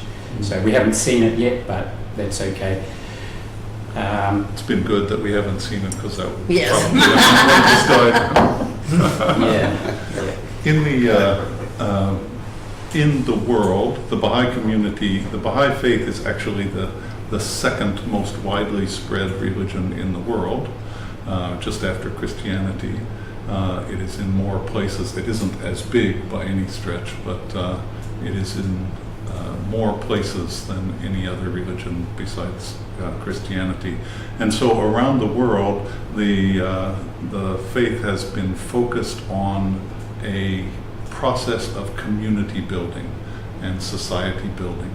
And we do this through a number of activities, including well, I should say, it's focused on neighborhoods and sort of from the ground up. Neighborhoods and groups of families in neighborhoods. So this kind of activity is happening all over the world, and including here. And over the last few years, 10 or 20, we've been doing more and more with social action. So community gardens, literacy programs, whatever is needed. So groups of families in neighborhoods kind of look around and say, what are the needs, and what do we have the ability to do? And so they focus on those things, usually small projects, but things that they can accomplish.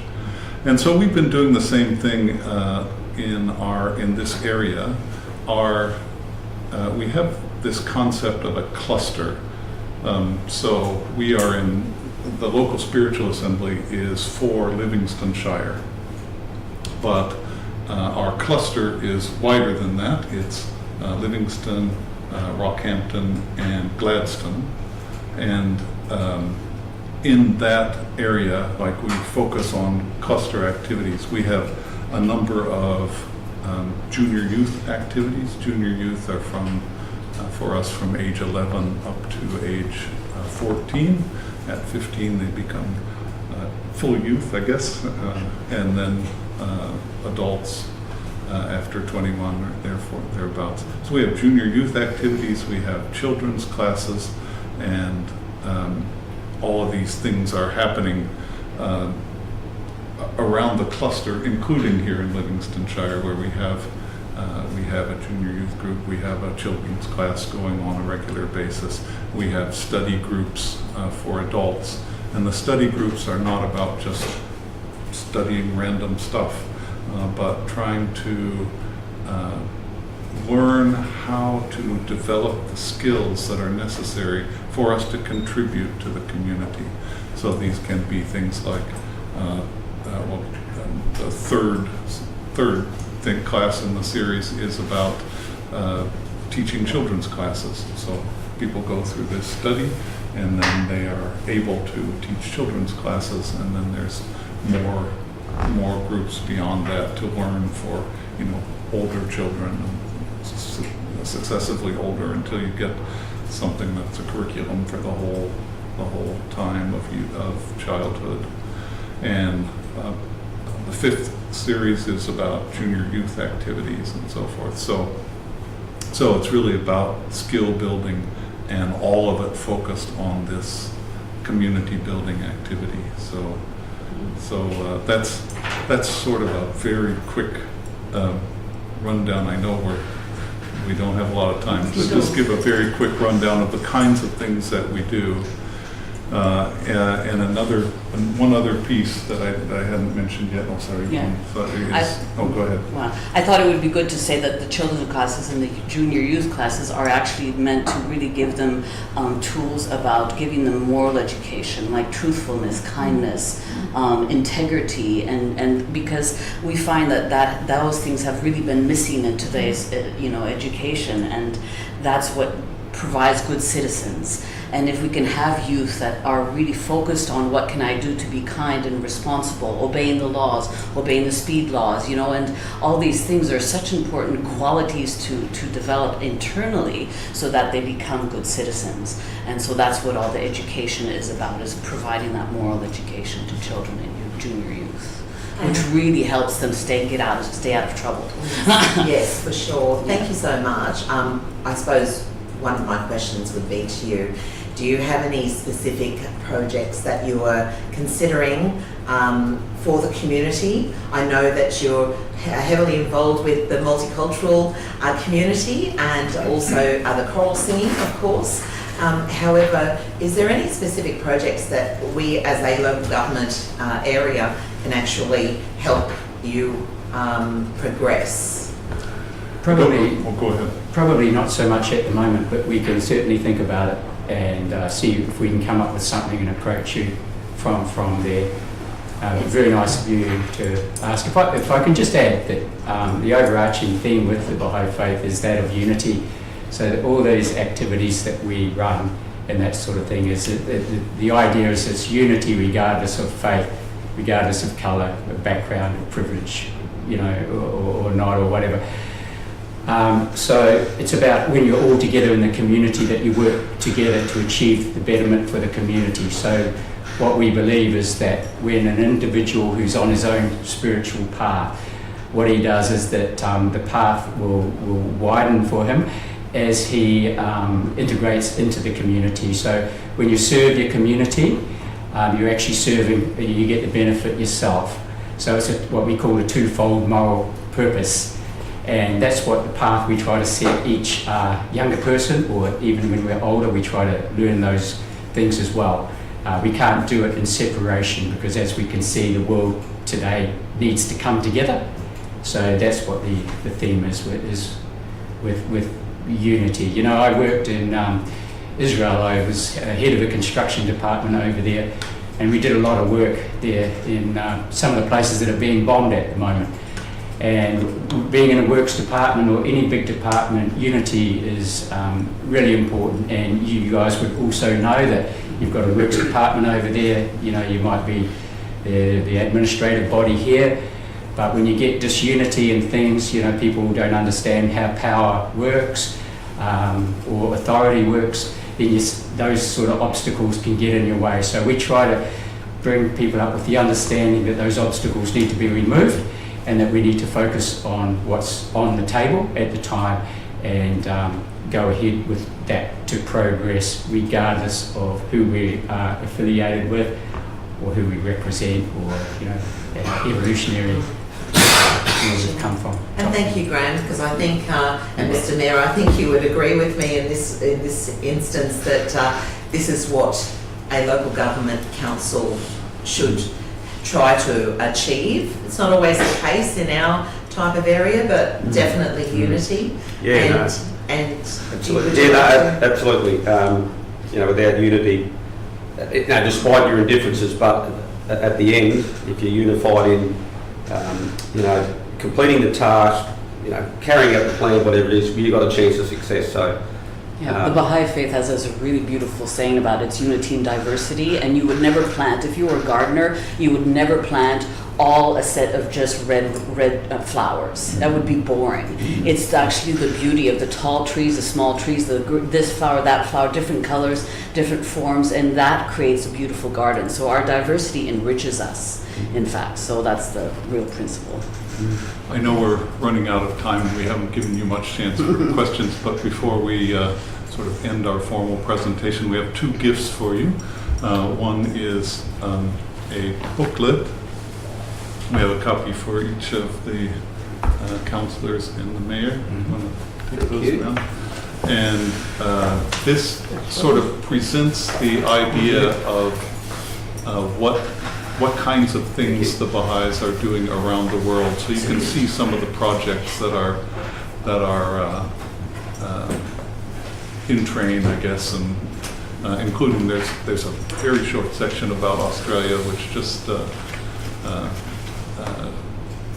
I think they focus on where things are really desperate, more in a way.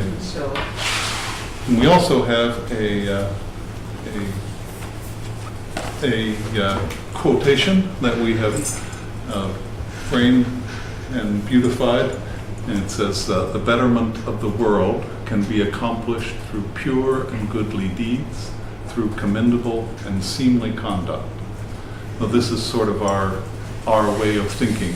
That Mr. Mayor, would you like to I'd be come out very and happy receive to that? have the chair receive that, and maybe we might even get a photo. Yes. But Yeah, that'd be great, yeah. Would we be able to stand down the back then, we could take a photo through this, like that? I think that'd be a great idea. Oh, Yeah, yes. so you guys can all sit there, and us three could just go towards the back. That sounds great. Yeah, and we can get it done. That's wonderful. Thank you so much. You're in the photo. That's going straight to the pool.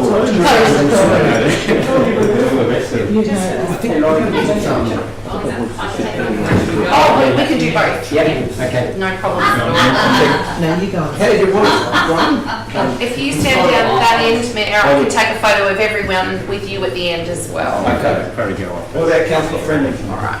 Dan's with us just for Yes, but you can sit in the chair, because then I can get everyone who's sitting and...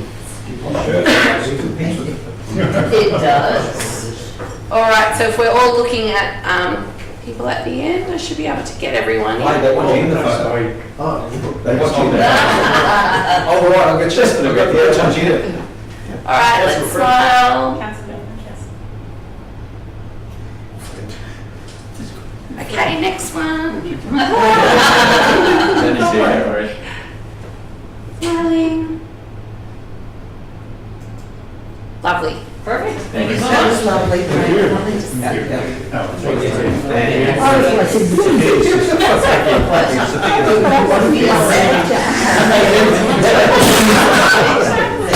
Thank you so much. Thank you very much for having us. Yeah, nice work, all of you to be here. Coming along.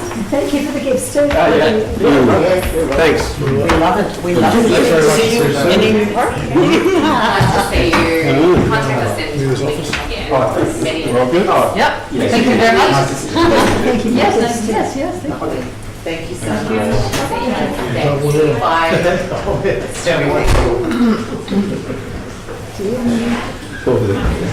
Councillors, that ends our deputation. Please bear with me for one moment as I type in my 17 character password. 17.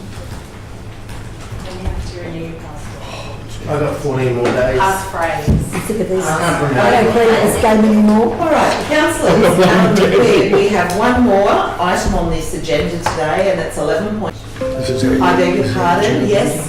We need to, councillors, we need to resolve to receive the deputation. I have a mover in Councillor Mathers, seconder in Councillor Walpon. All in favour? Unanimous, thank you. So now moving on to the monthly progress report, capital projects for communities. Sonia, would you let us know a little bit more?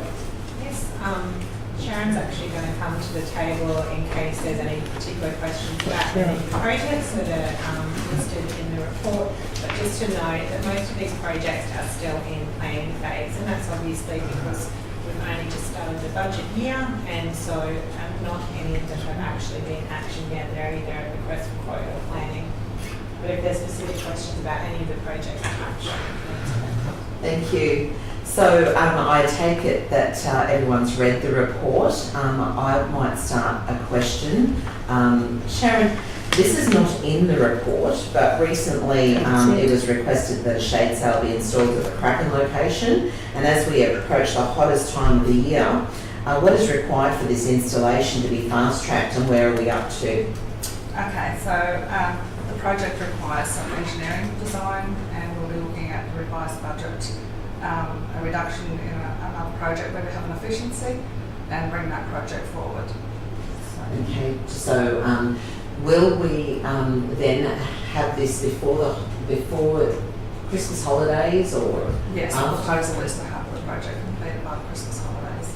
That's a great outcome. Thank you so much for all the hard work. I'd like to acknowledge both you and Sonia in and helping Councillor Walcott and I traverse the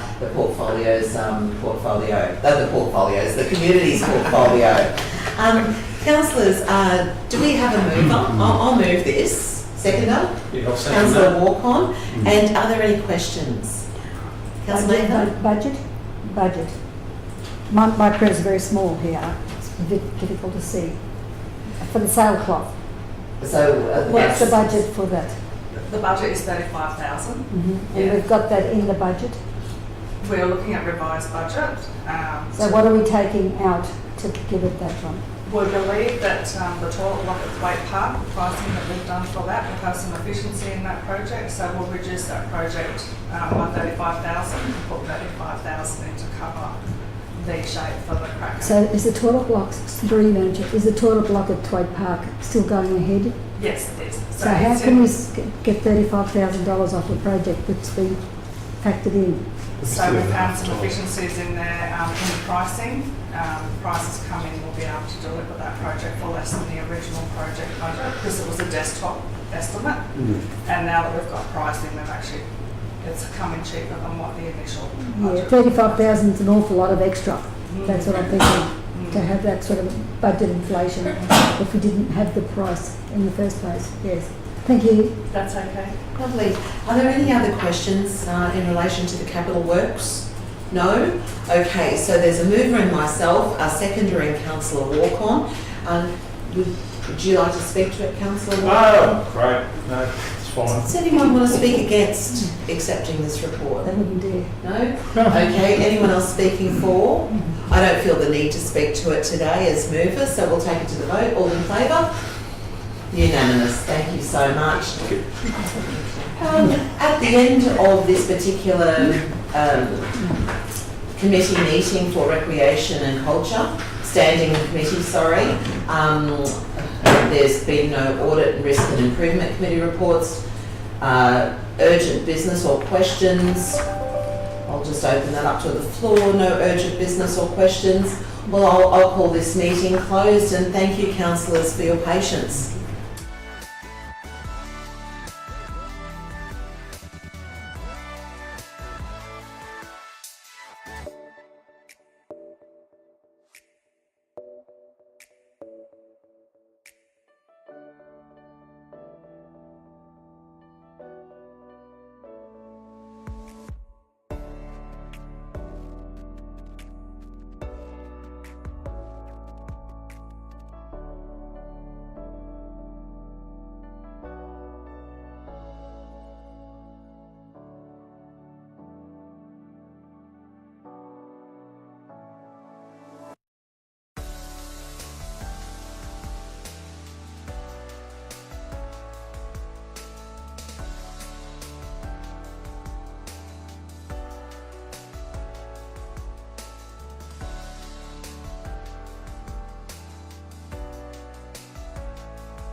Yeah, we're going to have to get a motion to go into closed session, shan't we? Yeah, 254J3A. Take that one. That'd be great. Okay, welcome councillors and Mr CEO and the council staff that are joining us in the chamber, and to anybody watching it online. We would like to welcome you to this special meeting of the council, which we have one confidential item to deal with. The contents of that's in confidential I'll read why that is. Where am I reading that bit there that justifies, this report is considered confidential in accordance with section 254J3A of the Local Government Regulation 2012, and the reason being is that it contains information relating to the appointment, dismissal or discipline of the Chief Executive Officer. So if I could have a mover to go into closed session. We've got moved Councillor Mather, seconded Councillor Walk-on. All those in favour? Thank you, that's unanimous.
everybody tuning back in. I'm sure there is a huge amount, which is great. We have a mover for the office recommendation. Councillor Friend is going to move. Second. And I think we had a seconder in Councillor Watson. I come and hand over to you guys. Councillor Friend. Certainly, I'd just like to say, without saying too much, as at this time it is continuing to be confidential, that I hope that all of our staff here at Livingstone Shire Council is just as engaged and excited with our new CEO as much, if not more, than us here at the council table. Thank you. Anyone speaking against? No, speakers for. Councillor Mather. I think the CEO was a bit worried there. Mr. Chairman, it's a very exciting time because we're embarking on a new era here. Given the history we've had in the past, we are looking for stability, not only within this room but in the wider areas of local government. I'd firstly and foremost like to acknowledge and thank our interim CEO, Mr. Alistair Dawson, for the journey that he's taken us on in giving us the opportunity to go through a process that we hadn't gone through before. It was very beneficial, very enlightening and challenging too, but at the same time it's going to be very rewarding. And I'd say Christy too has been very instrumental in assisting Mr. Dawson get us to this stage now. So as the previous speaker said, I'm excited too, and I'm excited for the staff as well, because we'll always survive one way or another, let's face it, but we are acting for the good and the long-term benefit of our outside workforce or inside workforce as well. So yes, I'm excited. Yeah, thank you. Thank you. Any further speakers? For Councillor Walk-on. Yeah, I just wanted to speak for. I do want to just acknowledge the Mayor in bringing councillors on board. I've heard that in times past, councillors may not have been involved in the process, and not that I was not here and privy to that, but I just do want to thank the Mayor for the opportunity to be involved in the process of this and the discussions, and so I just want to appreciate that today. Thank you. Any further speakers? Councillor Watson. Sorry, I've overlooked you several times. It's all right. I'm sort of stand side on. You can't see me. Look,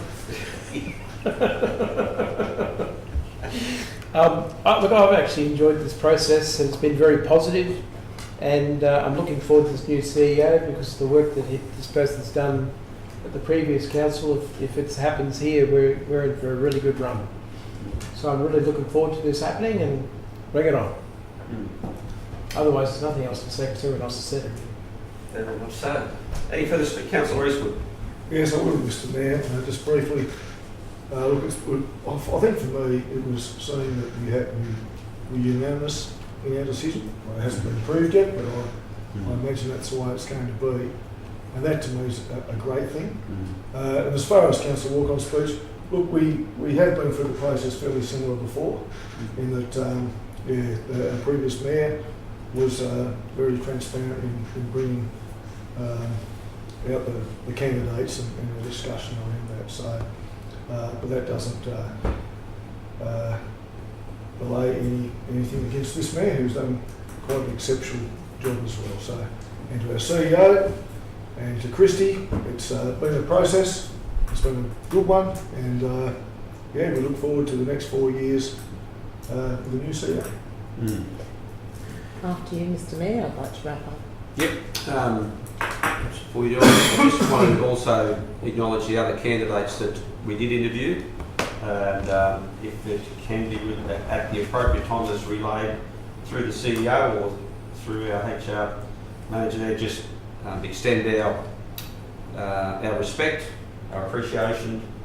They were extremely high quality in what they presented and how they presented, and their reputations here from the short time that we met them, I believe will be very high. So, and we wish them all the very best in their next endeavours. And to the candidate that we looked to appoint. It's like the end of the beginning, I guess, is where we're starting here now. We're on a journey of a collaboration. It's an interesting dynamic that a CEO shares with the mayor, the deputy and the councillors, and it can really make or break a council in many ways. And I want to continue to ride on the shoulders of the previous mayors that have been here and build on the success that they have been able to achieve, and hope that we do our bit to nurture great relationships, trusting relationships, but expect high performance, and we want to deliver ultimately. So I look forward to the appointment. Thank you. Back to Councillor Friend. Thank you, Mr. Mayor. I'd just also like to thank the interim CEO, Alistair, for being there for us, and for helping change ways in which we think and do things. I'd like to also thank the head of HR for Livingstone, Christy, who is doing a magnificent job. As a former councillor employee, as an employee for over a decade and a councillor for 5 years, I know that every time there's a new CEO that comes on board, it's a time of flux, it's a time of concern, it's a time of, in between, not quite sure where this new person's going to lead us or lead the ship that we call council. But as a former employee, I'd just like to assure everybody that I believe the decision that this council has made, and it has been very, together. We've been together on this decision, cohesive. It is a good decision, and I am very, very proud of this decision that we've made for the betterment of our whole Shire and all of the staff here at Livingstone Shire Council. So I'm excited to see really positive results and undertakings in the future. Thank you. Very good. On that note, we shall put it to the vote. Those in favour? Nobody against, so that's unanimous. Thank you, councillors. Thank you, Mr. CEO. That concludes our special meeting today, and I hope you have a good day. Good afternoon.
on now.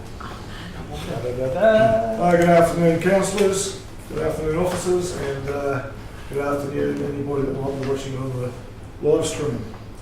This is the Development and Environment Committee meeting. And I need to say that pursuant to section 2.64 of the Livingstone Shire Council's meeting procedures, Councillor Pat Eastwood be appointed as chairperson for this meeting of the Development and Environment Committee. Do I have a mover for that, please? Rosie and Andrew, so Rose. Councillor Watson has moved it, and Councillor Friend has seconded it. Thank you. Looks like we've got a full attendance.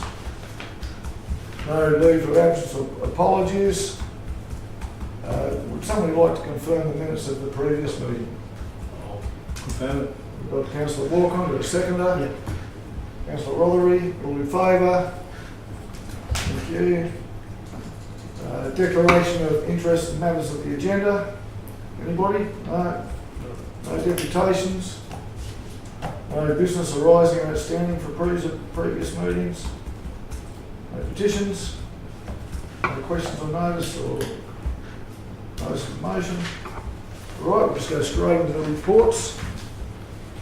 So we've got 11.1, the review of the low carbon Livingstone 2030 strategy. And we've got Lisa to talk to us about it. Thank you.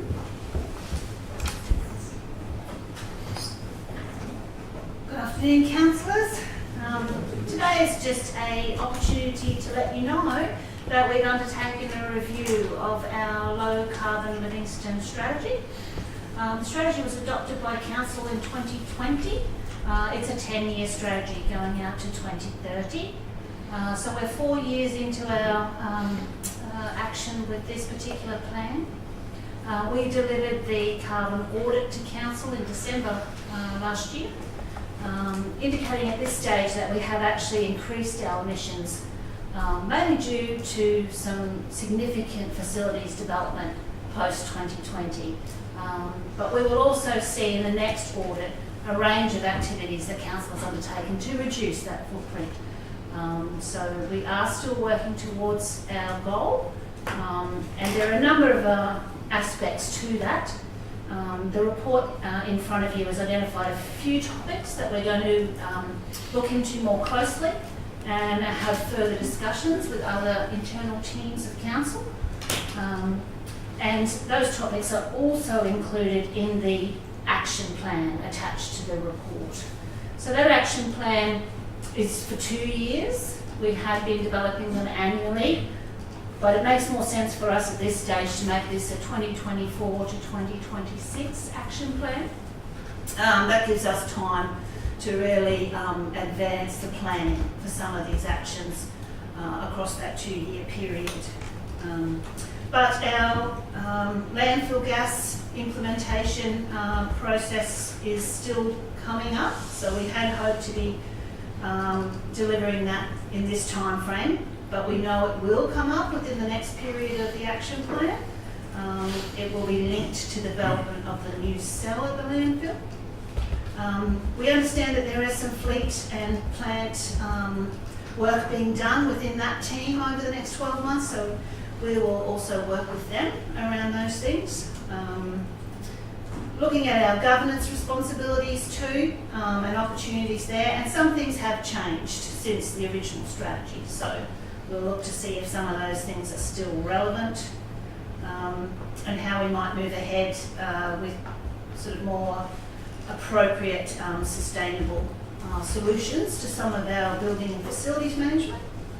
And also looking at carbon storage through the planting of trees. Of course, Council's in an excellent position with our Livingstone Community Nursery and the production of native plants that we are able to significantly increase tree planting. And this should be done in a strategic way in combination with the open spaces framework development, as well as plans for community activity in this space. So pretty much those are the highlights that I wanted to raise to your attention, and I'm happy to take any questions. Thank you through the chair. Yes. Thank you, Mr. Chair.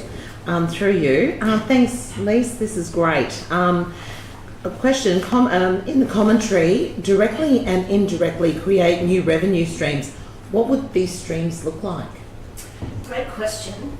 We've just come off a Teams meeting with some experts in the field, which we are not. So the carbon space is quite complex and it's quite new, and we need to access knowledge from people who have that up-to-date experience and knowledge. So we've been talking with a relevant consultant who's preparing some materials to bring back to council in relation to our opportunities for new revenue streams under the carbon economy. So can't tell you the answer right now, but it is being prepared. That's great. And just one last question. Some strategies are very exciting, such as landfill gas pumping, a trial, investigations into biofuel for fleet, and a floating solar farm at Kelly's Dam. However, I just want to know, what is eco-driver training? Eco-driver training. Yeah, I guess it relates to how often we use our vehicle, how we use our vehicle. So of course, different driving styles are more or less fuel efficient. So teaching people how to drive in a fashion that's the most efficient fuel use, but also looking at opportunities when they don't use the car. So what other things can they do? Walk between sites, use other scooters or electric vehicles, or carpool. So it's about all the different opportunities to think about how we use our vehicles to reduce the carbon footprint. Thank you. Yes, Councillor Woods. Thank you, through the chair. We've got a target to 2030. Do you know whether we are on target to reach our carbon, reducing the carbon footprint? Are we on target for that? Do you know? Where do we sit? It is a tricky one to state at this point in time, because so much new technology and new management approaches are emerging. So where we are today, and the last 4 years, probably doesn't reflect the next 6 years towards our target, because things are evolving so much. So at the moment we're not in a good place, because we've actually increased our emissions by 10%. So we haven't done any reduction so far. But there are measures that have been put in place that haven't yet come through our audit. So the next audit will identify the benefits of the solar farm on the effluent treatment plant, which weren't calculated in the last one. It will also look at all the LED lighting that's been replaced in the street lights, which is significant now. So we expect in the next audit you will see some substantial reductions due to those things. The other aspect of our audits is they are delayed in time. So the data that we're using each time is a couple of years behind the date the audit is delivered. So that is why our current audit doesn't show the sewage treatment solar farm benefit, because the data has come from previous to that commencing. What happens if we don't reach the target? There is no legislative obligation. This is something that the council's doing to innovate and lead and be proactive. So we're not being forced to achieve this target from a legislative or legal perspective. So it's something that we're driving as part of our environmental sustainability policy to move forward in trying to manage our carbon emissions. I'm sure it might have some effect if we don't reach some of these targets. It might have some effect on our ecotourism. What is it, certificate or That's right. destination thing? The ecotourism destination accreditation. It's certainly, this effort that we're making is certainly a big part of our acceptance as an accredited destination. So yes, they will be looking to see how we progress. And I think it's a journey for everyone. So the consultants we spoke to earlier today, when we explained basically the level that we are at, they said, that's pretty much everyone. We're not out of step with a lot of other local government areas that are still at the initial stages of understanding the carbon emissions frameworks, understanding how we can address them and what we can do to mitigate them. So we're certainly not out of step with other local governments who are on the same journey. Thank you. Any more questions? Just, Mr. Chairman, it was interesting here, number 8, Buildings and Facility Management. At a recent workshop, we were talking about the things we don't want to see in the Shire, and one of those things was identified as floating wind farms. In the ocean here, we've got a floating solar farm. So I just didn't know how they connected. So I think Just an observation, Madam Chair. yes, so that is one of the topics that's highlighted for additional review. So I can't say to you whether that's a good thing to do or a bad thing to do. It needs to be reviewed. The discussions we had with those consultants is that retrofitting buildings with solar panels is not necessarily the answer. They believe that solar farms, standalone solar farms in appropriate locations and potentially linked with battery storage is a way forward for councils. So you don't have to have your power generation on the site that you're using it. So even though Kelly's Dam and the water system is quite a carbon intensive business because they have to use the pumps 24/7, they don't necessarily need to collect their energy on their site. So there's a range of other options council could look at which would be more efficient and potentially less impactful on the function of the storage dam. Thanks, Lisa.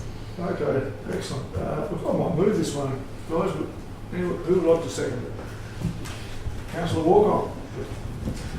Okay, I'll speak to it. I guess for me personally, just to see that there's no need to do any changes, which to me, you got it right the first time, which is fantastic. Very important document. It provides our strategic direction to lower our carbon footprint, and it's just there's a wealth of work in there, which I encourage councillors to have a good look at. It also helps us to align with our other councils around Australia. So good job, police and crew. And if anyone would like to speak against, now's your time. Anyone would like to speak for? All good? Okay, we might put that straight to the vote. All in favour? Fantastic, the motion's been resolved. Thank you. Excellent. Thanks, Lise. Go to the next motion, which is application of sole supplier exemptions regarding installation of EV chargers. I'll move, Mr. Chair. I might second that then. Any questions for, or you just go ahead and have a chat? I have a question. Is there any, through the chair, is there any reason why the service stations aren't uptaking with these chargers?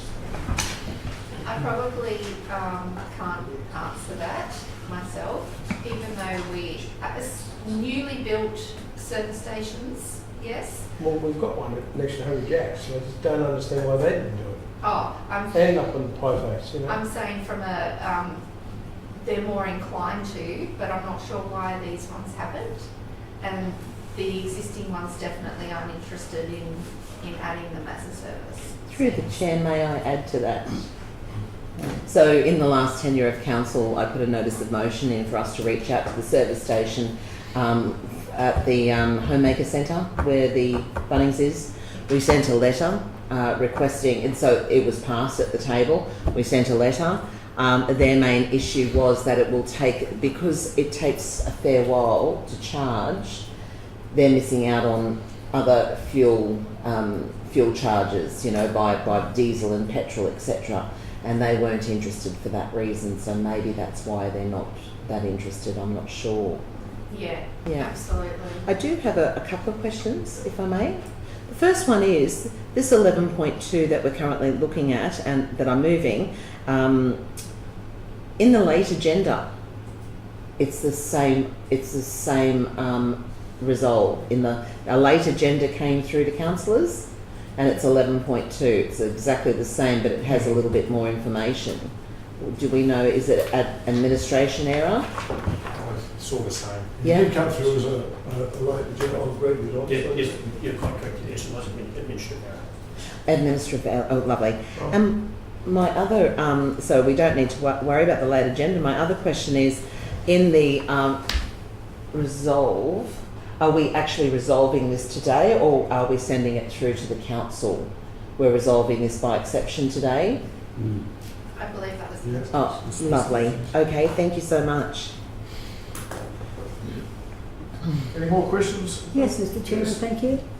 Councillor? If it's not a requirement for an existing servo to install one of these chargers, is it the responsibility of the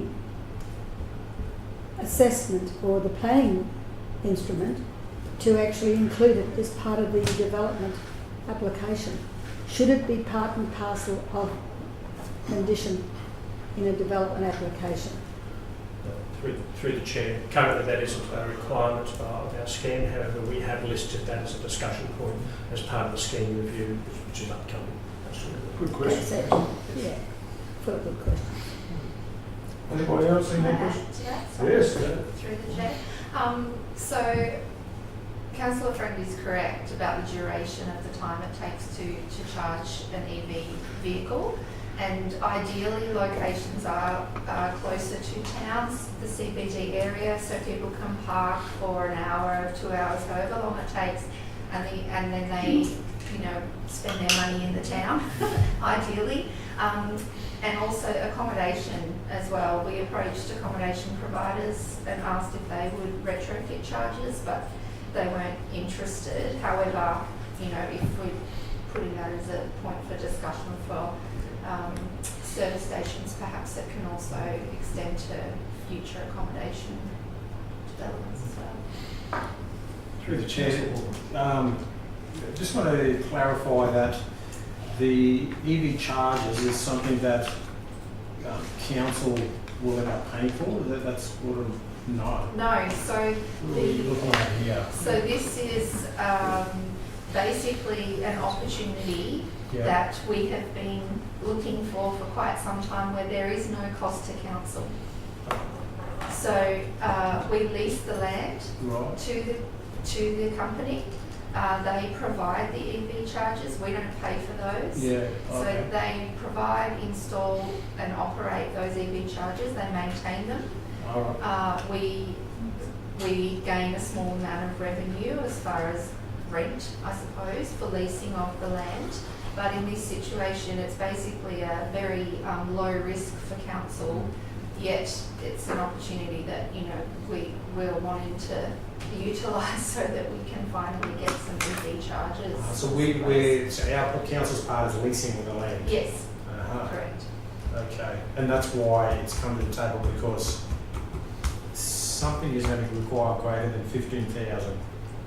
Yeah, so what supply of goods, is that the EV charger itself, is it? So it would be the 15,000 is just our rules for procurement. Anything over $15,000, we would need to get 3 quotes, and then we would choose from those responses who was the best suitable. However, in this instance, the cost, I can't tell you what the project cost would be, because that's up to the EV networks.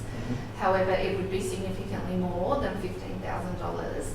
And I guess we're bringing it to the table today and asking to apply the exception, because we've never been in a situation where an organisation like EV Networks has approached us with this offer where, they supply everything. Oh, I see. Thank you. That's clarified that for me. Okay. Councillor Watson? I'm just wondering, are these the classes the super fast chargers that we're looking for? Yes, they will be the fast chargers. And are they possibly in positions where we unfortunately might be charging for parking? No. Good. That's good to know. In short, no. The site hasn't been I see you've got identified multiple yet, but places, we're still working on that. But to move forward, we needed to be able to replace. Any more questions? Just one last one, Mr. Chairman. Do we have any idea, ballpark figure, what it costs to retrofit one of these charges to an existing servo? I would not know if the cost. Whether it's 5,000 I or know- 50,000? Yeah, it would probably be in excess, just for the charger, in excess of 20, possibly more. That's the bottom range. But I wouldn't know what the actual technical installation costs would be. It'd be good to find out for a future discussion. Yeah, thank you. Yeah, I've got a question. I'm not across the EV charges too much, but per car, do they obviously get charged? As in, Yes. They've got to pay for The electricity, and yes. what sort of price is it per car, just say? I think there are different rates, so they would either use a plug share app or there's Chargebox. I think it's roughly, this is very off the top of my head because it does change. I think it's about 75 cents per kilowatt, Okay. And but I can clarify. no, I have no idea. So, and how many kilowatts do they need? Like, It depends on the vehicle. Does it? Yeah. We have done up a fact sheet, which I can send you if you want a little more information. Yeah, maybe that's something good to have a read through. Excellent. So it looks like everybody's had a hit, so... Like to speak to it? Yes, Yeah, Councillor thank you. I understand, Deputy Mayor and Councillor Rothery, this is your portfolio, but in the last 4 years, in the last tenure, I sent many emails. I lobbied state government representatives as a local government councillor. I know our officers also submitted applications for grants which were denied. I've been to many EV exhibition days, electric vehicle exhibition days. It was something that was very close to my heart, and thank you for allowing me to move it, even though it's no longer my portfolio.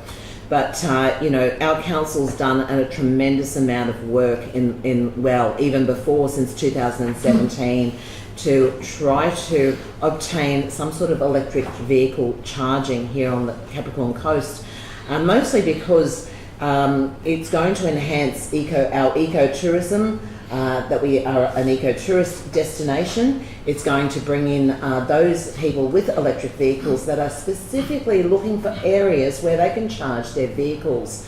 And so that's going to be a great contribution to our economy also.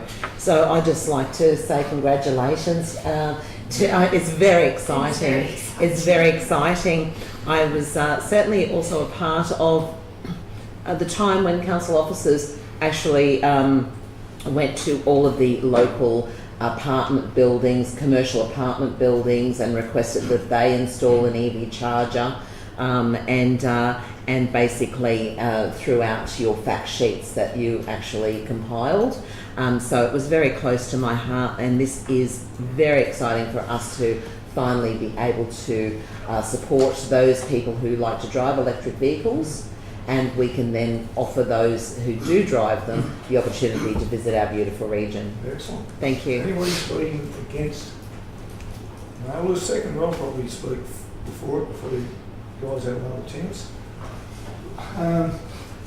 For me, if we don't move on this now, we just get left behind. It's just an important part of the step, and as Councillor Friend stated, ecotourism is a really big thing.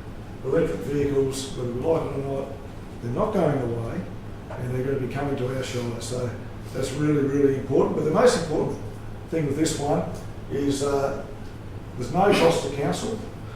This is not, don't get this mixed up, because the actual people who are doing it are called EV, and it's EV vehicles. But to have them come in and want to set up is so much better for us.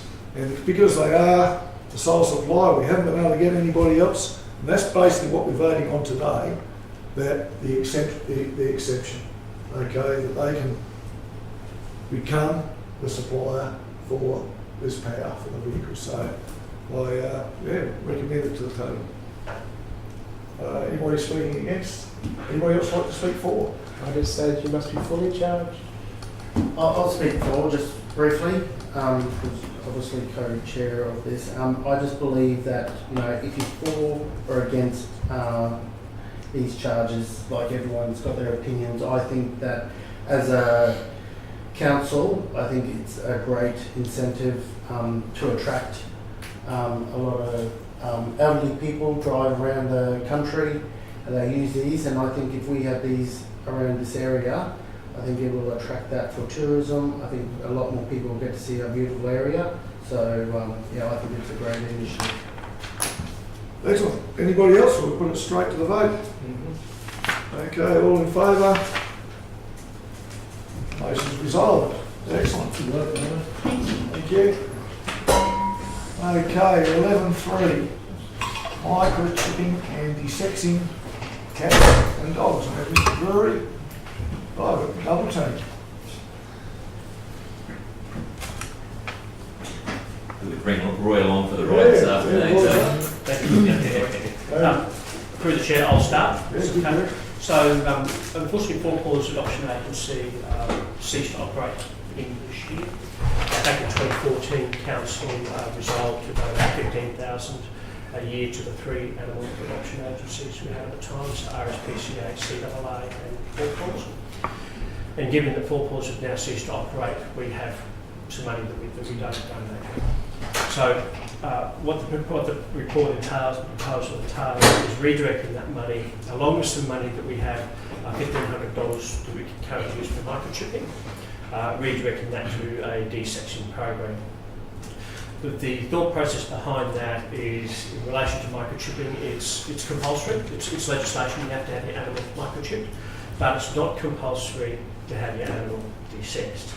So by offering an incentive, I guess, what that does is that hopefully assists in the reduction of unwanted visitors, which in the end assists in the number of animals ending up in a pound, and those benefits flow on. So that in effect is actually the thrust of this report and the strategy behind it. Happy to take any questions.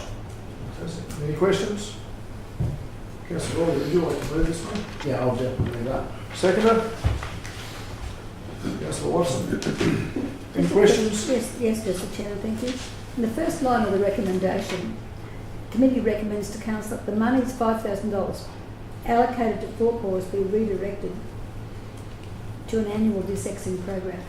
Do we normally put funds into the desexing program every year, and what would those funds be approximately? Yeah, through the chair, we currently don't have a desexing program. So we were given $30,000 from Four Paws this year as a result of them ceasing to operate. That money was directed to a one-off desection program, which has been very successful. It opened in early August, I believe, gents, and we've so far issued about 45 vouchers. This 6,500 from this financial year would simply top that up, and then next year we'd have $6,500. It may be the wish of councillors in future to increase that amount, depending on how successful things are. I will also say that Capricorn Animal Aid do actually run a desexing subsidy program as well. So this is sort of an add-on to that program. It's an incentive, basically. Yeah. So is there an eligibility criteria for vouchers, if that's the way you're looking at going? That's correct, Councillor. So we've included that, which is the same criteria we currently have for that $30,000 I was talking about previously. So the animal has to be microchipped, so it's got to be identifiable. You must be a resident of Livingstone Shire. You must be the owner of the animal, and the animal must be currently registered in Livingstone Shire. So if you meet those criteria, you could, and there's only so much money out there, you would wonder how you became that, should we say, top dog to get the voucher. At the moment, Councillor, it's to coin a phrase, it's first past the post. So. As long as it serves a purpose, that's the main thing, I suppose. Look, it's been very successful. I just had a look this morning. Of those 45 vouchers, 39, 40 of those have been for dogs, and 5 or 6 have been for cats. Yep. Okay, Councillor Watson. Keep that last one. Just through the chair, Greg, what's the cost to get a dog neutered? So there's various costs depending on the size of the animals, so small, medium and large, and obviously that they will have a different cost. I think a small dog's about 240, something like that, 240, 250. Yeah, depending on exactly what they're getting done. Some have come in actually just under that $200 threshold, but most are above. Do we get a special price from the vets for that, or? No. So, and it's simply a case of us providing the voucher to the resident, if I can put it that way. They then go and make all the arrangements. It's been so successful that what's actually happened is we had a 1 month period on those vouchers. People have been ringing up and sort of saying, I can't get booked in. That's a good problem to have. So. Any more questions? Just one last one, Mr. Chairman. I guess when you say what's the cost if you don't That's right. have the little... That's precisely the point, Councillor. That's what this is all aimed at. The longer term. Excellent. We might move on. We'll get Councillor Robert to speak to it, if you will. Yeah, definitely. I think Livingstone pet owners,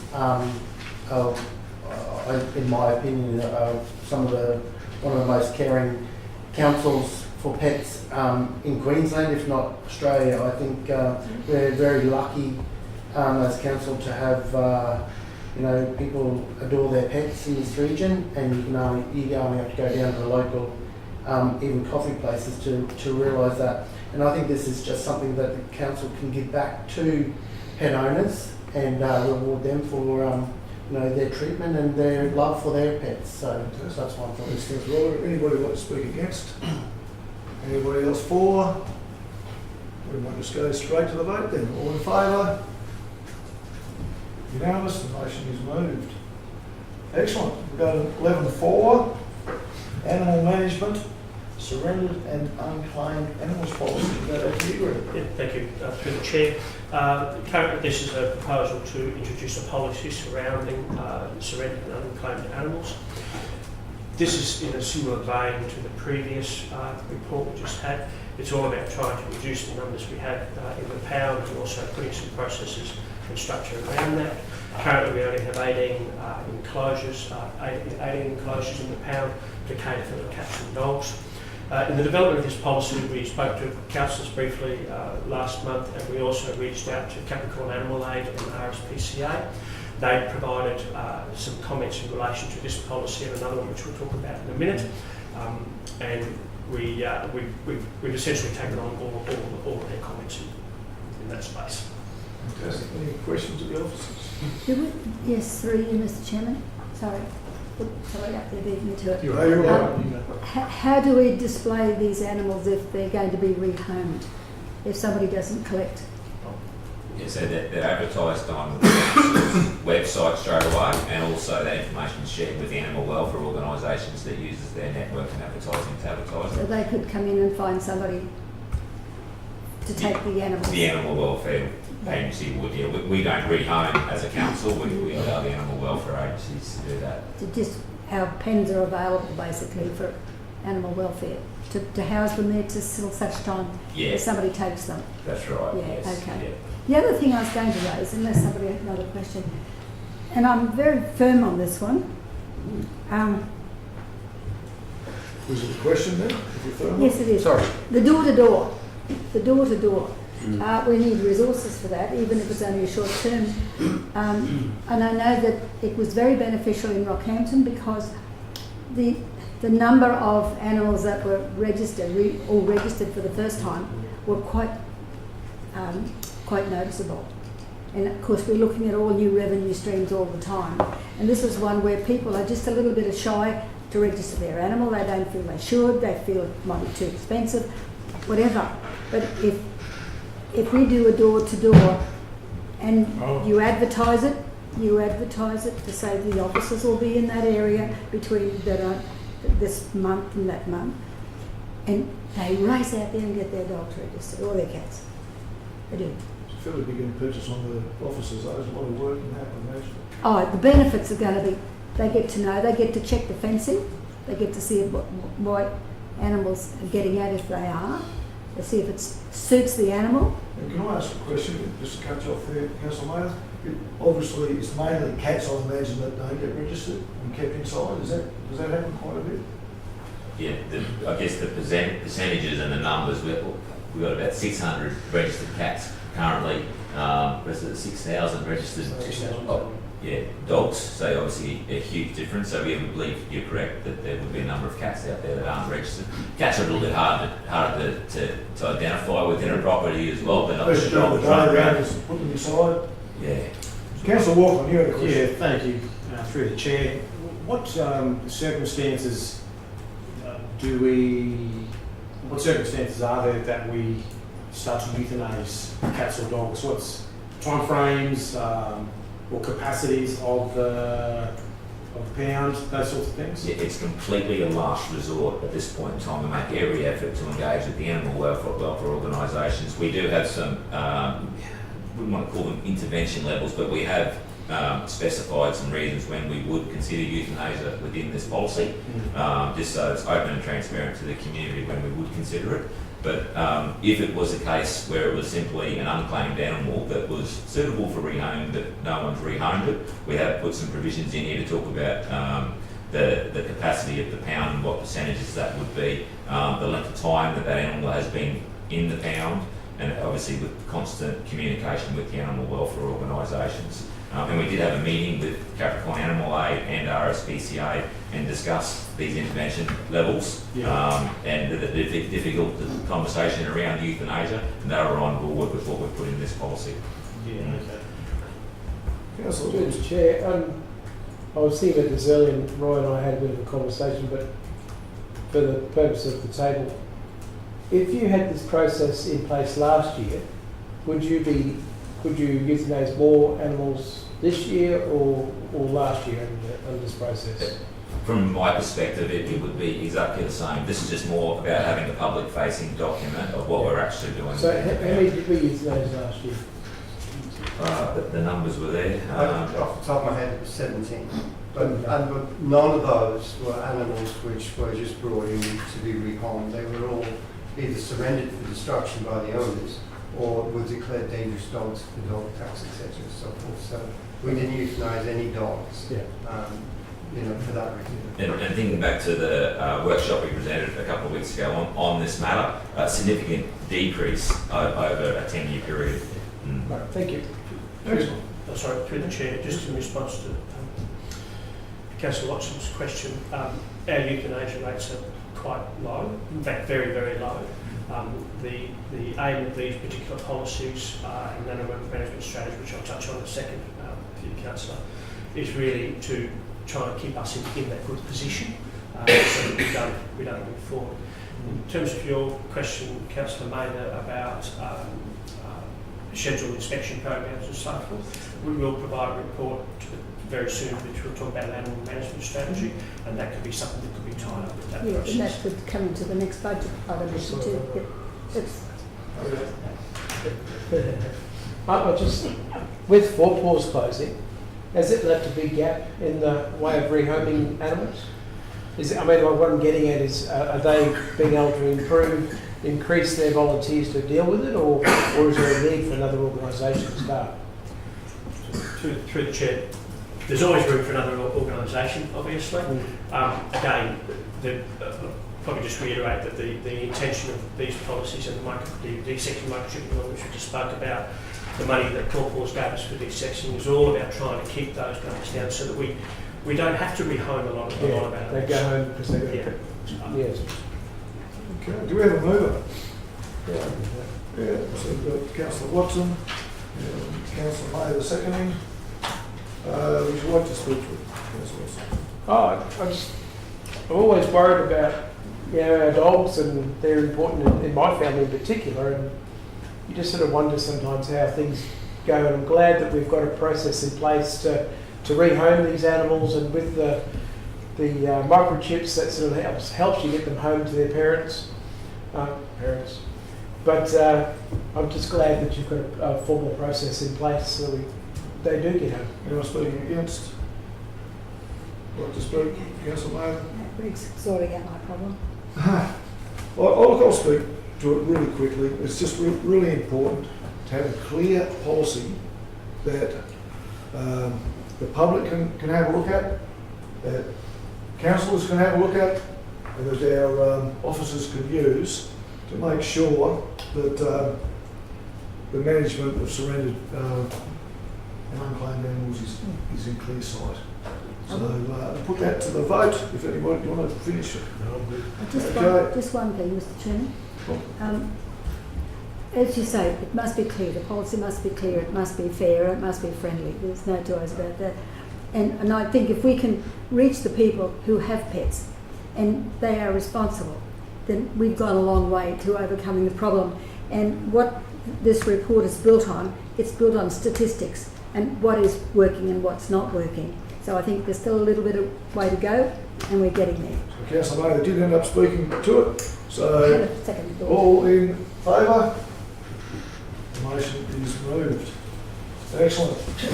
11.5, animal management, impounded cats and dogs, registration and microchipping policy. Back to Greg. And again, yes, thank you through the Chair. Again, this is another policy proposed for the Council's consideration.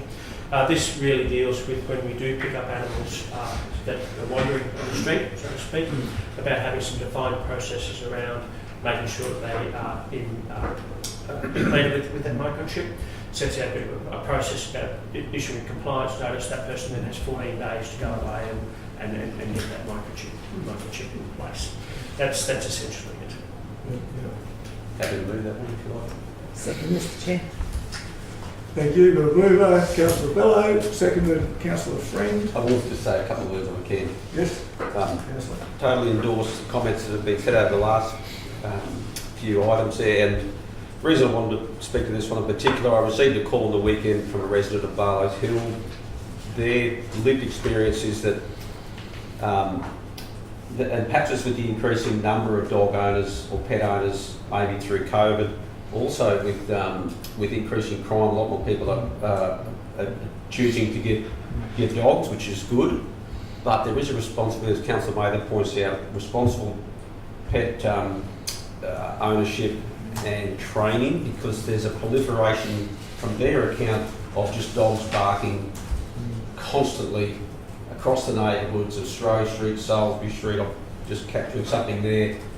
And, you know, it's easy just to go, here's another person that raises a complaint and just put it through the customer request, but it's a broader issue of potentially the bigger consequences of the changing trends that are occurring with increasing dogs and what have you. So I guess as a councillor, we're really proactive to remind people and advocate that impact on neighbours is important to remember. Just because you leave your property to go to work doesn't mean that dog sits there and just waits for you to come home and is quiet. I know that's not exactly captured in this, but I just wanted to raise that with you guys to keep up the good work that we're currently doing, and because it's almost like there's consequences that rise at the same time with poor dog management, I suppose. So I just want to pass that on. Thanks, Mr. Mayor. Since Mr. Mayor jumped in before questions, was there any questions? Yep. Any questions from the officers? Any questions from the officers? To the officers? From the officers. Or to the officers? No? Okay, so we might go. Anybody else want to speak for or against? No? We might go straight to the vote. All in favour? The motion's moved. Okay, 11.6. Animal management strategy. Okay, great for change. Through the Chair, this is probably the last piece of the puzzle, I guess, in terms of the animal management discussion this afternoon. And just touching on Mayor Bello and Councillor Mather's comments, an animal management strategy we look at holistically about what direction we're going in the Shire in relation to our management of animals. Primarily deals with cats and dogs. I've included in the report some statistics in the sense that in 2014 we had roughly 3,000 dogs registered in the Shire, we had no cats registered, and in 2024 we've had 6,100 dogs and roughly 600 cats. But in that time our population has increased close to 10,000 people. So it's clear to see that, you know, as our population increases, so does the level of pet ownership. And animal management strategy, we talk about all these things we've just spoken about, but we'd also talk about how we might undertake compliance programs. Okay? We might also talk about how we undertake education programs, you know, in our community about responsible pet ownership and all of those things. Thanks, I don't take any questions. Any questions to the officers? Thank you, Mr. Chair. Through you, the allocation of $75,000 for this animal strategy. How will this be spent, and do you see future savings that outweigh the cost of implementing this strategy? Yes, through the chair. So this is probably a couple-part process in relation to this particular resolution. We're providing a resolution that's that the adoption of an animal management strategy be considered as part of the 25-26 operational plan outcomes. So we need to pass that test first, I guess. Then we would need to allocate a budget. In terms of the budget developing a strategy, that would be purely around producing a document that sort of says these are the things we're going to do, and out of that potentially fall some cost implications. Okay. In terms of the strategy, it might talk about. I'm just going to use the desection program that we've just said.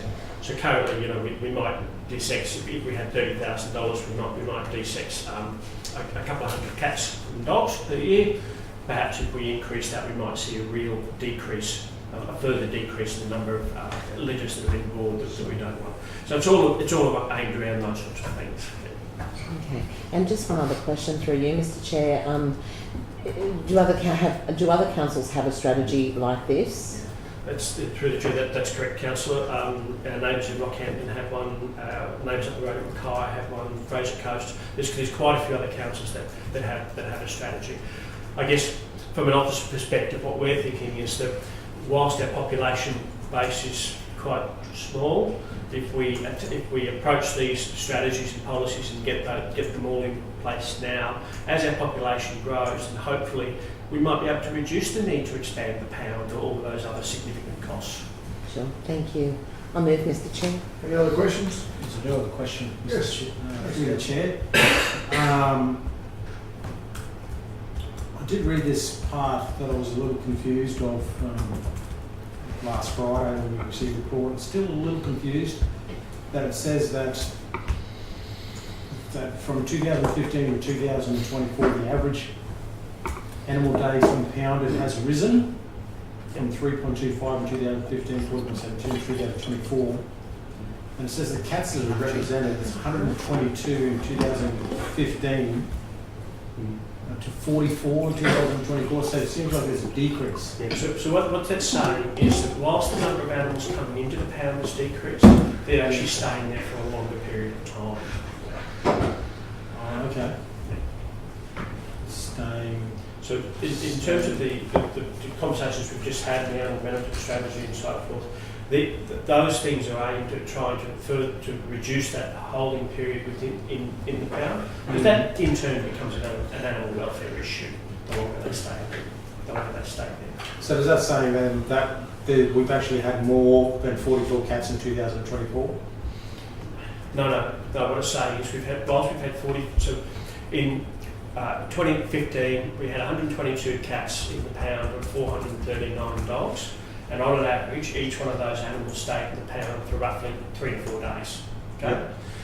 In 2024, we've had 44 cats and 129 dogs in the pound. Yep. But on an average, they've stayed there close to 15 days on an average. That's an aggregate. Some animals have stayed there for a couple of months. Some have stayed. That's purely an average, an aggregated figure. That's all. Yes. Okay. This is. Yep. Okay. Gotcha. Thanks. Excellent. If there's no more questions, I'm just going to second. Just observation. Observation. Very quick observation, Councillor. It's relevant, Mr. Chairman. I like in this situation, rather than just put more money into expanding a facility, because the need for growing that facility is increasing, I liken it to the jail. The jail's full. They put a new jail in after the old one wasn't big enough. And there's still a revolving door syndrome. I liken that to animals. If you get to the cause of the problem, the very cause of the problem, people wouldn't go to jail. Sounds like a dream.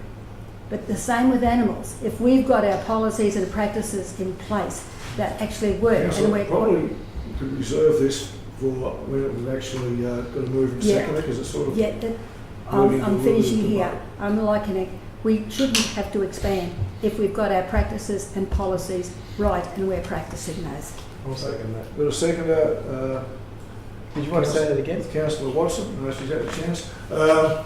With the move, I'd like to speak, please. Oh, Mr. Chair, I just think this is going to be taken to the ordinary council meeting, and I think it's important to actually have this strategy. Policy and strategy is such an important thing, especially around animal management. And as it has been said a number of times already, but as our population grows, so do the animals that we love, and they're part of our family. So it's important for our officers to have that strategy to back them up with the tough job they have to do. Absolutely. Anybody speaking against? The second would like to say it. Any words? I'll put that straight to the vote. All in favour? Unanimous? Vote. Thank you. All right, body worn camera procedure. What have we got? Through the chair, I'm going to look after this one. So a little bit of history on this one. So in round one of our legal dumping grant, councillors, officers purchased body-worn cameras for each one of their officers to investigate illegal dumping. That's been very successful over a number of years. We're now looking to implement or move throughout the public environments team for our development compliance officers and possibly our environmental health officers to also use body-worn cameras. Body-worn cameras are fantastic devices when we're obviously looking at taking matters further with issuing fines, with going to court, reviewing administrative action complaints. So part of this report today is looking at developing a procedure that will sit underneath a policy, a broader policy that covers lots of other devices for recording. It's like a CCTV policy. So I guess I'll just do a little bit of a quick summary of that and give the officer's recommendation. I don't know whether you want to add anything, Roy or Greg, to that. Other than, as we just mentioned, in relation to the policies prior to this, the procedure is just provides a consistent approach to when the body-worn cameras are used. Thank you.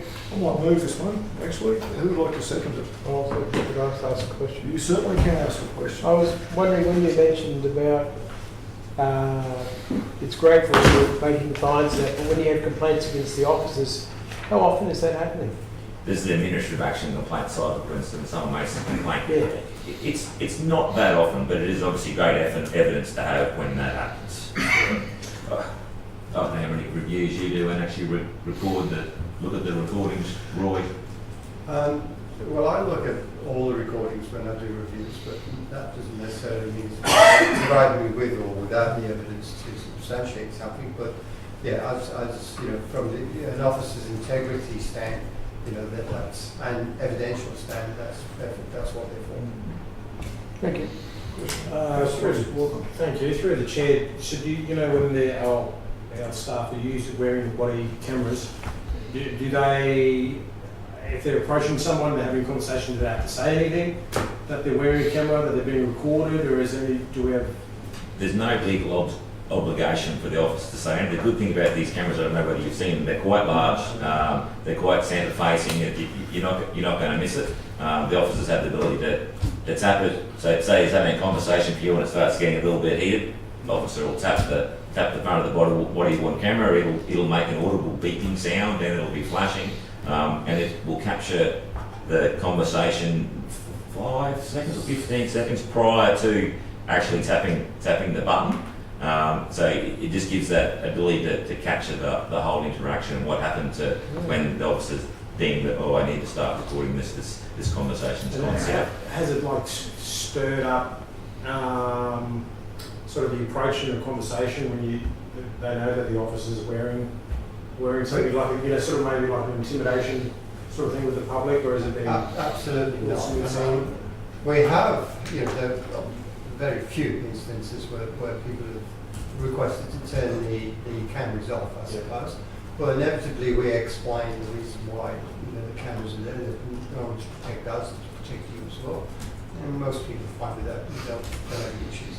And in relation to, you know, most times I would say we couldn't this, but as Nat said, that there is a flashing light on it, and it does make an audible noise, so it's, you know, it's common knowledge that most people. Any other questions? Yes, I have a question. Thank you, Mr. Chair. So within this particular policy, rangers wear the body-worn cameras. And are you also asking for other officers such as compliance staff, health staff, those that check out food premises, etc., also wear them? That's what we're looking at doing as part of this, yes, expanding it through the organisation. Well, mainly the public environments team at this point in time. Okay, lovely, thank you. Any other questions? Just what's the price of a camera? We might talk about that in the next one. Yeah, that comes up in the next sole one. supplier. Okay. So, any more questions? I'd like to speak to this briefly. Things like this, it's really important to have good procedures formalised so that everybody knows the rules in relation to their cameras, etc., and how they're supposed to wear them and utilise them. Our officers work on their own quite a bit, and so to me this is an amazing protection.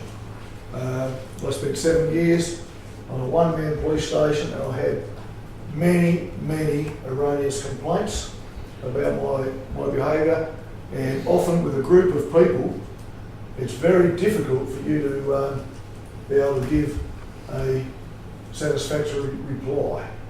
So it's very great for our organisation to have this safeguard for our officers, but it also is a way of gaining evidence. So I think this is a fantastic policy. I endorse it, and I hope that you guys do as well. Thank you. Mr Deputy Mayor, thank you so much. I agree with exactly what you said. Where was that isolated area? Hang on. Honey Island? Okay, we'll move on. Woody. Would anybody like to speak against? No. I just With a W. Could we please, this is the corner of the chambers, please. And would anybody like to speak against? Anybody like to speak for? Mr Chair, I'll speak for. I'll just say that having been in close collaboration with the Rangers in the last 4 years, it's a really tough job that they have to undertake, and we need to have, as a council table, we need to protect our staff. We need to make sure that they have means to be able to stand up for themselves if need be, especially with vexatious complaints, and especially in their particular field. So this is a great thing to have for them, and I agree.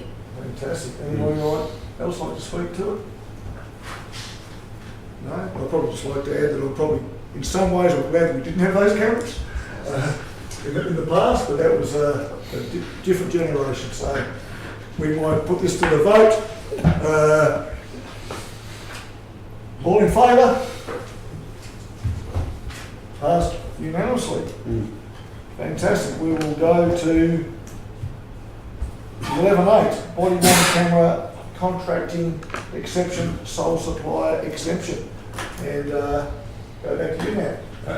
I might just read through a bit of this one because it's a little bit juicier. So a little bit of background on this one. So compliance with council's purchasing exception guidelines for projects over a value of $15,000 necessitates the council resolution to meet the legislative requirement of section 235 of the Local Government Regulation 2012.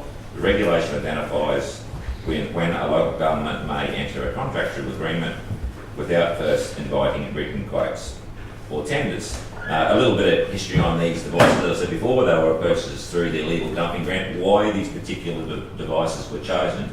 It was a recommendation of the state at the time to use this particular brand, so Axon cameras. The beauty of these particular cameras is the licensing and the software that's associated. It's tight, and the reason that it's tight is because the police use it.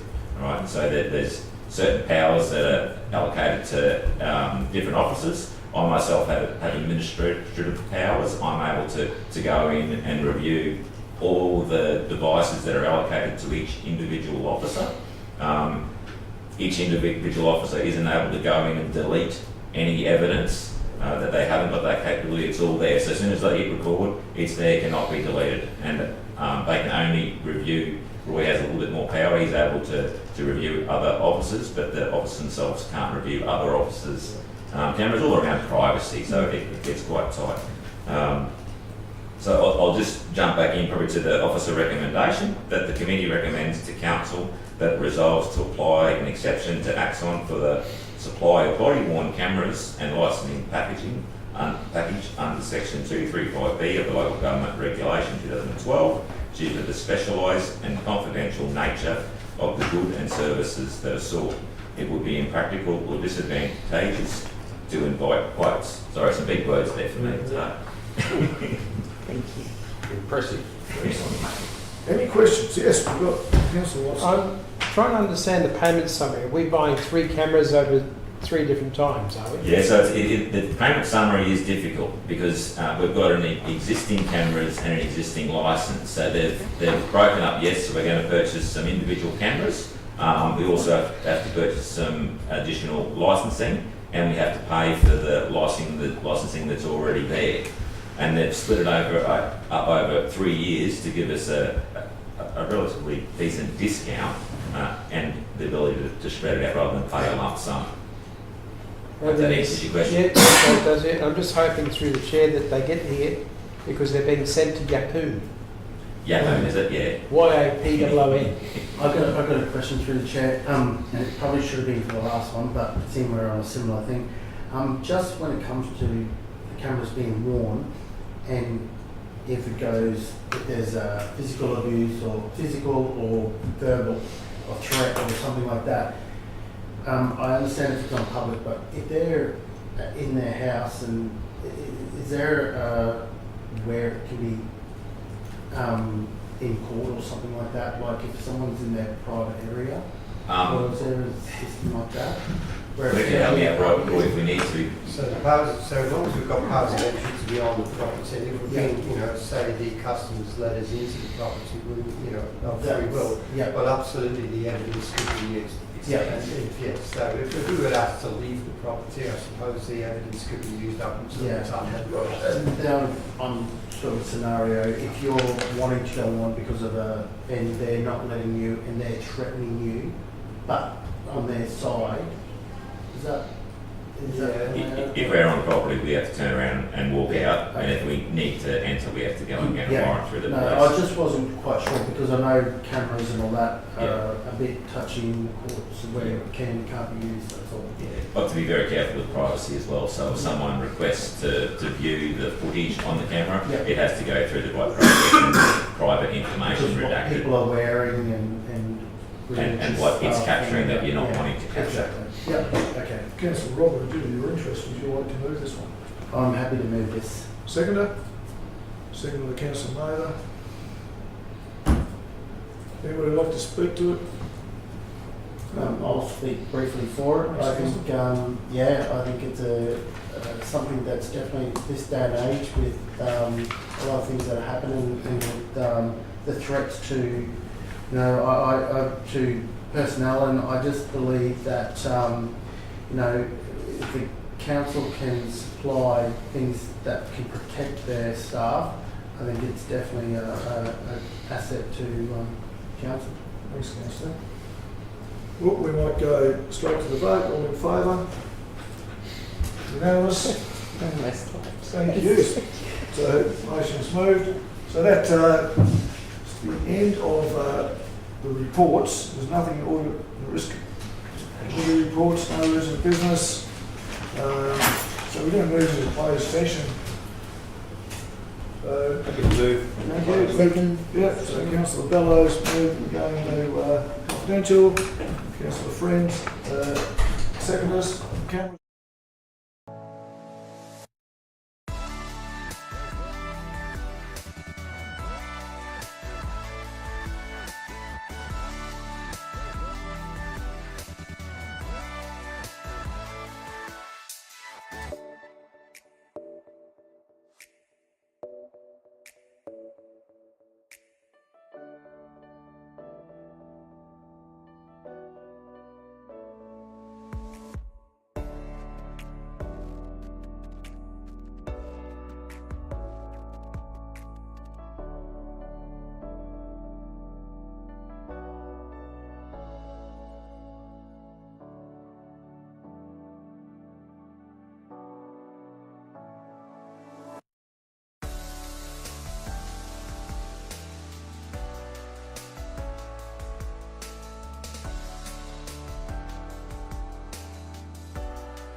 Okay, councillors, and the public, we're actually back on. We've just come out of confidential. We've got one report, 15.1, infrastructure charges notice withdrawal.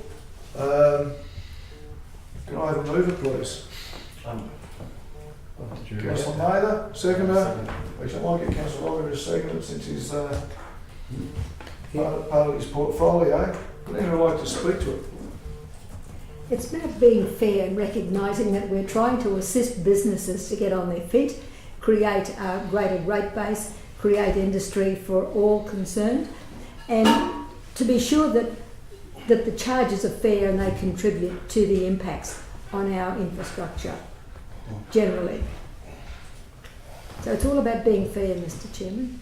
I'm speaking against it. Just to, this will not be going to the council meeting. We're actually making a resolution now in regard to this, so it will be a complete resolution. Anyone would like to speak against? Councillor Rotherham, would you like to speak?